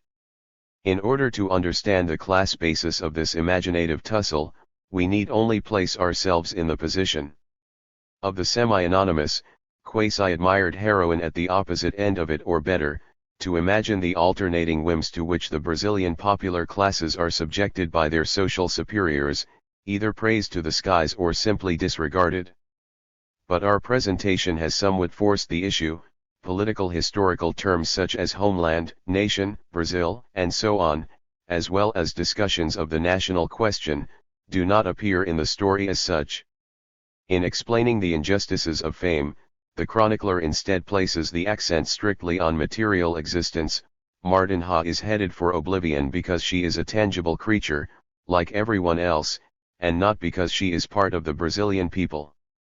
The partiality of time, of which she is a victim, consists in according all recognition to the classics and none to their opposite, in this case, real life, in flesh and blood, but not Brazil itself. And since the classics are pure legend, or lies, enshrined in approved books with perfect grammar, there is clearly no room for the girl from Cachoeira, who has a real address and occupation, makes grammatical mistakes and has never been celebrated by poets. The philosopher chronicler's sententious conclusion, as he meditates on the destiny of tangible things compared to imaginary ones, is that humankind only values what does not exist. Great wisdom it is to invent a bird without wings, to describe it, make everyone see it, and end by believing that birds with wings do not exist. Unequal destinies. Yet while the chronicler laments Martinha's lack of fortune, he also immortalizes her through his very lamentation, which indirectly creates a context of high artistic charge. For him, undecided between the classical and the local, both unable to secure the poor girl a place of honor in history, there is no way out of the dilemma. But for Machado, who invented this narrative situation, the trio of the insignificant, backward world, the classical universal culture which occludes it, and the writer caught between them, comprise the solution. Once articulated in literary terms, this veritable social historical cell lends the scene some of the great contours of the modern world. For Machado allows us to catch a glimpse of another, more real story, which is unwinding towards an uncertain destination, a tale in which the choice between the local and the universal functions in unexpected ways, with these notions exchanging positions, at variance with their abstract meanings. Martinha does. 104 NLR 48. Not become immortal because a local man of letters takes an interest in her or her small town, rejecting a sting tradition in which they cannot shine. On the contrary, but for the distinguished parallel, the episode would be just another Fate Divers. It is the reference to her famous predecessor in the classical canon that lifts the girl out of the mire of local ill repute, making her a subject worthy of the tribune, the essay, or polite conversation, not because she is an equal of Lucretia, as the chronicler might wish, but because the comparison does not apply, thereby showing up the emptiness of the canonical culture, the fact that something, the most important thing, has escaped it. A similar disjuncture undermines the parallel's form, rendering it picturesque. In a serious tone, betting such cultured comparisons, it reveals divergences from the norm that are both undesirable and comical. These irritating discrepancies include the re-exhibitive aloofness of our educated classes from their poor compatriots, who lack any civic existence, the imagined raiment of these educated layers and their need for recognition, the anti-popular role played by classical culture, taken up with great pretentiousness by the semi-cultured, and so on. These traits take on a literary texture, but also give Martinha the dense, truly Brazilian, and contemporary context that she seemed to lack. As a formal device, the comparison of the two daggers is rather theatrical. But the parallel's hidden intent is satirical, slyly combined with 19th-century realism, and it is aimed not at antiquity but at the present. Its take on the world, a kind of documentation by default, is there for all to see, and is a byproduct of the inadequacy of the form itself. Full of historical consciousness and humor, this formal absurdity lends an extra dimension to the local anecdotes, giving them the complexity of a double meaning, and compensating for the rudimentary quality that prevents them from sustaining a prose worthy of the times. On Reaction, the inequality of fates the chronicler laments applies not so much to Martinha and Lucretia, the popular heroine and the museum bust. There is after all no reason why they should be considered equal as to the inferior and problematic condition of a peripheral land, mired in the patterns and privations of a former colony, not for display in the concert of civilized nations. As arbitrary as any montage, the parallel between the incident in Bahia and one of the founding episodes of Roman mythology constitutes a subtle substitution, which expresses in nostalgic and farcical terms a contemporary malaise. Swartz, Competing Readings 105. In short, universalism and localism are ideologies, clichés, or emblems that Machado uses as prefabricated concepts for the purposes of satire. He takes the paraphernalia of rhetoric and of humanism, the prime example of universalism, and makes an improper, in no way universal use of them, loading them with every tick of class and historical specification. A symmetrical inversion involves the patriotic wish to free local subject matter from the restrictions of what is supposed to be a foreign high culture. Here, insignificance and isolation lend high on purpose a comic dimension of contemporary relevance. The inversions, which say more than they seem, compose a specific material of historical significance in its own right. A depository of the ways in which European culture has been transformed in the periphery, this material poses a new and difficult set of problems, of class tensions and international insertion, of which the opposition between localism and universalism offers a typically distorted expression. Here the underlying process at stake is the formation of our nationality in conditions inherited from colonization, one inevitably out of the frame, if the frame is to be given by the self-idealizations of advanced Europe. Translating the terms into their effects, local means a lack of mediations, the jarring gap between a semi-colonial daily life and the norms of the contemporary world, whereas universal means the consecrated and the compulsory, what is presumed to be exemplary but becomes a chimera or absurdity when applied willy-nilly to local circumstances that escape these norms. In developing a form of writing in which two clashing registers coexist in the clear light of irony, in incongruous and complementary ways, often degenerating into their opposites, Machado created a stylistic equivalent of this historical constellation and set it in motion, to reveal its moments of powerful truth. The universal is false, and the local would belong to the universal if it were not kept isolated and apart from it, a degree lower. Whereas other writers looked for local color in regions and classes almost untouched by progress, Machado sought it out among our most civilized or universal classes, the ones living at court. The resident of Rio who cultivates Livy and mocks his less favored compatriots, yet deep down is pained by their fate on the margins of the world, is no less picturesque than Martin Ha. But it cannot be said that this is merely a local gore, as his grudges clearly arise from contemporary history in its broadest sense, whose international inequalities and humiliations. 106 NLR 48.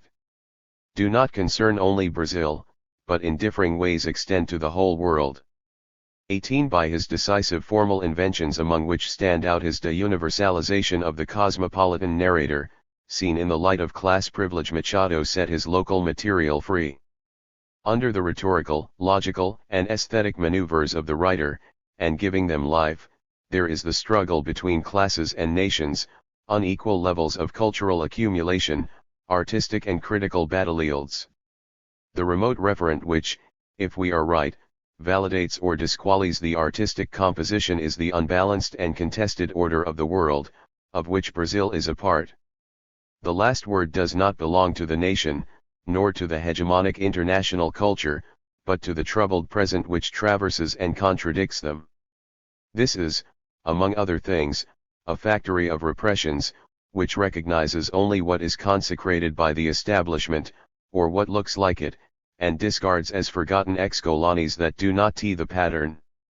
It was this very lack of balance, which was constantly renewed, that imbued writers with the anguish in which the peripheral condition expresses itself.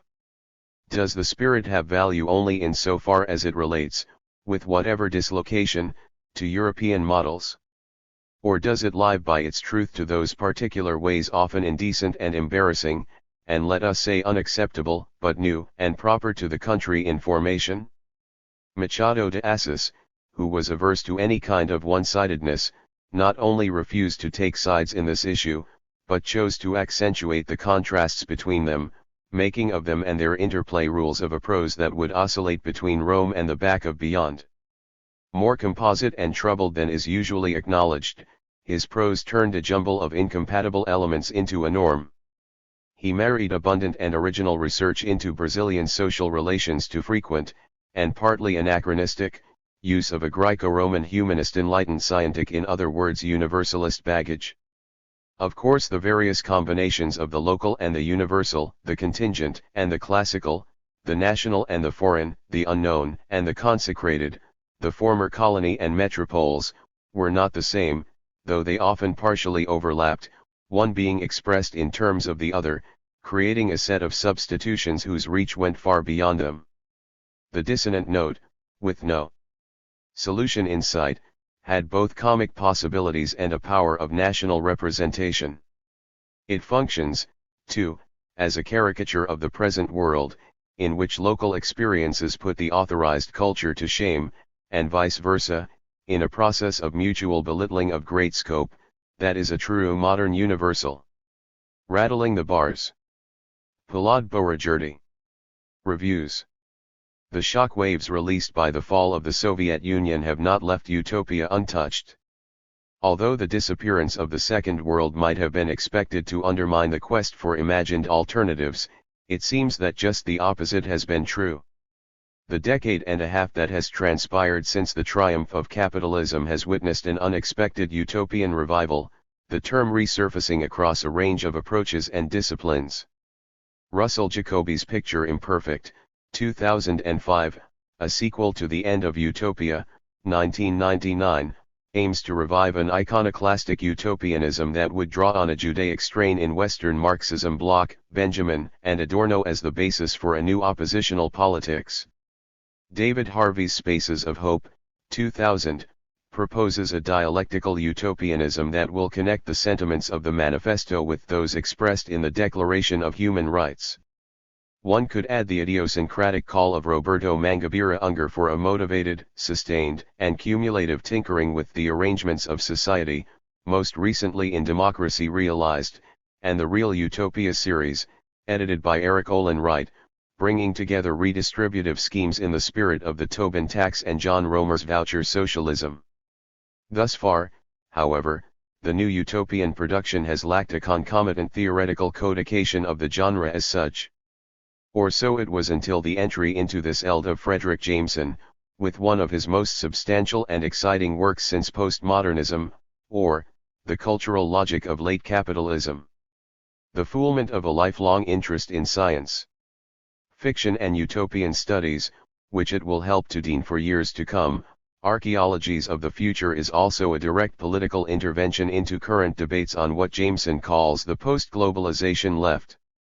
Divided into a theoretical section, The Desire Called Utopia, and a series of focused readings of authors such as Fourier and L. E. Ginn, Dick, and Gibson, among others, the book spans 3 decades of writing.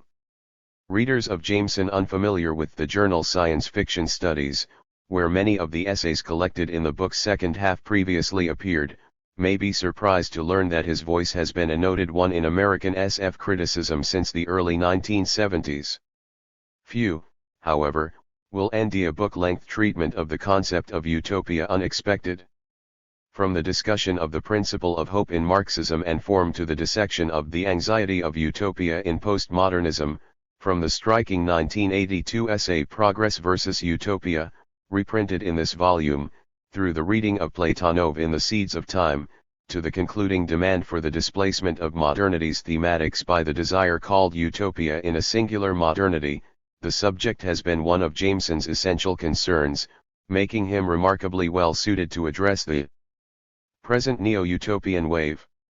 How should archaeologies of the future be situated within Jameson's body of work as a whole?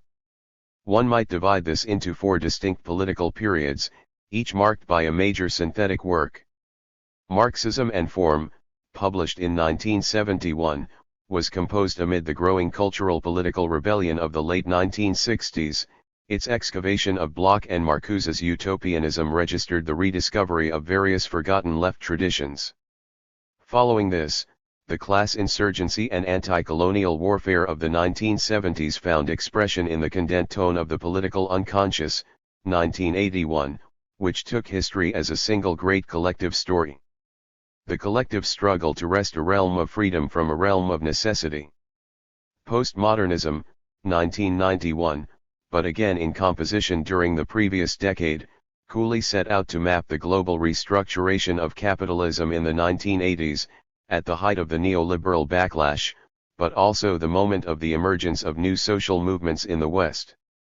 When it was published, the Soviet bloc always an anchoring, if oblique reference for Jameson still existed. In the aftermath of its collapse, and the apparent erasure of the entire communist experience from the historical record during the 1990s, archaeologies now registers the need for a new conceptualization of utopian strategies, a response to the challenge which closed his last work, a singular modernity that, under current circumstances, if we are to theorize, or even imagine, radical alternatives or systemic transformations, we need to combine a Poundian mission to identify utopian tendencies with a Benjaminian geography of their sources and a gauging of their pressure at what are now multiple sea levels. Ontologies of the present demand archaeologies of the future, not forecasts of the past. But if this is stirring, archaeologies is cautious, too.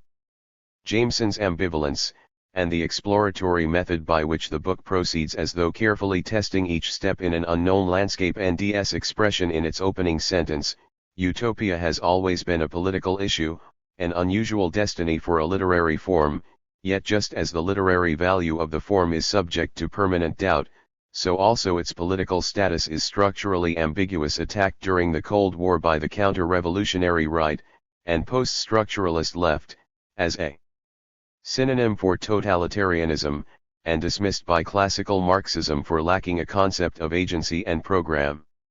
Yet the consolidation of the world market, Jameson suggests, leaves us with no alternative to utopia, however ambivalent the form. Characteristically, his RST move is a negation, resuscitating Sartre's Cold War slogan anti-communism to raise the call for anti-utopianism as the best working strategy for our time. To determine the possibility of imagining a genuinely different future while shackled by the present, and thus to arrive at some sense of utopia's worth today, this is Jameson's purpose. The better part of the desire called utopia consists of a perversely formalist approach to attempts at the realization of utopia. The investigation reaches its conclusions, however, only through a series of displacements, of backwards or sideways steps. First, Jameson establishes a key distinction between the utopian form text, program, or revolutionary practice and the utopian wish or impulse, detectable, at least since Bloch, in everything future-oriented in life and culture. While the impulse is scattered piecemeal throughout the alienated present, the utopian program distinguishes itself by a commitment to closure, an act of secession from the governing reality and thereby to totality. If traces of the utopian impulse are to be found everywhere, the production of its forms and programs has been historically more intermittent. What are the conditions of possibility for the composition of utopias? Beginning with the onset of early modernity and the genre's eponymous prototype Thomas More's Utopia, in 1516 Jameson locates the bulk of them in transitional periods, moments when society is in ux, but the political suspended, wherein, often, several modes of production share the eld.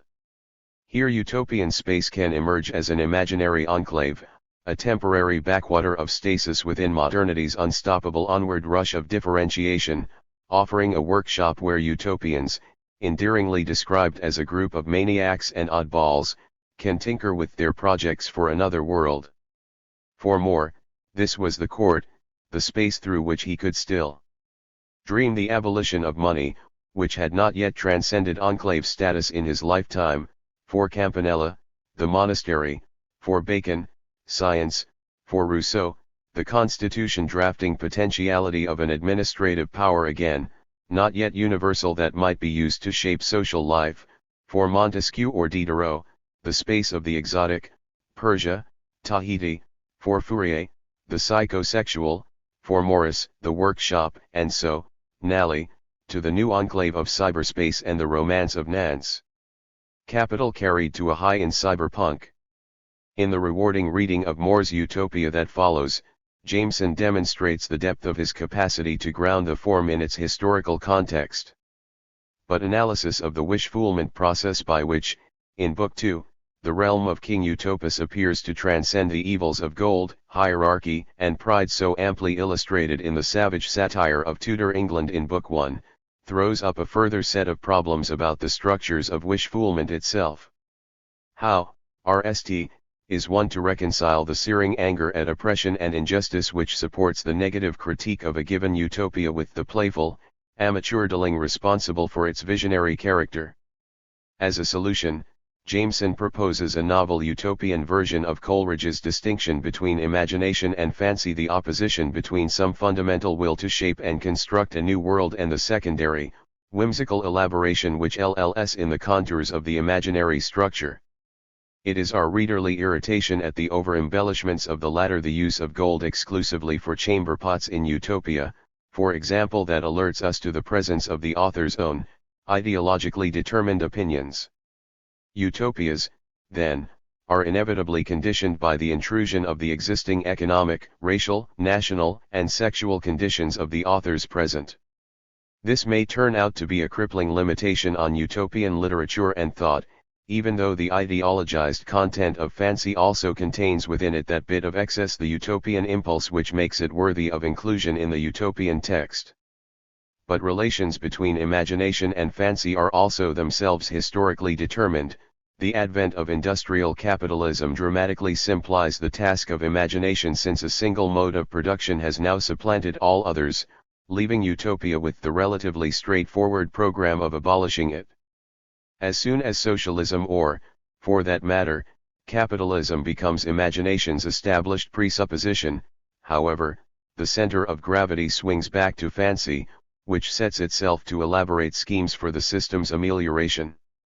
With the taint of the here and now seemingly inescapable, Jameson turns after a detour through fantasy, discussed below, to the ways in which wish-fulfillment is staged in utopian works or their SF analogues. But readings of the Strugatsky brothers' Roadside Picnic and L. E. Gin's Lathe of Heaven serve only to reveal the unintended and unwished-for consequences of the wish come true. As with the minutely imagined love letter that Proust's Marcel will never actually be able to receive from Gilbert, there is, then, a awe in the nature of wish-fulfillments themselves, which are by definition never real fulfillments of desire, and must presumably always be marked by the hollowness of absence or failure at the heart of their most dearly fantasized visions. At best, it seems, the utopian text can be an authentic register of the impossibility of its own hopes. Without defeatism, we must imagine some form of gratification inherent in this very confrontation with pessimism and the impossible. Still further difficulties arise when Jameson looks at how to conceptualize the rupture itself, where the break that secures the radical difference of the new utopian society simultaneously makes it impossible to imagine.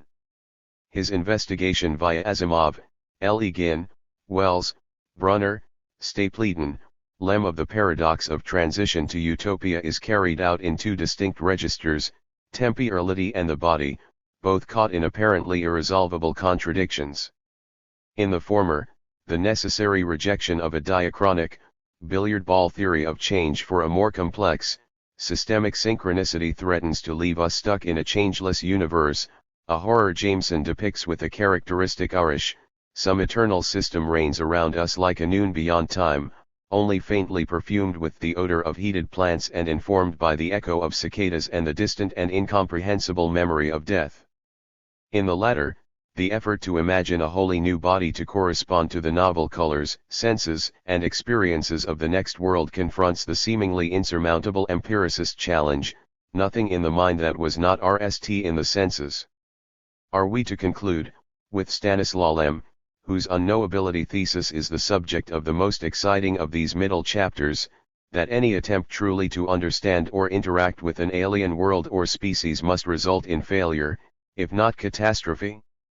If one takes the alien as little more than a distorted expression of utopian possibilities latent in human history and human praxis, the question can be put another way: does the transition to utopia demand a total effacement of personality, Or might a utopian impulse grounded in human nature repressed for centuries but never vanquished enable a smooth progression from one stage to the other? No answer is supplied. At the end of this exposition, the resources of utopian form seem utterly exhausted. Yet Jameson maintains that the antinomies and contradictions which negate each other across the genres should be taken as a sign, not of hopelessness, but of vitality. With this in mind, he declares a shift to content.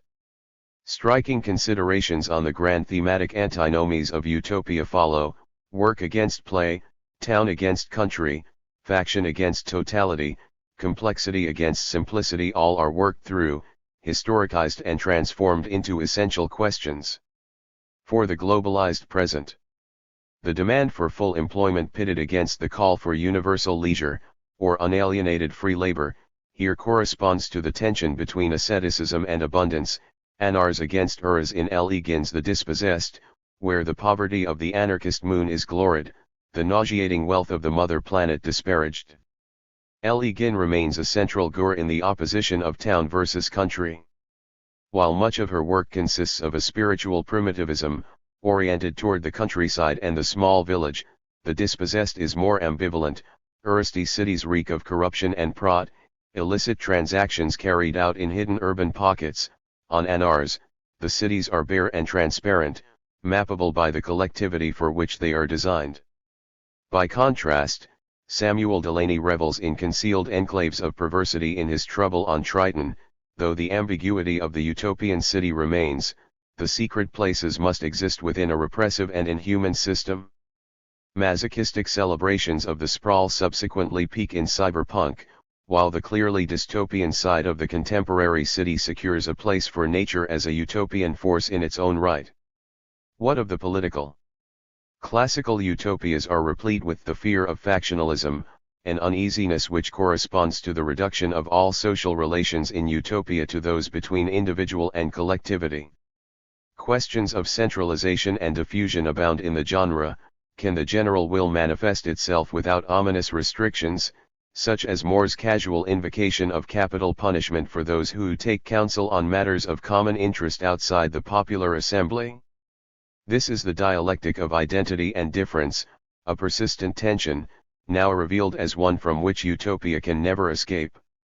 The need for complete transformation renders utopia inconceivable, but if utopia is drawn too close to current everyday realities, and its subject begins too closely to approximate our neighbors and our politically misguided fellow citizens, then we slowly end ourselves back in a garden variety reformist or social democratic politics, which forfeits its claim to any radical transformation of the system itself. Clearly, for Jameson there can be no single correct utopia. All of our images, all possible images of utopia will always be ideological and distorted by a point of view which cannot be corrected or even accounted for. Confronted with these multiple oppositions, Jameson roundly rejects the option of a spurious synthesis that would combine them all in some liberal pluralist resolution. A more promising alternative is to retain and sharpen their antagonisms, to see the value of each utopia in its ability to cancel its counterpart, the city mocking Marx's rural idiocy, the countryside standing as a rebuttal of urban anomie, and so on through the genre. This consists. Bourdieu, Utopia 115.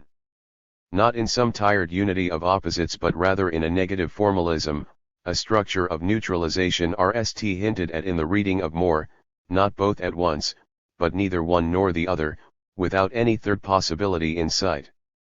The result is breathtaking. Their incommensurability becomes a scandal for the mind, but a scandal that remains vivid and alive, and that cannot be thought away, either by resolving it or eliminating it, the biblical stumbling block, which gives utopia its savor and its bitter freshness, when the thought of utopias is still possible. What future, then, for utopia, whether as literary form or political program? Modernity offered the prospect of the dramatic seizure of power, the great collective project, the grand historical narrative imagination, in other words. The postmodern, on the other hand, seems limited to the attempt to end radical enclaves in the existing world and to the conception of post-historical utopias in which all has faded but the quotidian, in short, fancy. The consolidation of international capitalism and the stigmatization of programmatic alternatives are responsible for a severe atrophy of the utopian imagination. To compensate, fancy has taken on a larger role, but can at best offer schemes to soften or improve the effects of the system, the Tobin tax, lottery society, alternative fuel sources, mild redistribution mechanisms.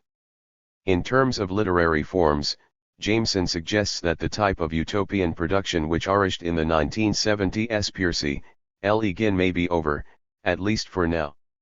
Instead, Kim Stanley Robinson's Mars trilogy, and Robert Nozick's far-right Anarchy, State, and Utopia, suggest a new formal tendency of meta-utopias, not the representation of any one utopia but the commitment to imagining utopias as such, in their greatest variety of forms. But the swarm of individual utopian opinions represented by such meta-utopias is the work of fancy, not imagination, reproducing the weak pluralism already rejected in favor of a structure of mutual negative critique. Even a more promising federal utopia, inspired by Braudel's writing on the interrelated islands of the Mediterranean, where each still retains its own violently regional avur, is found lacking. For though a utopian archipelago of this sort may avoid the pitfalls of pluralism, it fails the test of radical secession from surrounding reality that allows utopia the possibility of totalization, as a form, and so of representability. Can the thought experiment of resurrecting Moore's original program serve to reawaken the contemporary utopian imagination? Jameson explores the abolition of money in some detail, the ultimate empty cynier, devoid of all content. What else is late capitalism but its complete and universal victory? Envisioning money's disappearance, which compels us to imagine the end of capitalism itself, provides an aesthetic relief that unexpectedly foregrounds all kinds of new individual, social and ontological relationships, nothing short of precisely that dramatic rupture we have evoked. Though strenuously pursued, however, this too seems to end in the work of fancy, embroidering alternatives to barter. More powerfully, Jameson invokes a reading of Benjamin's critique of progress in the Theses on the Philosophy of History, in which the notion of progress serves to close off the future as a source of disruption, an attempt by capital to colonize the future and make it safe for investment. With this move, the desire called utopia animates its thrilling null section, conveying as few other recent works have the sheer desperation of our current moment. Thus, utopia must always contain the desire associated with the lost, indeed the impossible object into which the collective ideal has been concentrated. Might utopia, which Jameson now insists cannot escape its status as an unrealizable fantasy characterized by the omission of agency itself, become such an object of desire? The radical break itself, for which the abolition of money is presumably but one possible gur, is how utopian form becomes content, at a time when its impossibility and uselessness have never been more widely believed, when most of us are probably unconsciously convinced of the eternity of the system, and incapacitated to imagine anything else in any way that carries conviction. Disruption is, then, the name for a new discursive strategy, and utopia is the form such disruption necessarily takes. Itself the answer to the universal ideological conviction that no alternative is possible, the utopian form forces us to think the break itself a meditation on the impossible, on the unrealizable in its own right. This is no liberal capitulation, Jameson insists, but rather a rattling of the bars and an intense spiritual concentration and preparation for another stage which has not yet arrived. Most pressing is the need to develop an anxiety about losing the future, a frenetic desperation at the prospect of an eternal present that answers to the call of Marge Piercy's visitors from the future in Woman on the Edge of Time, who have come to enlist the present in their struggle to exist. If utopians appear manic, damaged or deranged, if their visions seem little more than hallucinations, Jameson maintains that we should not lose heart. Like Benjamin's Messiah, utopia can only appear to those already in need of it. On this electrifying note, Jameson brings the desire called utopia to a close. Archaeologies of the future is extended, and perhaps complicated, by the other sciences of its subtitle, the 12 essays that make up its second section, as far as thought can reach. Only 2 of these, however, address works composed since the 1980s. The RST, a discussion of Gibson's recent pattern recognition, shows the essential function today of non-utopian SF, chi cyberpunk as the novel's title implies, its ability to. Boragerdi, Utopia 117. Send back more reliable information about the contemporary world than an exhausted realism, or an exhausted modernism either. Thus only the null chapter of Archaeologies of the Future, on Kim Stanley Robinson's Mars trilogy, presents an actual example of a postmodern literary utopia. As a work of political science fiction, the Mars books have no recent equivalent in the English language. But as utopian fantasy, the trilogy is less successful, exemplifying all the strengths and weaknesses, as Jameson outlines them in The Desire Called Utopia, of meta-utopian pluralism, which receives less critical treatment in this essay, written in 2000, than in the RST half of Archaeologies. Arguably, Jameson's reading overlooks the principal shortcoming of Robinson's series, the tendency in it of fancy to trump imagination, so that what burns most vividly after one closes the null volume is not the eco-economics the settlers invent but the packs of primitives that roam the Martian landscape, the collective sex baths in the cities, and the other aura and fauna of the planet, while the characters' long strategic discussions, in which everyone from Gramsci to Bookchin makes an appearance, can veer dangerously close to a kind of pastiche. That said, as far as thought can reach collects many superb pieces, including a magisterial essay on Fourier previously unpublished in English, the important Progress versus Utopia essay, a close reading of L. E. Gin's 2 greatest novels, The Dispossessed and The Left Hand of Darkness, and the impressive History and Salvation in Philip K. Dick, which ranges freely over the whole of that author's career, organizing it into a semiotic square which only a reader deeply familiar with Dick's entire corpus could seek to qualify. The scholarly achievement throughout Archaeologies of the Future is of the highest order. In the eld of SF or utopian studies, the book is unlikely to be equaled for some time. If, as a footnote informs us, this is the null volume of the Poetics of Social Forms, later it is suggested that we should expect at least one more, it would be a fitting conclusion. How far does Archaeologies go toward fooling the demanding program laid out in A Singular Modernity, to identify utopian tendencies, map their sources and gauge their pressures at what are now multiple sea levels? One qualification that should be entered is the restricted textual basis on which the argument of The Desire Called Utopia draws, nothing from the Third World, where some of the older anti-capitalist spirit persists, and only 2 bodies of work from the second, with Lem and the Strugatskys. In the West, neither pre-modern utopias nor those from revolutionary and millenarian traditions, Cabet or Winstanley, receive much attention, only Moore and, in the essay section, Fourier get extended treatment, while the overwhelming majority of SF works discussed in any detail share an Anglo-American, post-war context.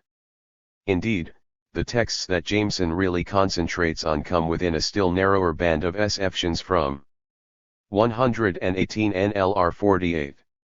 1960 to 1975, Lem, Dick, the Strugatskys, L. E. Gin, Delaney, McIntyre, Niven, Pornelli, Brunner all fall into these 15 years. Before that we get one author, Stapleton, from the 1930s, 2 from the 1940s, Asimov, Van Voigt, and 1 from the 1950s, Aldous. Might this focus on what was, arguably, an exceptionally creative period for radical utopian SF serve to relativize Jameson's endings? To grasp the relationship of our present moment to utopia might also require an ingrained periodization than the one Jameson gives us here. The Desire Called Utopia is persistently historicizing, working through each and every question until it assumes an unsettlingly familiar, conjunctural shape. But its broad-brush notion of the transitional period as the one most conducive to utopian production is questionable. It is hard to think of any time since More's 1516 to which the adjective would be inapplicable. Re-emphasizing those mass political upheavals from which Jameson sometimes seems intent on distancing utopia LLS some of these historical gaps. That a connection exists between utopia and full-edged revolution from the diggers and levelers to the utopian wilder that spread across the Russian steppe after 1917, of which Chevangur is only the most famous example, seems indisputable. Of more interest for us today is the relationship of utopia to political defeat, from which some of the strongest utopian visions have historically emerged. The best chapter of News from Nowhere, for example, How the Change Came, is organized around Morris's experience of Bloody Sunday. As a general principle, it seems safe to assert that the long-term blockage of political energies results in a kind of sublimation, of which utopian speculation is a recurrent variety. But if this might then lead us to expect an unprecedented owering of utopian visions today, so far the undoubted revival of interest in utopia has not translated into science fiction production of much significance. Indeed, Robinson, once Jameson's graduate student in California, is one of the few writers of memorable radical SF we have left in the West. How then should we understand the historicity of the genre? Jameson's 1982 Progress versus Utopia essay, collected in the second half of Archaeologies, sheds suggestive light on the question. Written just after the publication of The Political Unconscious, it developed a characteristically striking thesis, that science fiction should be seen as the successor to the historical novel, emerging with Jules Verne's RST works in the early 1860s, just as the latter was losing its vitality and declining into deadened virtuoso feats like Flaubert's Salammbô. Following Lukács, Jameson saw the historical novel, from the time of Scott, as an expression of the entirely different sensibility towards the past now seen as radically distinct that emerged following the advent of industrial capitalism. From Verne on, the new genre of SF comparably registered some nascent sense of the future, within the same cultural space in which that of the past had been inscribed.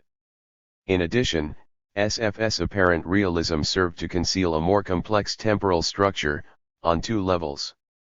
First, its mock future offered to defamiliarize, and so to restructure, our perceptions of our own intolerable present, so numb, habituated, empty of affect as to be inaccessible by direct means, by transforming it into the past of something still to come. But in another sense, this was a future whose durations tended to mirror the attenuation of any utopian imagination. What they actually represented as a genre was a contemplation of our own absolute limits in the present, the real vocation of all utopianism. This was written just as, in retrospect, SF's 1970s efflorescence had reached its culmination. Perhaps an earlier chapter of The Desire called Utopia furnishes an explanation as to why Archaeologies does not pursue the genre as a whole much beyond that point. Here, The Great Schism, Jameson confronts the signs that, from the 1990s on, SF itself may face extinction, ousted from the mass cultural arena by fantasy fiction, designed for younger readers of innumerable multi-volume series, at the same moment that biology dethrones physics, the environment displaces society, and biopower attempts to elbow out more traditional conceptions of the political in the public sphere. For Jameson, fantasy is deemed as an ahistorical, medievalist literary form that contorts the peasant fairy tale into a baleful, more properly aristocratic vision of the epic battle of good and evil, in Tolkien and then in a proliferation of contemporary mass cultural imitators. This scathing condemnation registered, Jameson proceeds to make several striking observations about a few exceptional works of fantasy, recuperating magic as peasant folktale come emblem of unplumbed human powers, not always so distinct from SF itself, as in Elegin or Swanwick, the awakening of supernatural power in the young narrator as a sort of fantastic Bildungsroman, and the change brought over the genre by the disenchanting force of modernity, with the transformation of magic into a mere object of nostalgia, as a means of clearing room for utopia. Against fantasy's current ascendancy, cyberpunk stands as SF's doomed attempt at a counter-offensive.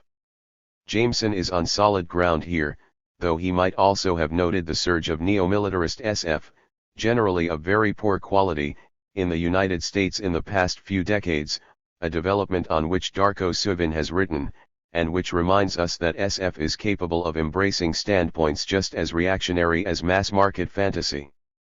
More to the point, Jameson's treatment of fantasy could be charged with ignoring the existence of a quite different tradition in that genre, instead of a few valuable islands amid a sea of trash, that traces its lineage to Mervyn Peake and perhaps Morris, rather than the Lord of the Rings.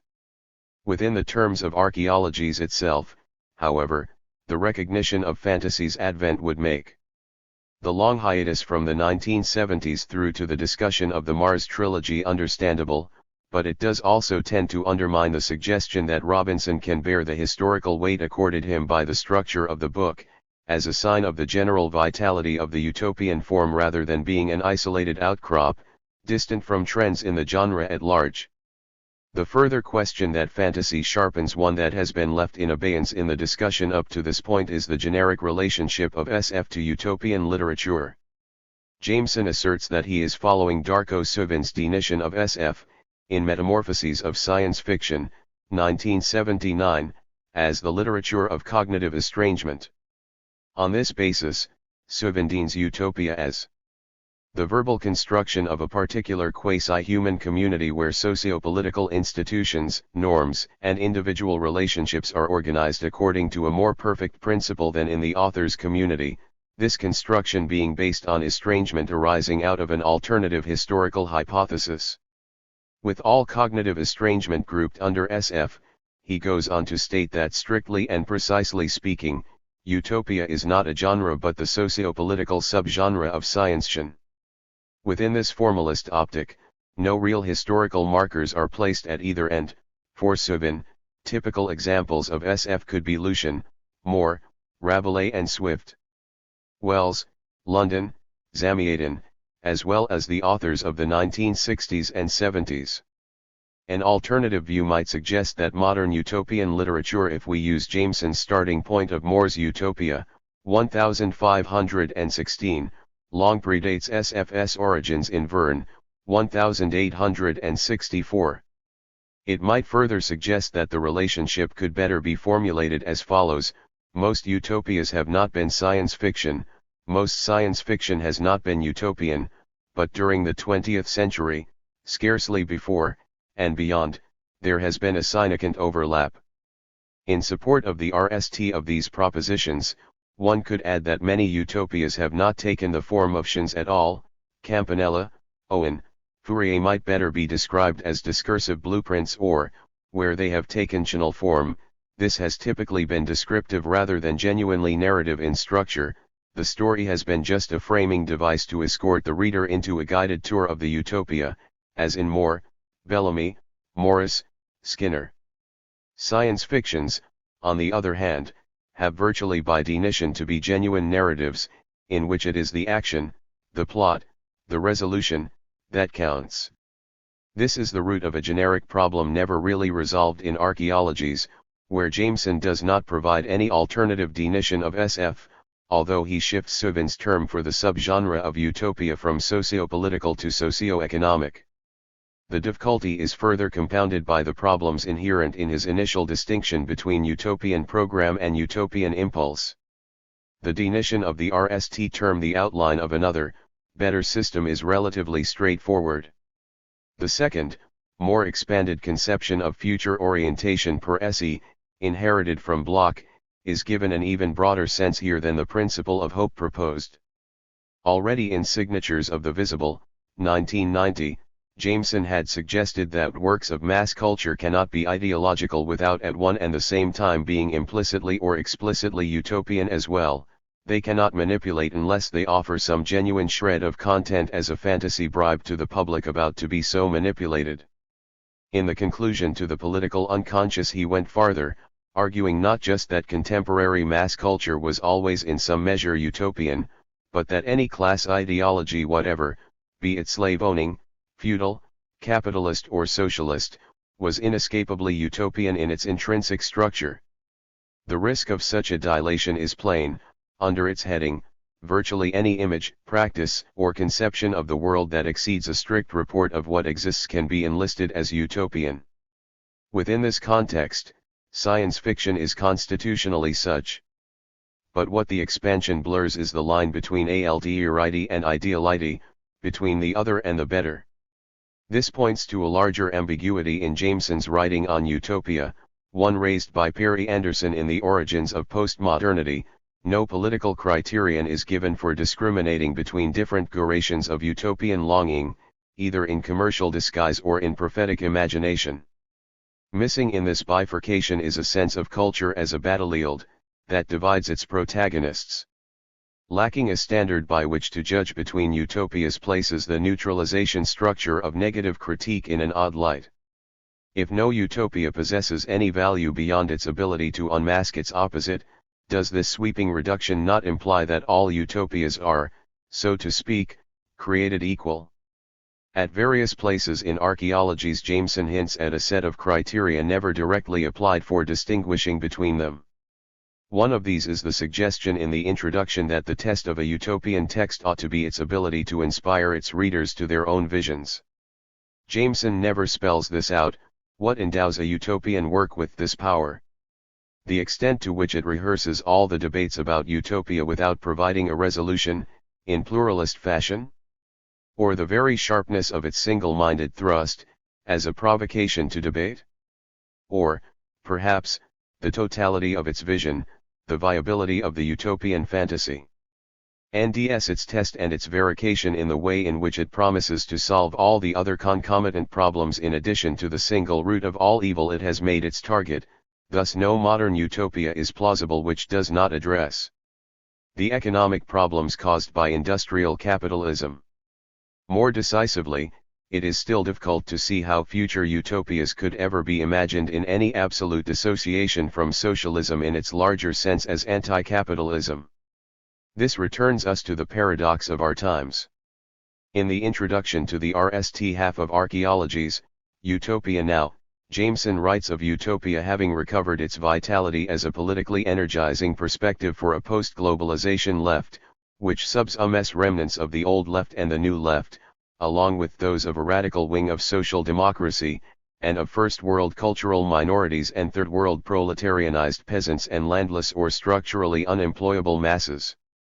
It is presumably to these layers, as well as the new forms of political agency that may eventually develop within the consolidated global market, that Jameson commends anti-utopianism as a working strategy.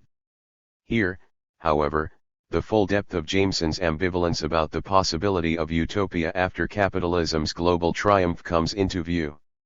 It is unclear that his actual examples of postmodern utopian thinking, setting aside the Mars trilogy, essentially the Tobin tax and lottery society, would pass the book's systemic litmus test of being at least relatable to anti-capitalism. Of Jameson's own utopian proposals at the end of The Desire called Utopia the Abolition of Money, Utopian Federalism, the RST more closely resembles fancy than imagination, and ignores Jameson's earlier assessment of stamp script, labor certificates, a return to silver and so forth, none of which offer very convincing utopian possibilities. Proximity to current realities saps the second, which takes Europe, not the EU, and the possibility of a Brazilian leadership of a community of states around the world intent on forging a resistance to US globalization as possible gears for the invention of collective entities beyond either empire or secession. In comparison to the works that marked and summarized previous decades, Archaeologies might be said to lack a concluding theoretical section, in the spirit of towards dialectical criticism of Marxism and form, the dialectic of utopia and ideology of the political unconscious, or secondary elaborations in postmodernism. In place of that, however, we get something Jameson has never given us before, a basis for a political program. For in a sense Archaeologies is Jameson's most directly political book to date, although written in the least political times. Neither a systematic nor a comprehensive study of either SF or utopia, it is, rather, an extended answer to the question with which it opens, a dialectical working through of an enormous amount of material, throwing off all kinds of sparks as it progresses, nally drawn back in by the magnetic force of the present. If archaeologies provides a response to a singular modernity's challenge, it is that meditation on the radical break itself which closes the desire called utopia, seemingly the only unqualified proposal the book leaves us. But this null destination is not as bleak as it appears. The invention of an anxiety about losing the future is itself an ingenious discursive victory, a stock terror from the anti-utopian arsenal turned against its creators, comparable to Jameson's capture of postmodernity for the left. An exercise in keeping the mind fresh, in gathering together energies for a future confrontation for which we must continue to hold out hope. This is the ultimate significance of archaeologies of the future. As such, it represents Jameson's personal attempt at a kind of thought experiment that any future left must collectively undertake. Rattling the bars may be the best we can do today, but it is still a decisive step beyond passive acquiescence to the comforts of the cage. Democracy's Graveyards. Dylan Riley. The murderous ethnic cleansing of civilian populations remains one of the unexplained scandals of world history, although such events seem to have occurred almost as frequently as social revolutions. Over the past 150 years alone, mass killings of indigenous groups by colonial or settler states, of Armenians by Turkish forces and their allies, of Jews by the Nazis, of Tutsis by Hutus, have far exceeded any rational military or economic calculation. But historical and comparative sociology has had relatively little to say about these deeds. Debate about the causes of ethnic cleansing is instead dominated by ahistorical and individualistic models. Michael Mann's impressive The Dark Side of Democracy makes a giant step towards specifying the concrete social structures and circumstances that produce such results. Its scale is vast, over 500 pages of dense theorization and historical narrative, encompassing a temporal arc that stretches from ancient Assyria to the Rwandan genocide, while its unforgettable analyses of perpetrators and their actions display an almost ethno-methodological sensibility to the micro-foundations of social life, a new dimension for this master of the grand narrative. It is a major achievement. The Dark Side of Democracy's mass of historical evidence is marshaled to test a strikingly bold central thesis, that ethnic cleansing is the dark side of democracy, in the sense that the latter is premised on the creation of an ethnic community that trumps or displaces class divisions. It is worth unpacking his usage of these terms a little more at the outset. First, democracy for Mann is primarily understood not as a set of institutions but as an ideology of equality, one that legitimates itself through a claim to represent the people and aims at a popular redistribution of social power. Second, ethnic cleansing is deemed as the attempt to create mono-ethnic populations for a given political unit. This is not necessarily murderous, and may more often involve assimilation, whether coercive or not. It is in this sense that Mann sees ethnic cleansing and democracy as having an elective affinity to one another, in two respects. Rst, most democracies develop on the basis of relatively mono-ethnic populations, and second, democracy carries the possibility that the majority might tyrannize minorities. Ethnic cleansing is, then, the dark side of democracy, both in the sense of being a precondition for its emergence, and because it is generally perpetrated by democratic, or democratizing, regimes. Mann initially presents his argument in terms of 8 bold theses, following this with a chapter on ethnic cleansing prior to the nation-state that argues for the fundamental modernity of the process. A series of minutely researched case studies comprises the empirical core of the work: the New World, Armenia, Nazi Germany, Yugoslavia, and Rwanda. Interleaved with these are 3 intermezzos on the non-German Axis countries, on communist cleansing, and on counterfactual cases, where murderous cleansing did not occur. Broad discussion of the historical background to each case is followed by quasi-ethnographic accounts of the actual process of mass killing. Yet despite, or perhaps because of, its comparative range and density of historical detail, few reactions to the book have done justice to it. Responses have so far been of 2 main types: focused, respectful assessments of specific theses, and broader attacks on the notion that ethnic cleansing is the dark side of democracy. The latter argument has generally been made from the perspective of a bland, right-thinking liberalism that instinctively reacts against any attempt to besmirch the good name of the procedurally regulated circulation of elites that contemporary social science terms democracy. A more serious, critical engagement with the book requires a fuller reconstruction of Mann's central argument, and an examination of the theoretical cogency and empirical adequacy of his key claims, as well as a sense of how the present work should be understood within the context of Mann's wider intellectual trajectory. The 8 theses at the core of Mann's argument can be read as a set of increasingly specific preconditions for genocide as the most total and violent form of ethnic cleansing. The RST2 set out the overall parameters for his theory: 1. That murderous cleansing is modern, because it is the dark side of democracy. 2. Ethnic hostility arises where ethnicity trumps class as the main form of social stratification. The next 3 refer primarily to a set of geopolitical factors.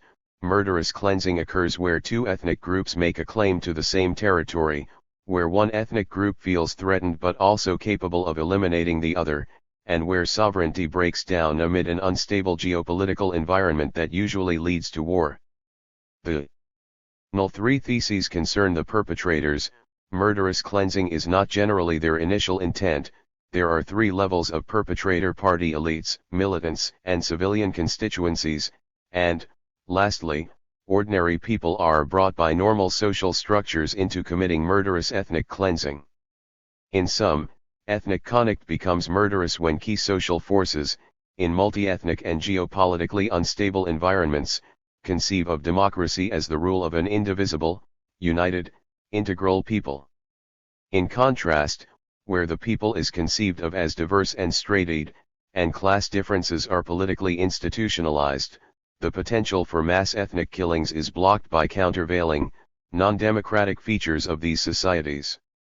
It is for this reason that neither pre-capitalist agrarian societies nor established liberal democracies tend to engage in ethnic cleansing. The former, according to Mann, tend to have cosmopolitan upper classes and locally oriented producing classes. In such societies, ethnicity, a sense of cross-class solidarity, and ipso facto ethnic cleansing, are rare. Established democracies, meanwhile, are unlikely to commit ethnic cleansing not because they are democratic, but because the politics of class, region, and gender dominate and implicitly moderate the tendency of democracy to undermine such differences. Northwestern Europe, then, has been relatively immune, because here, democratic rights were gradually extended down the social structure. The fact that these polities did not try to eliminate exploitation meant that the national community remained divided along class lines. Indeed, for Mann, the institutionalization of class conflict has been the main political accomplishment of the modern West. Outside of the Northwestern core states, particularly in Eastern Europe, democracy meant the rule of the whole people, and was associated with an attempt to repress class conflict, rather than institutionalize or entrench it. In these cases, Mann contends, ethnic groups could emerge as social actors undivided by class. The theoretical crux of Mann's argument thus seems to be that class conflict, especially when institutionalized, tends to undermine ethnic conflict. The association between democracy and ethnic cleansing stems from the threat that the former poses to class stratification. The probability of ethnic cleansing for Mann thus follows a parabola: as democratization increases, RST rising, then declining. Ethnic cleansing is typical of democratizing states emerging from old regimes, where the class structure of agrarian bureaucracies has collapsed, but fully developed industrial class conflict has not yet emerged. In these conditions, an organic conception of the people can arise, unconstrained by class antagonism, and in some cases, permit ethnicity to trump class. For Mann, then, class and ethnicity are not just independent, but to a large extent alternative, forms of social stratification. How theoretically cogent and empirically adequate are these claims? Mann's own evidence imposes an obvious objection, raised by many of the 128 NLR 48 critical responses to the book. None of the classic cases of murderous ethnic cleansing occurred under the aegis of a democratic regime. The Armenians were massacred under the Ottoman Empire, one of the most authoritarian states in history carried out the final solution. In Rwanda, mass killing of Tutsis took place under an authoritarian Hutu party state. The only real support for democratization as a basis for lethal ethnic cleansing comes, RSTLY, from 1990s Yugoslavia, where ethnic consolidation under elected nationalist governments often became murderous, although not, as Mann correctly points out, genocidal, and, secondly, from instances in democratic colonial or settler states. Here, Mann presents some striking and iconoclastic material to support his thesis that some of the worst genocides occurred in the most democratic environments. For instance, he records that California's 1850 Constitution enshrined universal white male suffrage, the most advanced form of democracy of the age, and that in little over a decade, the Californian Indian population had been reduced by 80%, exceeding the rate at which the Third Reich exterminated Europe's Jews. In Mexico, by contrast, the conquistadors had faced a highly articulated society, and needed local allies in order to establish control over its resources. Although colonial rule was brutal and murderous, it did not amount to genocide. Cross-elite cooperation created a mestizo class/caste ruling over the Indios, within the framework of Habsburg absolutism. Spanish rule was fundamentally less exterminist than the settler democracies of Australia or the United States. Yet there are many exceptions, to name but one. The mass deportations of Circassians and Chechens from the Caucasus during the 1860s were conducted by Tsarist armies as part of the standard arsenal of expansionism. Thus it may seem initially that the book's central theoretical claims stand in a skewed relationship to the empirical work. This line of criticism has been very common. But it is based on a fundamental misreading of Mann's argument. For Mann, as we have seen, democracy is primarily an ideology of equality, not a concretely existing set of institutions. His basic thesis concerns the effect of this egalitarian concept. Put simply, democratization threatens to undermine those forms of social stratification that restrain ethnic cleansing. This distinctive claim, so central to Mann's argument, has occasioned remarkably little comment, perhaps indicative of a general inability among Mann's critics to disengage the concept of democracy from the political orders of the advanced West. But one of the chief features of Mann's work has been to distinguish democracy as egalitarian ideal from proceduralism as practice. He has always argued that democracy is about the distribution of social power, not primarily the rules of the game. Indeed, the institutional specificities of modern representative democracy have occupied a surprisingly marginal place in his work. The twist, however, is that he deploys a radical concept of democracy not to throw Riley, Mann 129. Light on the shortcomings of contemporary liberal democratic states, but rather as a way of specifying their virtues. Mann develops his broader claim about the connection between ethnic cleansing and democracy through two specific arguments. The RST is historical. Mann repeatedly emphasizes that modern democracies have grown out of processes of ethnic homogenization.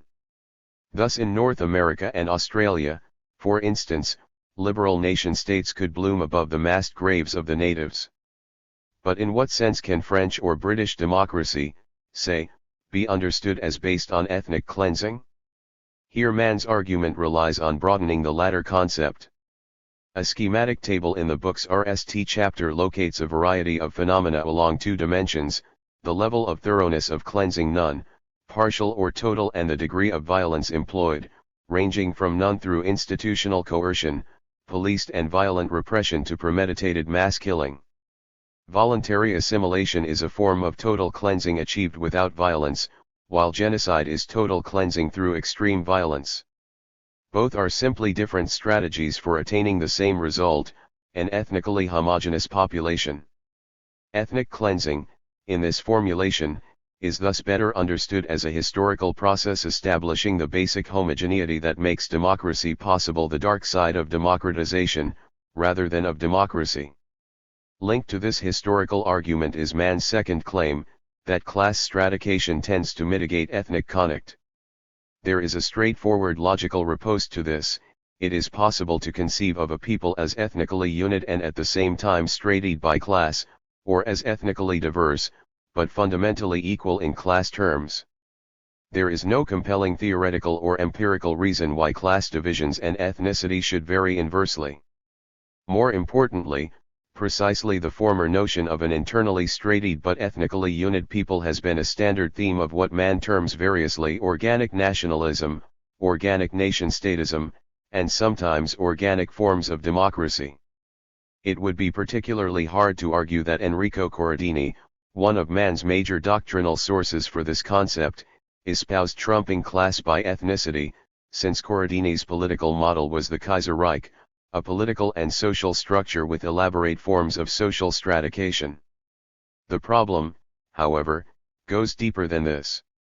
For a close reading of the case studies reveals that in every one, the ethnic conflict that escalated into murderous cleansing, far from being opposed to social or class conflict within the perpetrating state, was intimately linked to it.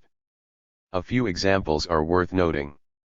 Mann hints at the complex interaction between frontier expansion, the racialization of the indigenous population during the late 18th and early 19th centuries, and slavery. He refers obliquely to the relationship between internal struggles in the National Socialist state and its expansionist tendencies. In the Yugoslav case, Mann emphasizes the context.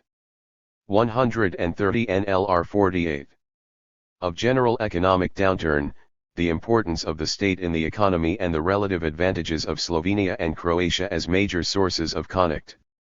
His analysis of the Rwandan genocide includes a subtle account of the three-way clash between privileged northern Hutus, excluded Hutus, and Tutsis, emphasizing that lower-class Hutus blamed Tutsis for their misfortunes rather than the Hutu state class, the real pillagers of the country but their employers. This is a bewildering variety of conflicts. But in every case, processes of intra-ethnic conflict seem central to explaining inter-ethnic war, and eventually genocide. In what sense can these processes be understood as instances of ethnicity trumping class? The cases of communist cleansing and the counterfactual ones of India and Indonesia raise a further set of issues.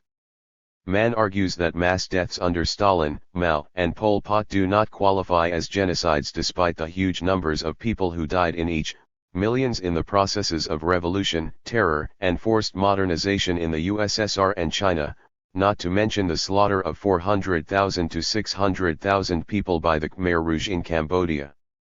Neither do the mass killings accompanying Indian partition in 1947 nor the deaths of up to a quarter of the East Timorese population, some 150,000 to 170,000 people, constitute murderous ethnic cleansing or genocide. Why do these hecatombs not count, when the comparatively smaller processes of colonial killing and displacement do? The answer, for Mann, is ideology. Communist cleansing, subcontinental partition and Indonesian repression were not carried out against an ethnically deemed enemy. In the case of the USSR, Mann writes that the Bolsheviks had little conception of ethnic enemies. They fought in the civil war against Ukrainian nationalists and Cossacks, and subjected Cossacks to police deportations. But they viewed them through a class prism, as military allies of Tsarism and the old ruling classes. But is it really legitimate to exclude these cases on such grounds? Does this not tend to insulate Mann's central claim from strong counter-evidence? Mann's own writing suggests unease with his formulation. Thus the main contention sketched above competes with a minor one suggesting that communist states embodied a distinctive form of organic nationalism. At times the two arguments appear linked. Leftist cleansing was distinctive, since the people was deemed by the ideology, the economics, the military forces, and the politics of class, not ethnic struggle. Yet leftist mass murders resembled those of rightist nationalists in one important respect, capturing and channeling ethno-nationalism. They too developed a version of organic nation-statism, if distinctively based on class analysis. Riley, Mann 131. While the RST argument is untenable in light of Mann's repeated and explicit claim that class conflict constitutes the main barrier to ethnic cleansing, the second cannot be squared with the facts of the communist cases, As Mann correctly points out, the Soviet regime in particular was not a nation-state. Similar points could be made about Mann's analysis of pre-modern ethnic cleansing. He insists on the modernity of such processes, arguing that in pre-industrial agrarian societies, internal divisions both facilitated elite cooperation across social boundaries, and undermined the formation of ethnic groups. But various types of cleansing did occur, especially in the border zones separating Protestants from Catholics and Christians from Muslims. These 15th, 16th, and 17th century cases, the Reconquista, the Wars of Religion and England's conquest of Ireland, clearly predate either the ideology or the practice of modern democracy. To exclude these because the idiom of mass murder was religious seems to beg the question of why these mass killings occurred. What is the source of these strains between theoretical argument and empirical evidence? Arguably they derive, rather paradoxically, from an extreme form of class reductionism that operates in relation to both ethnicity and democracy. To conceptualize ethnicity and class as alternatives implies that as class formation develops, ethnicity must recede. This kind of reductionism would have made the later Engels blush, let alone Lenin or Bauer. In another sense, however, such a conception makes it impossible to theorize the connection between ethnicity and class, although Mann's own evidence rather consistently points in this direction. In place of direct theorization, there is a marked instability of terminology, the formulation that ethnicity trumps class competes with one in which ethnicity displaces class. Although it receives no formal elaboration in Mann's analysis, the concept of displacement comes from Freud, and refers to the construction of a metonym, a gur that stands for something else. The metonymic object does not, however, replace or even trump the real object, becoming instead a symptom of it. To take this formulation seriously, then, suggests that to the extent that ethnicity displaces class, it is also causally related to it. However, theoretical investigation of this relationship, though central to Mann's empirical accounts, is blocked by his elusive terminology. Another form of class reductionism appears in his account of democracy. Functioning democracies, according to Mann, depend on established group rights, not on individuals. The most important of these groups are classes. But it is unclear what connects group rights to the development of a set of institutions allowing for democratic control over the structure of domination.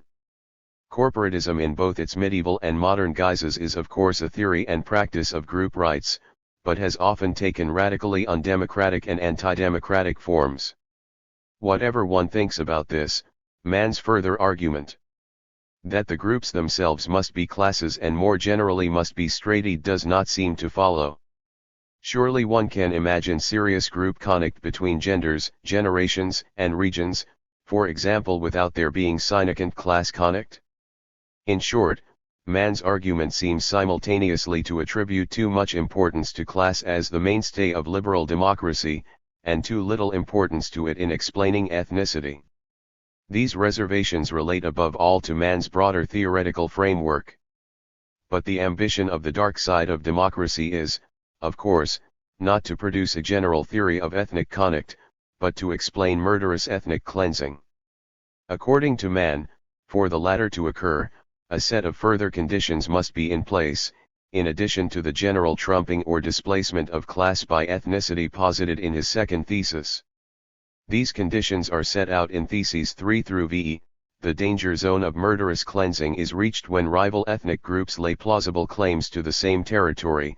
The brink is reached either when the weaker side decides to GHT, or the stronger decides to impose its will by force, and going over the brink occurs where the state that has sovereignty over the contested territory has been factionalized and radicalized in unstable geopolitical conditions.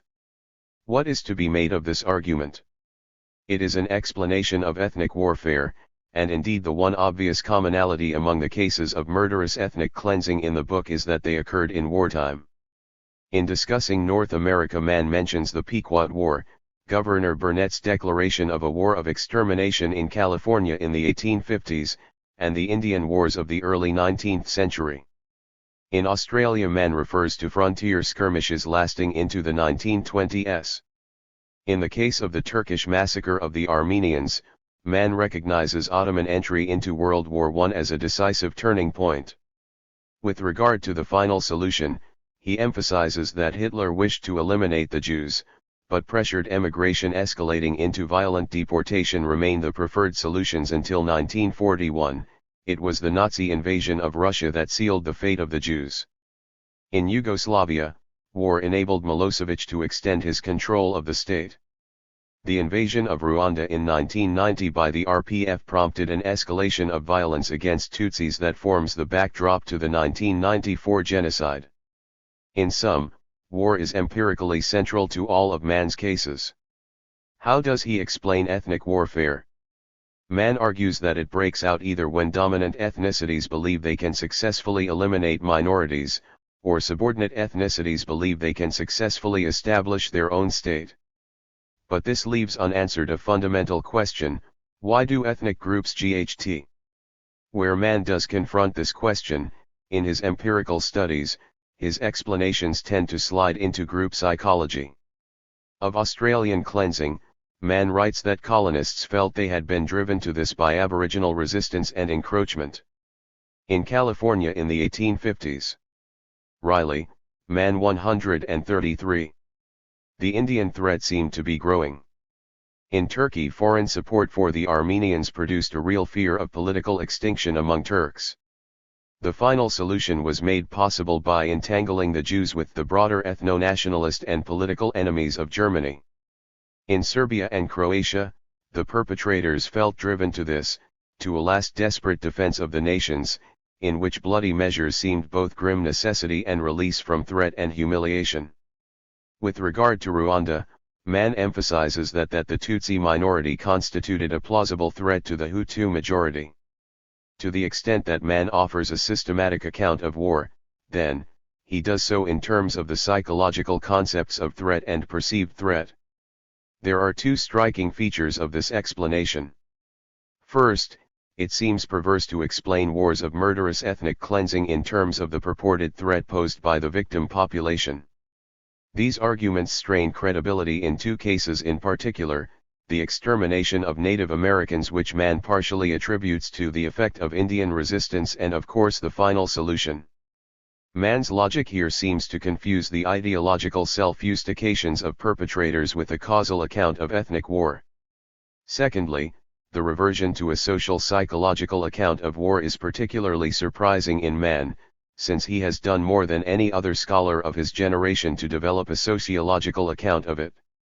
What explains this? The problem here in part derives from the same overall scheme underpinning man's broader linkage of democracy and ethnicity. For if ethnicity and class are alternative forms of social stratification, then ethnic war, by definition, has little to do with class or interest group struggles within ethnicities, and instead can be explained only by inter-ethnic relations. Thus the connection between British industrialization and Australian frontier expansion, or that between slavery and the drive to the west coast in the US, are mentioned but not seriously examined. Similar comments could be made about the Nazi war machine and the specific internal structure of German capitalism. But other intellectual factors are also at work, a combination of methodological, theoretical, and political dispositions that press man's account into focusing on the nation-state as the fundamental unit of analysis. This vision is most evident in the basic design of the dark side of democracy, in which a set of parallel cases are treated as instances of murderous ethnic cleansing. As a result, the geopolitical conditions that produce ethnic cleansing shift into the background. Yet one of the central empirical points of the book is that perpetrators generally come from threatened border regions. The analysis of Germany is particularly striking. Man constructs a ratio of representation of perpetrators by dividing a given region's share of the number of war criminals brought to trial by its percentage of the total national population. Where the ratio is greater than 1, the region in question produced more than its share of war criminals. His data show a concentration in Alsace. 134 NLR 48. Upper Silesia, East Prussia, and Bavaria. But what were the circumstances that produced these threatened border regions? Man nowhere attempts to link these to the specific geopolitics of the interwar period. More generally, although he argues that the distinguishing feature of German nationalism in the late 19th century was less that it was ethnic than that it implied imperialism, nowhere does man seek to account for this. The shadow of geopolitics looms large in a somewhat different sense in the post-Cold War chapters. Man treats the breakup of Yugoslavia as primarily an internal affair, writing, "It is sometimes argued that by promptly recognizing Slovenia as an independent state, the European powers also did their bit. But not much can be blamed on outsiders. Perhaps all the Western powers shared collective responsibility for the dominance of the nation-state ideal. But it was the Yugoslavs who tore apart their own country. This is open to question, at the very least. For the ex-precipitous recognition of Slovenia and Croatia, under German pressure, surely accelerated the slide into war by legitimating claims to territory on the part of one ethno-nationalist constituency." In his discussion of the Rwandan genocide, Mann acknowledges that the US blocked any unintervention, but holds that mistakes, naivete, even indifference do not constitute criminality. Perhaps so, but geopolitics still forms the structural context within which murderous ethnic cleansing occurs. Indeed, Mann himself recognizes this at the end of the book, writing that, if dangerous cases exist today, they are around the fringes of bigger imperial countries, as was also the case in the 19th and 20th centuries across Greater Europe. This is one of the few places in the dark side of democracy where the terms empire or imperial occur. In the remainder of the book it is the nation-state that is the main culprit, actor, and unit of analysis. The strangely marginal character of imperial processes in this account is thus linked to a kind of methodological nation-statism, to borrow a term from Mann himself. This might seem paradoxical in the context of Mann's broader body of work. For one of the central contributions of his still incomplete multi-volume work on the sources of social power is to challenge the notion of societies as unitary systems bounded by states. Rejecting comparative schema in favor of analytic narrative on an enormous scale, The Sources of Social Power has a fundamentally different structure from most works of comparative historical sociology. In the RST volume, for example, instead of a chapter on the rise of capitalism in England or absolutism in France, Mann writes of the European dynamic, the underlying principle being that only a rigorously transnational approach can grasp the ascent of the West. In the second volume, covering the period from 1760 to 1914, chapter titles begin to feature the names of countries, but the schema is basically preserved. The narrative is centrally concerned, however, with the rise of the nation-state, a political form that for Mann was solidly established by 1914. It is perhaps not surprising, then, that in his last two principal works of historical sociology, which deal with the 20th century fascists, 2004, and the dark side of democracy, Mann has radically revised his approach, turning to a much more conventional style of comparative sociology, albeit conducted on an unusually large scale. Both fascism and ethnic cleansing are treated as phenomena that occur at the level of the nation-state, if explored across an extraordinary range of such instances. While these works are monuments of scholarship, one cannot help wondering whether Mann himself has not been partially caged by the rise of the nation-state that his own work has done so much to describe. For in much of his material on the 20th century, there is little systematic consideration of geopolitics. This may be a transitional phase. Indeed, at the end of the dark side of democracy, a more geopolitically oriented account of ethnic cleansing emerges, as Mann suggests that the world must be understood in terms of zones of peace and zones of turmoil, and that it is precisely the absence of states in this second region that poses the key danger. Mann argues that the global south may now be reproducing the trajectory of Europe from agrarian societies, through the age of organic democracy, ending nally in the perpetual peace of the liberal democratic nation-state. Thus, the dark side of democracy is passing through modern societies. It has niched passing through the north and is now engulfing parts of the south.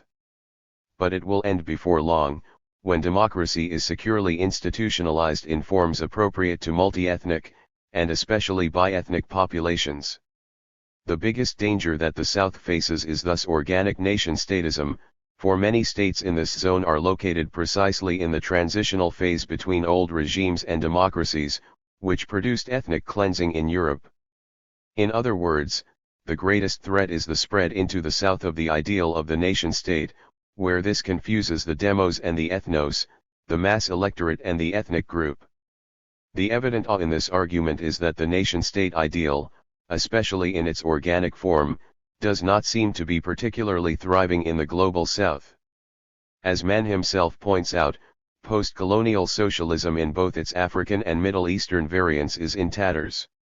Liberalism has been reduced from a political theory of group rights to an ideology of the market.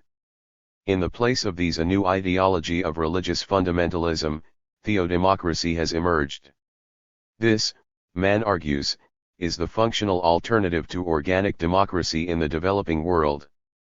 What is to be made of this view? First, in a very broad sense, religious fundamentalism seems to be less a theologized version of organic nationalism than a reaction to the failure of state-led development projects. Indeed, religious fundamentalism in the global South is often associated with movements to dismantle the developmental state, most notably in India. Second, Islamic fundamentalists at least do not seem to associate any particular value to the nation-state. Their ideologies are aimed at a transnational religious community. The imposition of Sharia hardly counts as a statist political program. The notion of a global South awash in nation-statism strains credibility. These considerations are obvious enough. But a deeper, and more troubling, problem plagues Mann's evaluation of the role of the rich world, and particularly the us, in these processes. Mann warns that the North should be wary of naively encouraging the democratic nation-state in a geopolitical zone where this is likely to produce ethnic cleansing. We must abandon the complacency conferred by the notion that the emergence of liberal, tolerant democracy is the inevitable outcome of modernity, sidetracked only by the primitive or malevolent in peoples and their leaders.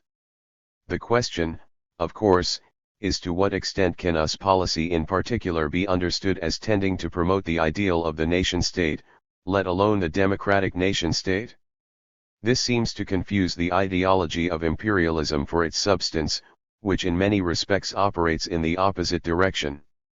Surely arms sales and austerity packages operate as a powerful disintegrating force on states in the global South, and are at least partially responsible for the very state failures to which fundamentalism is a response. It would be unfair to argue that Mann is unaware of these processes. But his political ELDA vision, polarized between the liberal and organic nation-state, marginalizes them. The absence of a geopolitical explanatory framework is particularly problematic in the book's concluding discussion, where the world zones of peace and turmoil are seen as groups of states with contrasting levels of economic development. Such a vision transcends distinctions between liberal and organic nation-states, pointing to the connections between the policies of the North and state failure in the South. In this regard, Mann notes current US policies that seek to limit controls on capital, rather than institutionalize class compromises. But he lacks a conceptual apparatus for explaining this shift from the developmentalism of the post-war era, or elucidating its connections with outcomes beyond the advanced capitalist heartlands. The fundamental link between geoeconomic and geopolitical power, imperialism, remains beyond the purview of this remarkable work. Yet if we are to ask, what is ethnic cleansing the dark side of today, imperialism might not be the worst candidate. New Left Review 48 Nov December 2007 139. Thomas McCraw, The Prophet of Innovation, Joseph Schumpeter and Creative Destruction. Kali's Prophet. Aaron Bananav. In 1918, in a coffee house opposite the University of Vienna, Max Weber sat down with his friends Felix Someri and Joseph Schumpeter to discuss current affairs. What were they to make of the October Revolution, and what of the Bolsheviks? Schumpeter suggested that Marxism could now be given a proper laboratory test. Weber countered, it would be a laboratory LLED with corpses, since the Bolsheviks were performing the experiment. Every anatomy room is the same thing, Schumpeter replied.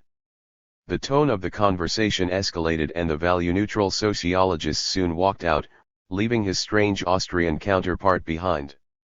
The strangeness of Joseph Louis Schumpeter goes beyond his complex personality, publicly a charming aristocrat pretender, privately a tortured melancholic who built a solitary cult around his lost loves. His intellectual independence sets him apart among economists, who find it difficult to categorize his achievements. Given the creative destruction with which his name is associated, some have called Schumpeter a Nietzschean, but many critical thinkers have celebrated the negation of the existing order. His former student James Tobin spoke of Schumpeter as the economist who turned Marxism upside down, which seems more fitting provided we add that this operation can only be expected to give us Hegel once again. Like Hegel, Schumpeter saw all progress as determinate negation, a destruction that is itself creative. His response was familiar: we must stand stoically before the slaughter bench. The temporary discomfort of recessions, or even generations of hardship, were for him the conditions of material plenty. If workers and politicians could be made to understand this in what is perhaps a bourgeois corollary to the theory of absolute knowledge, they would see. 140 NLR 48. That capitalism is to be celebrated even during the worst moments of market failure. Schumpeter is thus becoming the economist of the hour. With every permutation of Keynesianism exhausted, he is invoked when one wants to make the case for letting the whole thing burn, since burning is what allows capitalism to rise, phoenix-like, from the ashes. Given the general disillusionment with economic interventionism, one might expect retrospective accounts of Schumpeter's work to declare victory over his longtime Cambridge rival John Maynard Keynes. The history of the 20th century has shown, so the story runs, that capitalism can breathe without its oxygen tent. But such a narrative is far too simplistic, and it is doubtful that a contrarian like Schumpeter would have acquiesced to it. Moreover, those now looking to his work are not only the free market fundamentalists, who identify him entirely with the content of his most famous phrase. Thomas Macraw's The Profit of Innovation provides support from unlikely quarters, especially considering Macraw's criticism of Schumpeter for apparently failing to appreciate the greatest American president of the 20th century, Franklin Delano Roosevelt. What are we to make of these crossed allegiances, within the bowels of American academic economics? As its title suggests, the present biography is a sequel of sorts to Macraw's Pulitzer Prize-winning Profits of Regulation, 1984, which extolled the virtues of regulating capitalism at the height of the Reagan era. That work was a direct rebuke to the mathematical economics of Milton Friedman and his Chicago school, which took the failure of regulation as a premise, a tacit assumption hidden behind apparently scholarly explanations presented in theoretical forms. A historian at the Harvard Business School, Macraw plays Cassandra to the extreme turn his eld has taken away from historical inquiry towards the abstractions of mathematical models. Thus, while he may not agree with his politics, Macraw certainly supports Schumpeter's economic methodology. He continually praises Schumpeter's late insistence on a nuanced historical interpretation of capitalism's essence. It is this that most distinguishes Schumpeter from neoliberal ideology, and Macraw's GHT to remember his historical cast of mind is commendable, though not original. Richard Swedberg and Robert Loring Allen's biographies from the 1990s looked to Schumpeter for similar criticisms of the reigning methodological consensus. Aside from a largely unsubstantiated claim that Allen's work suffered from uneven documentation, he cites Allen too often for us to believe him on that count. Macraw does not explain why Schumpeter requires another biography. Perhaps he merely needed a popularizer who could excise all his more suggestive remarks on socialism, rendering him pristine and ready for the 20th century. In his attacks on the mathematical obsessions of his eld, moreover, Macraw ignores the highly influential, and resolutely ahistorical, critique of such models in the legacy of Karl Menger and the Austrian school, above all in the work of Friedrich von Hayek. This is an unfortunate oversight. Few thinkers would have been better placed to combat the rise of doctrinaire libertarianism than Schumpeter himself. Schumpeter was born in the small Moravian town of Triush in 1883, year of Keynes's birth and Marx's death. When his father, a cloth manufacturer, died in an apparent hunting accident, Johanna Schumpeter picked up her 4-year-old son and moved the family to the slightly larger Austrian town of Graz, supposedly to secure a better education for Joseph. McCraw does not comment, however, on rumors concerning the source of Schumpeter's dark features. Swedberg speculated he may have been the illegitimate son of retired General Sigmund von Kaleir, whom his mother proceeded to marry when Joseph was 10. If true, that would have given Schumpeter the aristocratic origins he so clearly desired. The marriage was well calculated, for it gave little Joseph the credentials to attend the Theatrum in Vienna, the Eton of the Austro-Hungarian Empire. There, Schumpeter became Yent in 6 languages and discovered a lifelong love of horse riding. Because of his father's untimely death, he also developed a pathological attachment to his mother, who was devoted to the idea of his success. McCraw suggests that Johanna may have been the model for her son's theory of the entrepreneur, having risen from widow to nobility in 6 years. But it is more likely, as far as personal instances go, that fantasies about his absent father really motivated this interest. Schumpeter supposedly came from a long line of minor entrepreneurs. Upon leaving the Theatrum, Schumpeter attended the University of Vienna. Officially he was a law student. Economics was not yet an independent discipline. McCraw provides a succinct summary of the historical context in which Schumpeter chose his course of study. At the forefront was an aging empire, now far behind its neighbors in the transition to capitalism and visibly suffering from its relative backwardness. Schumpeter read about the more advanced economies of Britain and Germany, and was fascinated by their growing wealth. This was the Belle Epoque. The global economy had in the mid-1890s emerged from a long slump, and across the Atlantic, the great robber barons were already on the rise.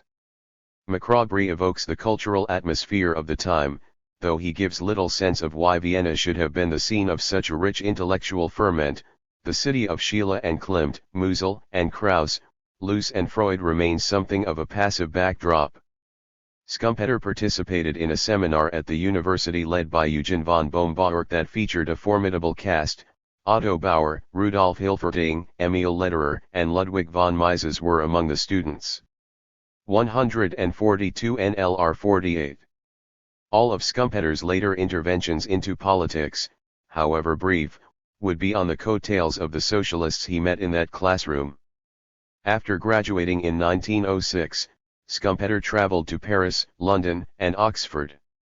In the UK, he married the English aristocrat Gladys Rickard Seaver, probably following his mother's example of marrying up class, but it remained an open arrangement. Schumpeter was a smooth operator, and apparently had a penchant for describing his orgies and love affairs. The couple moved to Cairo, where Schumpeter worked as a lawyer to royalty. There, he wrote his RST book, Das Wesen und der Hauptinhalt der Theoretischen Nationalökonomie, The Nature and Essence of Theoretical Economics, an attempt to close a debate on methods that had divided German language economics since the 1880s. This method and straight raged on between the German historical school of Gustav von Schmoller and the Austrian theoretical economics of Karl Menger until the beginning of the 20th century. The former developed out of the Cameralist tradition in German politics, as essentially a data-collecting enterprise. One of its immediate purposes was to help manage the German economy. Schmoller disdained attempts at premature theorizing, of which he saw Adam Smith's work as a prime example. Austrian economics, by contrast, sought to reason price theory without reference to labor cost of production, focusing instead on subjective notions of marginal utility, the value to any individual of the next instance of a given commodity, thus explaining why, for example, diamonds are typically more valuable than water. While Menger's pupil Bohm-Bawerk was Schumpeter's professor at the University of Vienna, the greatest influence on Schumpeter at this time was the work of the Swiss economist Leon Walras, who in the 1870s devised mathematical models of general economic equilibrium.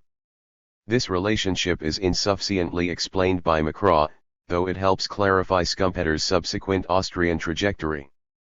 When writing Das Wesen in 1907, Schumpeter's major preoccupation was to ground economics as a scientific discourse.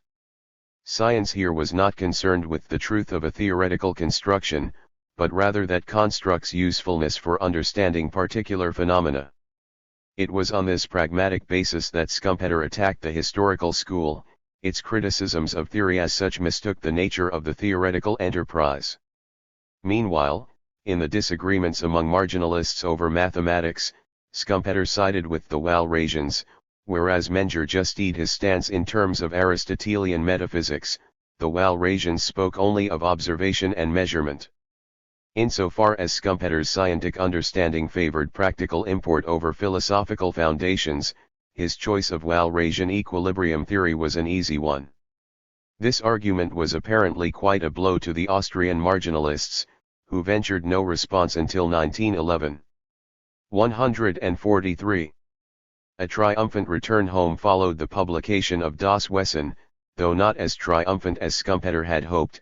The book went almost unnoticed in a German milieu still dominated by Schmaler and his followers. Nevertheless, it marked the RST of many record achievements. Schumpeter became the youngest Austrian economist to be awarded the title of Privatdozent, allowing him to teach anywhere in the empire, and he used the text as his Habilitationsschrift.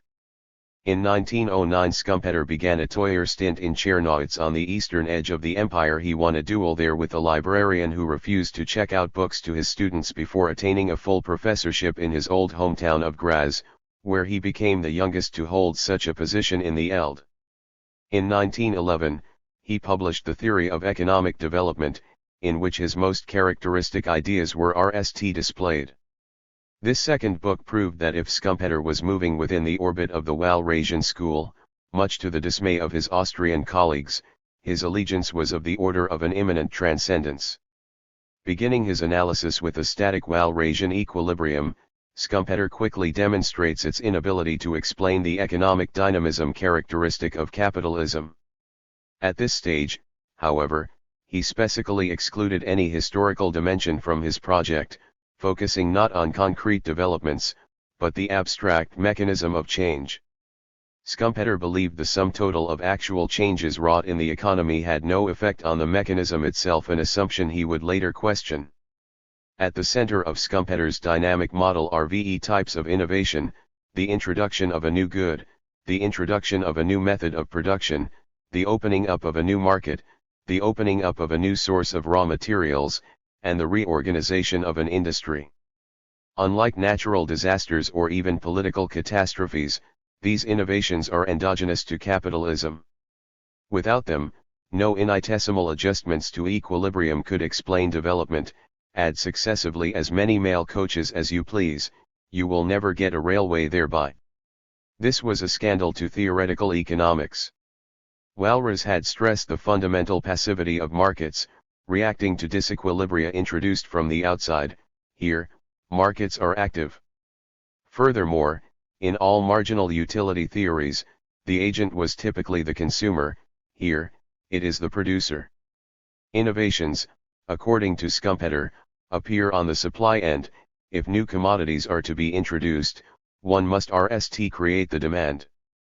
Schumpeter next established that innovations are only possible on the basis of credit. Banks do not merely manage existing supplies of money, they create it. That they have this creative function is now widely accepted, following Keynes's treatise on money, 1930. At the time, however, it was an original claim. Schumpeter would later waste years writing a similar book on money. 144 NLR 48. But abandoned it when his prolix counterpart upstaged him. According to Schumpeter, credit exists primarily to fund innovations, and when banks loan money, they select those RMS most likely to reduce costs and generate a temporary surplus prot for the innovator. Innovative RMS can, after all, only repay banks when they generate such surplus prots. Schumpeter's theory of credit creation allowed him to cast the capitalist as a mere supplier of funds. Into the limelight stepped the entrepreneur as prime mover, no longer even the risk-taker. Since he gambles with other people's money, the entrepreneur is a pure innovator. Schumpeter praised entrepreneurs as people with superhuman capabilities. though he would later admit that they strike a homely pose compared to their aristocratic forebears. On the basis of this theory, Schumpeter became a rising star in German-language economics. Weber commissioned him to write a short book on the history of economics, which, although it would inspire Schumpeter's future fascination with the subject, is largely unmentioned by Macraw.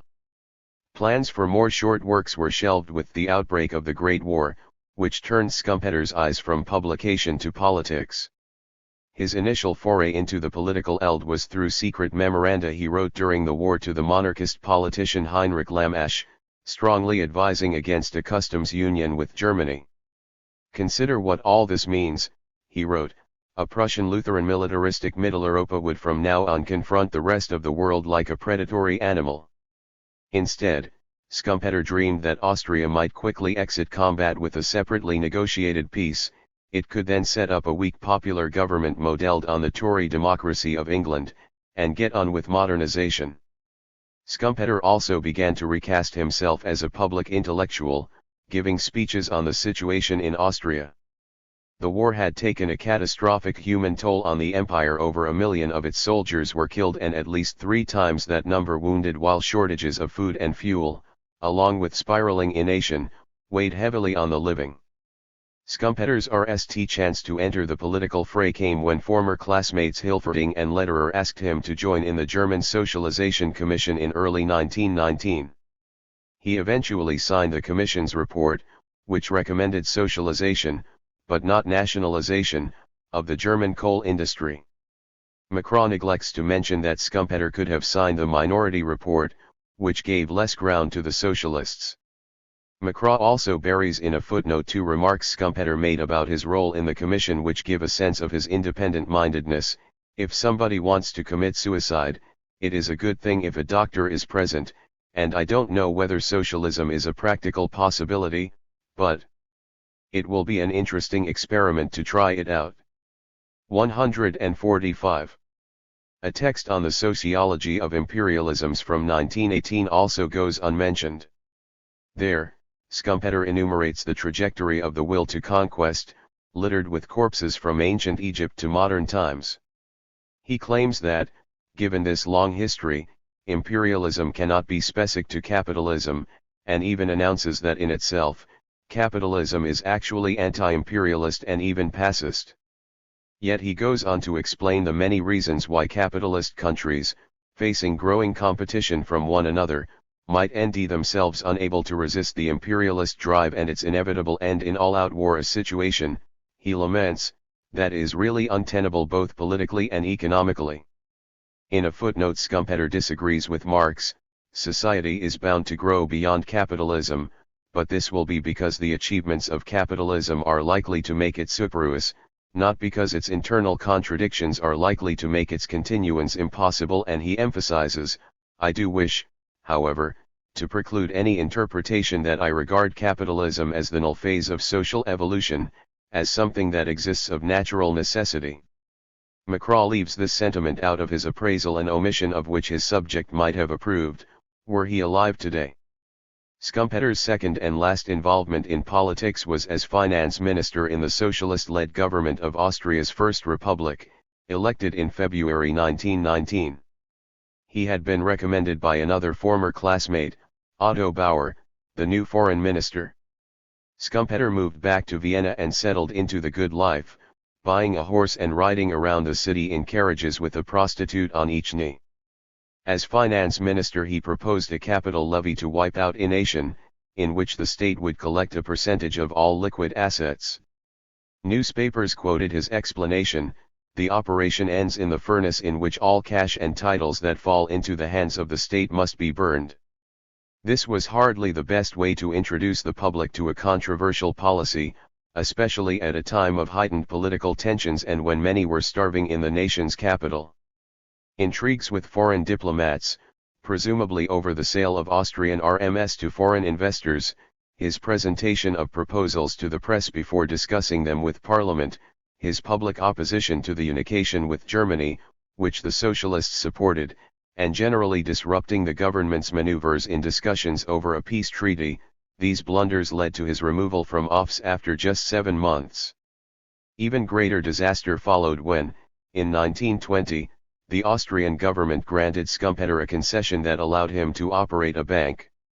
He became president at Biedermann Bank, and as well as a large salary, received an expansive line of credit. True to theory, he drew on these funds to invest in a set of innovative RMS. When the Viennese stock market crashed in 1924, he lost everything, and would take over 10 years to repay his debts. Moreover, possible participation in shady dealings would haunt him wherever he tried. 146 NLR 48. To secure a professorship. Schumpeter thus retired from politics and business, having failed at both. And having resigned from his university post prior to moving into banking, he was forced onto the job market. In the midst of this professional upheaval, Schumpeter fell in love with Annie Josina Riesinger, daughter of the concierge at the apartment building in Vienna where he grew up. Annie was 20 years younger than Schumpeter, but more importantly, she was working class. Once he secured, through the offices of friends, a position at the University of Bonn, they married in 1925. Jurist Hans Kelsen was best man. The union connected with his mother's wishes, but greater domestic turbulence would follow. Within a year, his mother had passed away, and 2 months later, Annie died in childbirth. These twin events destroyed him. After severe depression, a persistent melancholy and hypochondria set in, and Schumpeter began his strange practice of copying out and annotating Annie's diary. In his own journal, he addressed his mother and wife as Die Hasen, a term of endearment, meaning rabbits, asking them to watch over him, thanking them when he was successful, apologizing when he failed. These rituals continued up to his death, even after he had moved to the United States and remarried. As professor at the University of Bonn, Schumpeter narrowly brought Austrian theoretical economics to Germany, breaking the monopoly of the historical school on German universities and making the city an epicentrum of innovative economic thought. Schumpeter worked to stave off mental collapse. Much of his time went into the eventually abandoned book on money, and lecturing in Europe and Japan with the hope of one day repaying his debts. Most significantly, Schumpeter was invited to lecture at Harvard. When the scandal over his banking fiasco prevented him from getting a job at the University of Berlin, he accepted Harvard's offer of a permanent position in 1932. In the US, Schumpeter lived with the older, widowed economist Frank Taussig, who had been instrumental in securing the post, and provided a modicum of stability. While Europe was riven by political tensions, fascism on the rise in Germany and Italy, civil war in Spain, embattled Popular Front governments in France, Schumpeter's personal life settled into relative monotony, but always accompanied by deep depression. A few episodes round out the life of Agur. In 1937, Schumpeter married Elizabeth Budi-Firisky, an economist specializing in the rapid industrialization of Japan. A diabetic, doctors had advised against her having children, thus ending Schumpeter's hopes for a family legacy. Hoover's FBI investigated them both for their opinions during the war. McCraw documents the bumbling attempts of agents to catch them out. He also devotes an entire chapter to the question of whether Schumpeter would leave Harvard for Yale. In the end, he decided to stay. 147. During the 30s, Schumpeter consistently underestimated Hitler and the National Socialists. In 1939, he was public in his belief that a German victory would bring a more stable balance of powers to Europe. He was further ostracized from the Harvard social scene when the US entered the war, apparently vocalizing his horror at the rebooming of Germany and Japan. This, certainly, was destruction devoid of any creative potential. All the while, his eyes were on the menace to the east. Schumpeter would become increasingly shrill about the growing power of the Soviet Union. As to the ongoing economic depression, his prescription was simple, and certainly less embarrassing than the do-nothing strategy of Hayek and his counterparts at the London School of Economics. In the early 1930s, Schumpeter recommended a single $9 billion burst of emergency public spending. 3 times the size of the annual federal budget when Roosevelt took office. Though Schumpeter despised Roosevelt, it was not the size of potential relief measures that troubled him, but the prospect of a more permanent interventionist stance. Schumpeter published his next major work, Business Cycles, in 1939. The long hiatus, the result of his acute mental disturbances, meant that publication came 2 years after Keynes's general theory. The Keynesian mania had continued to grow since then, and Schumpeter's new work was largely ignored, even by his own students at Harvard. In his diary, Schumpeter criticized himself for lacking a certain Weberian charisma, which might have allowed him to direct attention away from the more eloquent Englishman. Every business cycle, according to Schumpeter, results from a particular innovation, which in turn generates a set of related innovations up and downstream from the RST. As more entrepreneurs jump into the fray, the possibilities inherent in the initial move are exhausted. The pattern of business then settles into a new norm, and older RMS adapt or fail. On top of this primary cycle, a secondary one intervenes, making it difficult to locate the torch responsible for the conflagration. Other RMS and even families, with no particular relation to the spreading wave of innovations, take advantage of the ensuing commotion to expand their own production and consumption. When the primary cycle runs its course, however, those who depended on the expectation of rising incomes to fund new purchases suddenly end themselves with unmanageable debts. Movement towards a new norm thus takes on the character of a recession or depression before settling into repose. Schumpeter had outlined much of this process at the end of the theory of economic development. Business Cycles was the logical extension of these ideas, but its originality, breadth and real interest comes from the application of his theories to the historical material they describe. Schumpeter probably took this historical turn because he saw it as the best way to defend capitalism after the onset of the Great Depression, years of mass unemployment. 148 NLR 48. And little or no growth had led many to sound the death knell of the system. For Schumpeter, the past showed that these disturbances were no cause for alarm. Capitalism had been through such trials before and emerged in good health. This depression was not much worse than the one that had occurred between 1873 and 1896. Schumpeter thus turns to the longue durée to demonstrate that booms and busts are integral to the capitalist logic of development.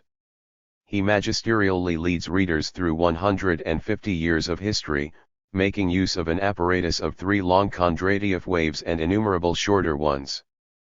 Schumpeter adopts this model as a useful approximation amenable, he claims, to statistical verification. But he reminds readers that business cycles unfold only as a result of innovations, the development of factories, railroads, electrification, and automobiles. These caveats notwithstanding, the framework of relatively XED-length cycles was to be the book's downfall. McCraw quotes Paul Samuelson, one of Schumpeter's best students and a formidable economist in his own right, to that effect. The project began to smack of Pythagorean moonshine. Other economists, insofar as they cared, expressed similar doubts. McCraw attributes their lack of interest mostly to bad editing. Schumpeter's presentation had none of the polished elegance of Keynes's general theory, and it was altogether too long for one book. In a wistful thought experiment, McCraw proposes his own 3-volume rearrangement of the material. The RST would have been a foray into the theory of simultaneous waves, the second an examination of the events leading up to the Great Depression. The third would have cut out what lies in between the other two, the long, detailed history of capitalism in Britain, the US and Germany. McCraw claims this would have been a masterpiece, which also would have signaled the birth of a rigorous new subdiscipline, business history. That discipline is, of course, McCraw's own, and his biography must be understood as a tribute to a master who might have been. Business history would have to wait for McCraw's own teacher, the late Alfred D. Chandler Jr., a self-declared Schumpeterian and graduate student at Harvard when Schumpeter taught there. After the disappointing response to Business Cycles, Schumpeter looked for a new project. In the interim he wrote a book of popular essays that would be remembered as his true masterwork, Capitalism, Socialism, Democracy. On its initial publication in 1942, it too went largely unrecognized, but in the changed post-war climate, Its republication in 1947 met with growing success, making Schumpeter and his entrepreneurs famous. Capitalism, socialism, democracy begins with a long meditation on the work of Karl Marx, the RST, to theorize that the structure of capitalism produces a long-term pattern of development. According to Schumpeter, Marx was, however, wrong about the direction of this development. Dependence. 149. On the labor theory of value led him, by a meandering path, to the conclusion that growing technological unemployment would depress wages and immiserate the workers. The opposite has been true. Real wages have grown steadily since the Industrial Revolution and as a percentage of total income. In an endnote, Macraw mentions that Schumpeter is now as wrong about this as Marx had been in his own time. Since the 1980s, workers' percentage share in total national income has begun a slow decline in many countries, most notably in the United States, but Macraw makes no effort to explain the discrepancy. Schumpeter generally praises Marx for taking to his subject with a chemical mixture of theory and history. For Marx, history not only serves as a fund of examples to draw on, it is something to be tarried with, as it variously enacts capitalist evolution. Schumpeter began to concoct his own chemical mixture in business cycles, concluding that the shorter Huglar wave of the 1930s displayed irregular characteristics, which he attributed to ongoing changes in the social setting in which capitalism unfolds.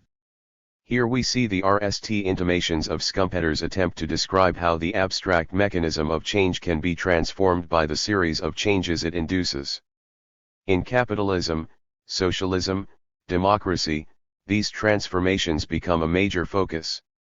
Marx predicted that capitalism would undermine itself economically, a proposition Schumpeter found doubtful.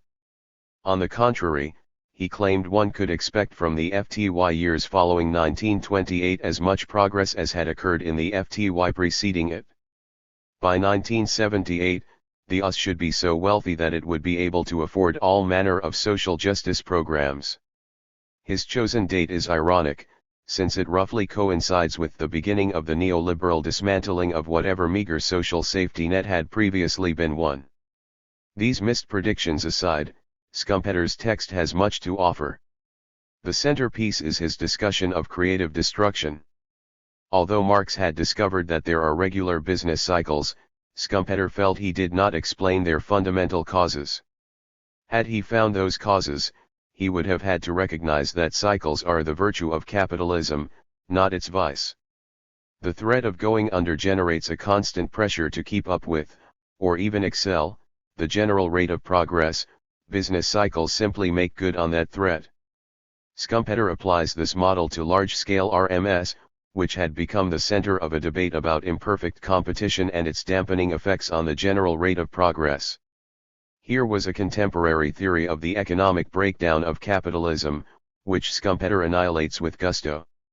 Imperfect competition, for Schumpeter, is always only temporary. Lacking a general knowledge of economic history, theorists have failed to see that everything businesses do to gain an unfair advantage only works for a short time, after which even the largest RMS are liable to fold in the face of 150 NLR 48. New, innovative competitors. Moreover, he insists, big businesses in imperfect competition are more innovative, not less, than smaller RMS in perfect competition with one another. They have more money to fund research and development programs, and are able to take risks that would spell doom for smaller RMS. The statistical record reveals that the actual efficiency of the capitalist engine of production in the era of the largest scale units has been much greater than in the preceding era of small or medium-sized ones. Here, Schumpeter scored a major victory over his contemporaries.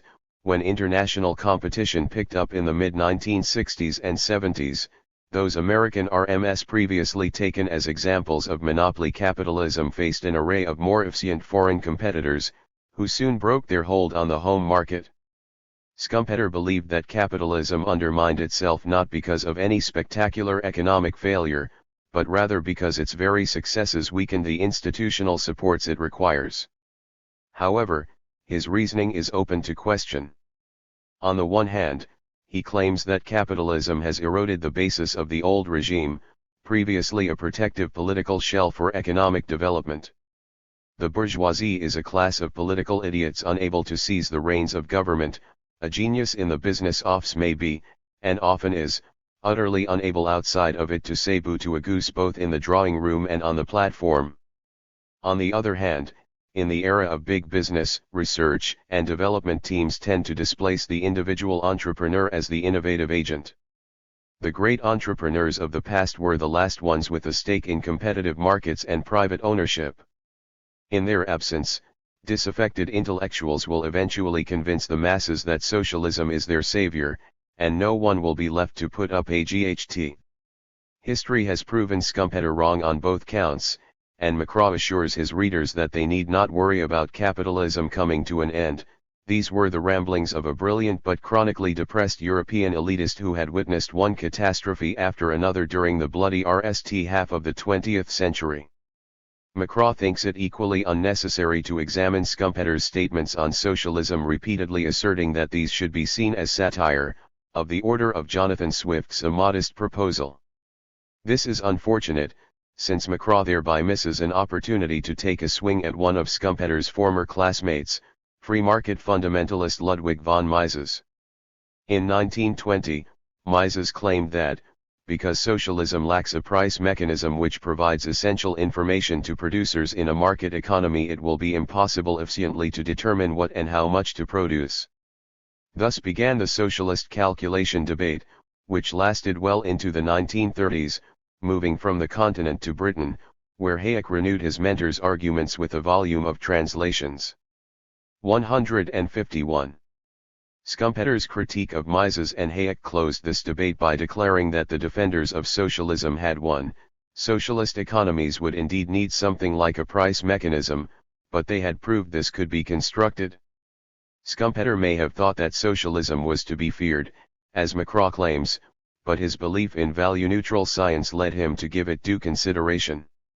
Hence, perhaps, his friendship with and continued support of his student, the Marxist Paul Sweezy. By the end of Macraw's biography, Schumpeter seems to have left the reader with a simple question: is she or he strong enough to withstand the upheaval wrought by creative destruction? Once one understands how capitalism works, the messiness must be accepted as part of the process. Over the long run, living standards only rise as a result. If the dislocations of the downturn are too much, one can opt for a socialism little different from what capitalism already provides, only run by a central planning agency. Socialism will merely sacrifice some growth to smooth the turbulence of cyclical waves. We might wonder whether the only thing we yearn for in a transformed social order is stable growth patterns. Is there not more to the critique of capitalism than a rejection of the business cycle's up and down pattern? Reading Schumpeter suggests that, if we seek deeper causes for our discontent, we might look to the history behind the cycles. For we become complacent in expecting boom mechanically to follow bust, when what is at issue are real innovations, which progressively transform economic existence. Marx had theorized a growing reserve army of labor precisely because he thought, in the mid-1860s, that the future of capitalism lay in relatively automated production processes as appeared, for example, in the production of chemicals. With computer technologies transforming one industry after another in a manner perhaps qualitatively different from the innovations that brought us automobiles and consumer durables, we might wonder what we will end over the horizon of the latest downturn, which began in the 1970s with no end yet in sight. On his death in 1950, Schumpeter left behind a nearly niched manuscript on the history of economics. He had become increasingly concerned about a growing lack of historical awareness in his eld. His exit was graceful: if, starting my work in economics afresh, I were told that I could study only one of theory, statistics, or history but could have my choice, it would be economic history that I would choose. He gives 3 reasons. The economy is itself a unique historical process, institutions that are not purely economic shape that process, and the errors of economists are generally due to their ignorance of history. Macraw would like us to take these comments as a sharp rebuke to his colleagues. There can be little doubt about the need for that. Naomi Klein, The Shock Doctrine, The Rise of Disaster Capitalism. Alan Lane, London and New York 2007, £25, hardback 558 pp. 978 0713 99899 3. The Violence of Capital. Michael Hart. Naomi Klein has a gift for grasping the essence of the current political situation and providing a rallying point for the left. She did so in No Logo, her 2000 bestseller, and she does again in The Shock Doctrine. In both of these books, as in her journalism, she insists that our political challenge centers on the economy and that you do not necessarily have to be an expert to understand how the global capitalist economy works. The appeal of her prose is sustained by her ability to explain the crux of economic relations in clear, even personal, terms for a general readership. In No Logo, Klein laid out the basic logics of neoliberal globalization and the role of multinational corporations, thereby supplying a useful framework for an entire generation of activists, what might be called the generation of Seattle. Her book provided activists with a rationale for why we GHT. But generations pass quickly these days, and the cycle of movements that were associated with the 1999 Seattle WTO protests declined precipitously after the opening of the US global war on terror and inevitably came to a close with the occupation of Iraq. The economic arguments that had previously been the focus about trade regimes, debt, poverty, and corporate prots no longer seemed as pressing in the face of the new horrors of violence and destruction. The globalization protest movements were forced by the new circumstances to transform into anti-war movements. In The Shock Doctrine, Klein offers a new rally point for the left, adequate to our current situation, by creating a bridge that links the analysis of war, violence, and disaster to arguments about neoliberal globalization. Her book brings the focus back to economic relations, but now the analyses of capitalist prots and control are complemented by investigations of the 154 NLR 48 state and corporate apparatuses, which create and exploit various forms of large-scale destruction. Klein invents the concept of disaster capitalism to name the regime of accumulation that not only treats disasters as economic opportunities to privatize public goods, to expand markets, to restructure production schemes and so forth, but which may also require such disasters to keep functioning. In a bold conceptual move, she links together here disasters created by military violence, such as the War on Terror and the occupation of Iraq, and those resulting from natural causes, including the tragic aftermaths of Hurricane Katrina and the 2004 Indian Ocean tsunami. To a certain extent, the argument goes, it does not matter to disaster capital what generates the disaster, only that such crises continually arrive, allowing capital to exploit the devastation and temporary disorientation that they bring in order to accomplish the principal goals of the neoliberal agenda: privatize public wealth, deregulate economic activity and reduce social welfare spending. In a further move, however, she draws out the relation between violence and capital by tracing the concept of disaster capitalism back over 30 years.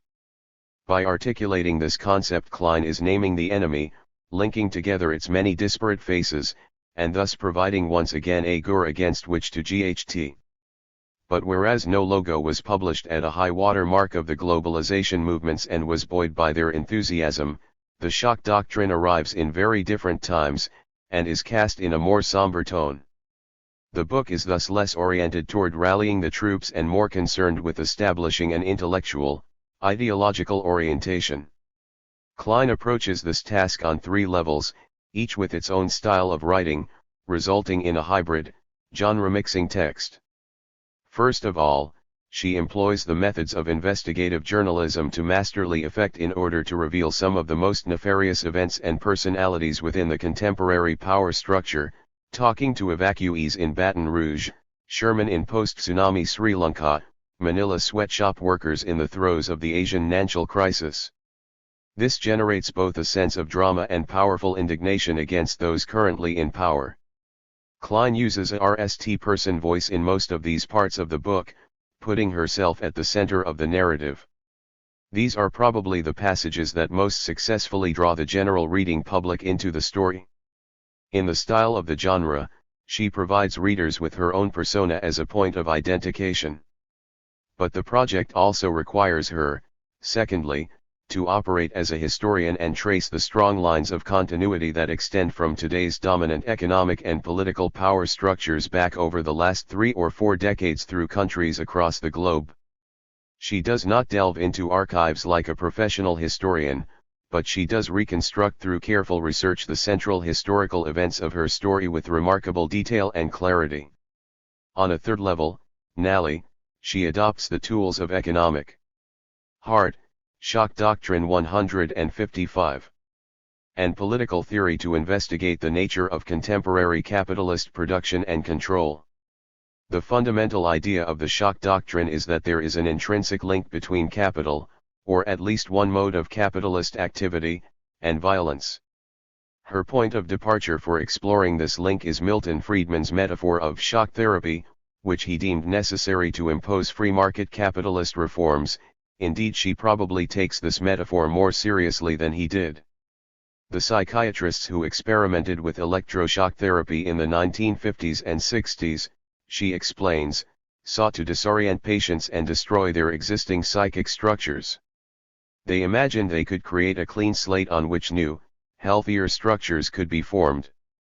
Friedman similarly dreamt of destroying existing social and economic structures, making of society a kind of clean slate, in order to push through his desired economic policies. Without some sort of traumatic event to destabilize social habits and institutions and disorient the population, Friedman knew his reforms would never be accepted. Klein then pursues this analogy and demonstrates how various traumatic events, whose effect on the social body is similar to that of electroshock therapy on the individual, have been repeatedly used in different national contexts to impose Friedman's free market vision as well as neoliberal economic policies more broadly. Klein also understands neoliberal economic reform as shock therapy more literally. Indeed, embedded in the argument of this book is an excellent brief history of the evolution of torture techniques over the last half-century. That history begins, for Klein, in some of the very same laboratories at McGill University that were experimenting on patients with electroshock therapy in the 1950s. The CIA, recognizing the utility for interrogation of these and similar techniques that disorient subjects and break down their psychic structures, funded this psychological research and incorporated its results. Klein draws a continuous line from such experiments to the CIA's interrogation manuals, and from techniques used by Latin American dictatorships to those employed today by the US and its allies in the War on Terror. The use of such torture, Klein argues, is one element of the shock that is necessary in many cases for neoliberal economic transformation. Torture serves, in effect, to prolong the initial shock and niche clearing the social terrain so that the new economic structure can be built. All of these elements come together in Pinochet's Chile, Klein's paradigmatic example of the shock doctrine to which all of her other historical examples conform to a greater or lesser extent. In Chile, of course, Milton Friedman's free market ideas were already well established before the 1973 coup d'état, in part through the training program for Chilean economics students in Friedman's department at the University of Chicago, the so-called Chicago Boys. Friedman himself acted as a kind of informal advisor. 156 NLR 48. To Pinochet during the early period of his regime, during which time the general did impose a radical plan of privatization and economic transformation. Chile quickly became the beacon of neoliberalism for Latin America and the world. And the stubborn sectors of Chilean society that resisted the political and economic transformation, communists, trade unionists, and various others, were dealt with through torture and various other brutal tactics. Pinochet's Chile thus brings into play all three elements that comprise the shock doctrine: military shock, the coup d'état, economic shock, Friedman's economic transformation, and physical, social shock, through torture, imprisonment, murder, and the like. Think of the shock doctrine, then, as the mode of activating and implementing disaster capitalism. It can easily appear that Klein's notion of disaster capitalism and the various shocks through which it works involves an elaborate conspiracy theory. This is largely because she does, in fact, focus on the actions of a relatively small cast of individuals and the connections among them, such as Friedman's personal relationship with Pinochet. Indeed, the book is peppered with a host of deliciously scandalous, damning historical details about what these individuals said and did. We should recognize, however, that Klein's argument does not rely on a logic of conspiracy, either on the historical or the theoretical level. One of the central and fascinating points of Klein's narrative in historical terms is that the functioning of disaster capitalism requires an enormous amount of economic and political preparation before the shocks are administered. A detailed packet of economic strategy and policies has to be ready at hand so as to be implemented swiftly, all at once in the moment of disaster. This is not really conspiracy, in other words, it is planning. The question is a bit more complex on the theoretical level. The appearance of a conspiracy is due in large part to Klein's strategy of storytelling, and here the hybrid genre of the book runs up against a significant divide between journalistic methods and theoretical argument. Her focus on individual figures and personal connections allows readers to enter the story easily, but the processes she is analyzing do not really depend on individuals. What is important on the theoretical level, in other words, is not that Pinochet and Friedman meet in person but that their ideas and projects complement each other, fitting together in a larger framework of violent capitalist transformation. In order to bring out most clearly Klein's theoretical argument, then, I suggest reading these individuals as something like bearers or personifications of economic or political ideas and categories. After Klein establishes the conceptual basis of the shock doctrine and its paradigmatic implementation primarily by coupling Friedman's economic thought and Pinochet's military dictatorship, she dedicates the central chapters of the book to a detailed historical analysis of how this model was 157 repeated and developed. From the early 1970s to the present, she follows the simultaneous applications of shock and neoliberal policies in countries throughout the world like so many links in a chain, or, better, like a string of volcanoes in which the explosion of one sets off the next in line.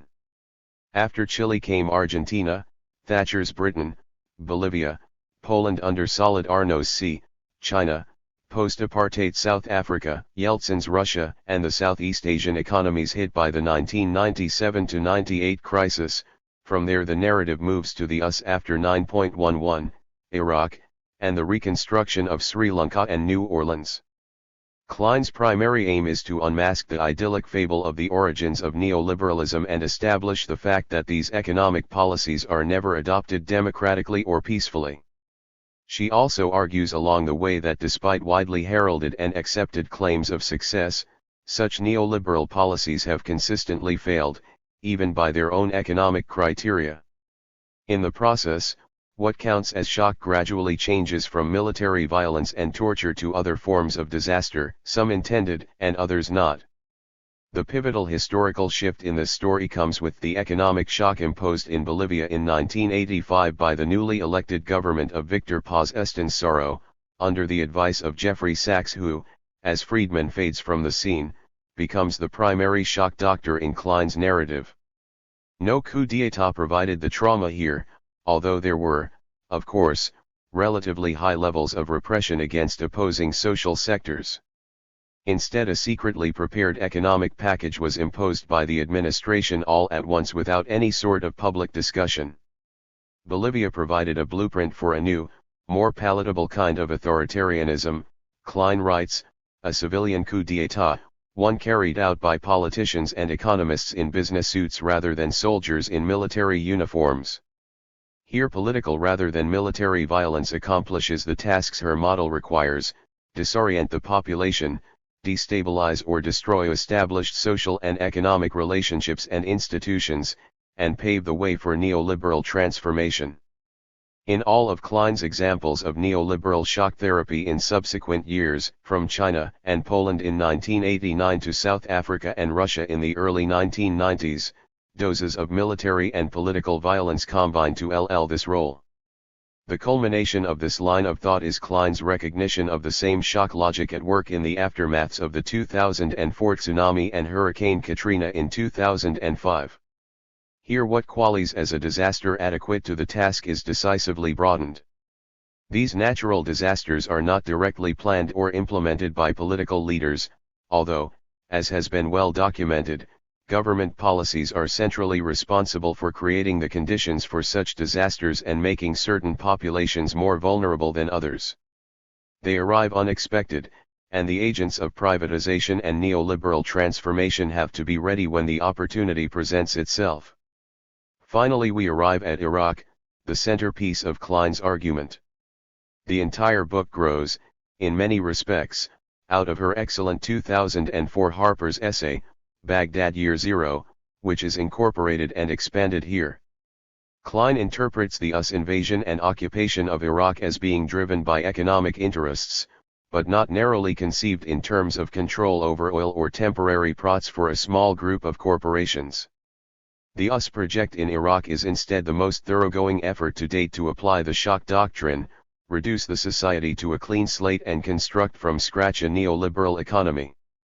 Here the shock and awe of military invasion, the various repressive apparatuses of the war on terror and the policies of homeland security all come together with the project of neoliberal globalization.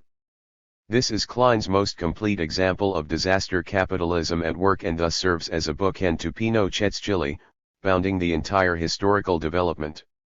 The failures of the US project in Iraq also bring us back in interesting ways to Klein's original guiding metaphor linking economic shock and electroshock therapy. The doctors experimenting with electroshock were repeatedly frustrated because they could never achieve their dream of a tabula rasa. The patient's old psychic structures, memories, and mental habits kept reappearing despite the shock treatment. The US administrators in occupied Iraq, led by Paul Bremer, were similarly frustrated in their efforts to construct a neoliberal economy from the ground up. They privatized state industries, dismissed workers from a wide range of jobs, rewrote the legal framework for business and investment, but could not create a clean slate. Established social structures, expectations of employment and income, and public fears of the new economic regime kept stubbornly reappearing. Klein even gives fascinating evidence that identities job losses and economic outrage in Iraq as one source of the growth of armed resistance to the occupation. Klein's point, Nally, is that not only are the methods of the shock doctrine barbaric and cruel, they also do not work.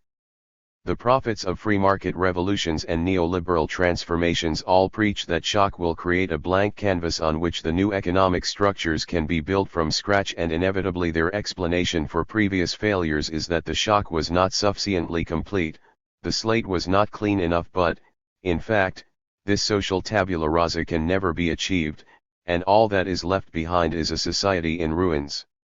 The shock doctrine raises a number of important questions.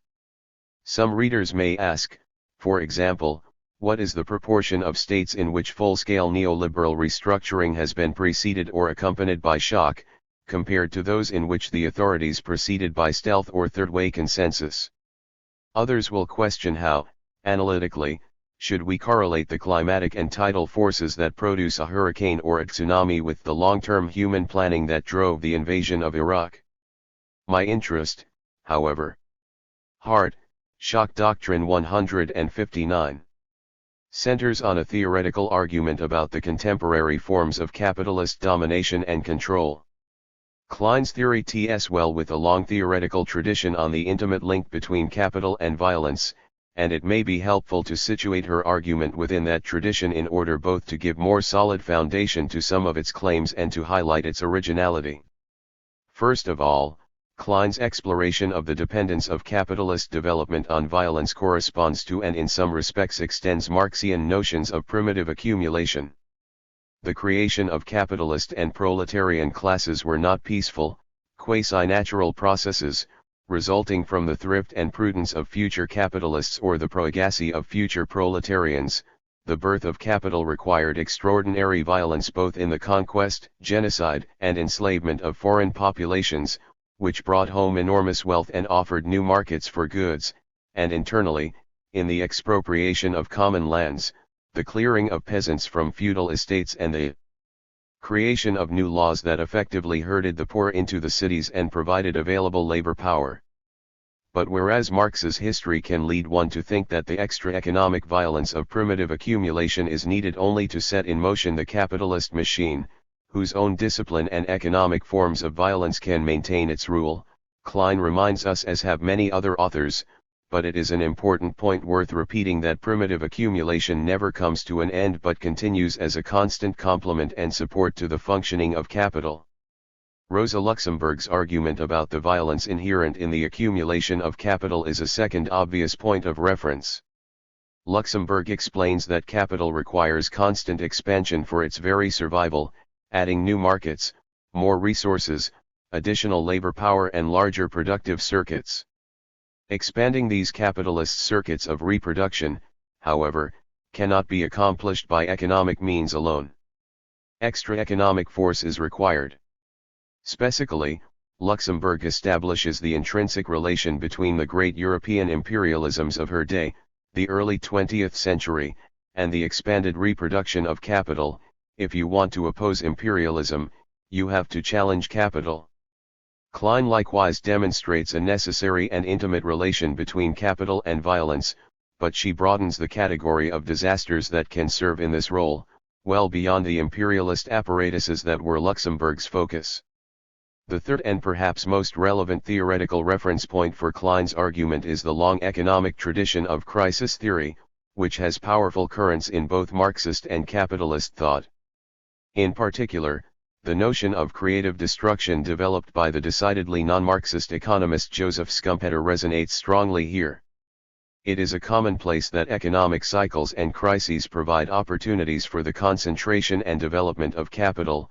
Schumpeter insists specifically on the need for capital incessantly to revolutionize its economic and institutional structures from within. Crises, whether they result from purely economic causes or other sources, support capitalist development by clearing away the old structures of social institutions and economic practices. Such destruction is creative only in the sense that it provides the space for innovation, the formation of new processes and institutions. Klein's notion of the shock doctrine shares many aspects of this, but she looks well beyond the economic realm, to recognize the potentially extra economic sources of disasters and to reveal their profound social consequences. Marx, Luxemburg, and Schumpeter. This is excellent company, and Klein's book can justly be discussed in relation to them. All argue, as she does, that capitalist development requires violence as support. There is a fundamental difference, though, that helps frame a further question regarding Klein's argument. The other theorists read this violence in the logic of capital as a whole, whereas Klein isolates it to one fundamentalist mode or version of capitalist rule, with the assumption that other possible modes are less violent or even non-violent. Is disaster capitalism only an aberration, a moment of excess that has distorted a more virtuous form of capital, or is it, in fact, the core of contemporary capital itself?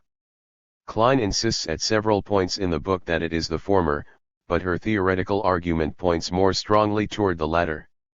The question is crucial because it has significant consequences for any effort to answer the other, larger question that has to be raised when reading a book like this, namely, what is our alternative to disaster capitalism? Do we imagine a return to a more equitable, regulated, peaceful arrangement of capitalist social and economic relations, or are we forced to look beyond the rule of capital and invent some new social form? Klein's book is not compelled to answer such questions. The fact that it raises them is already an important contribution to a debate that must be the starting point to rally a new left.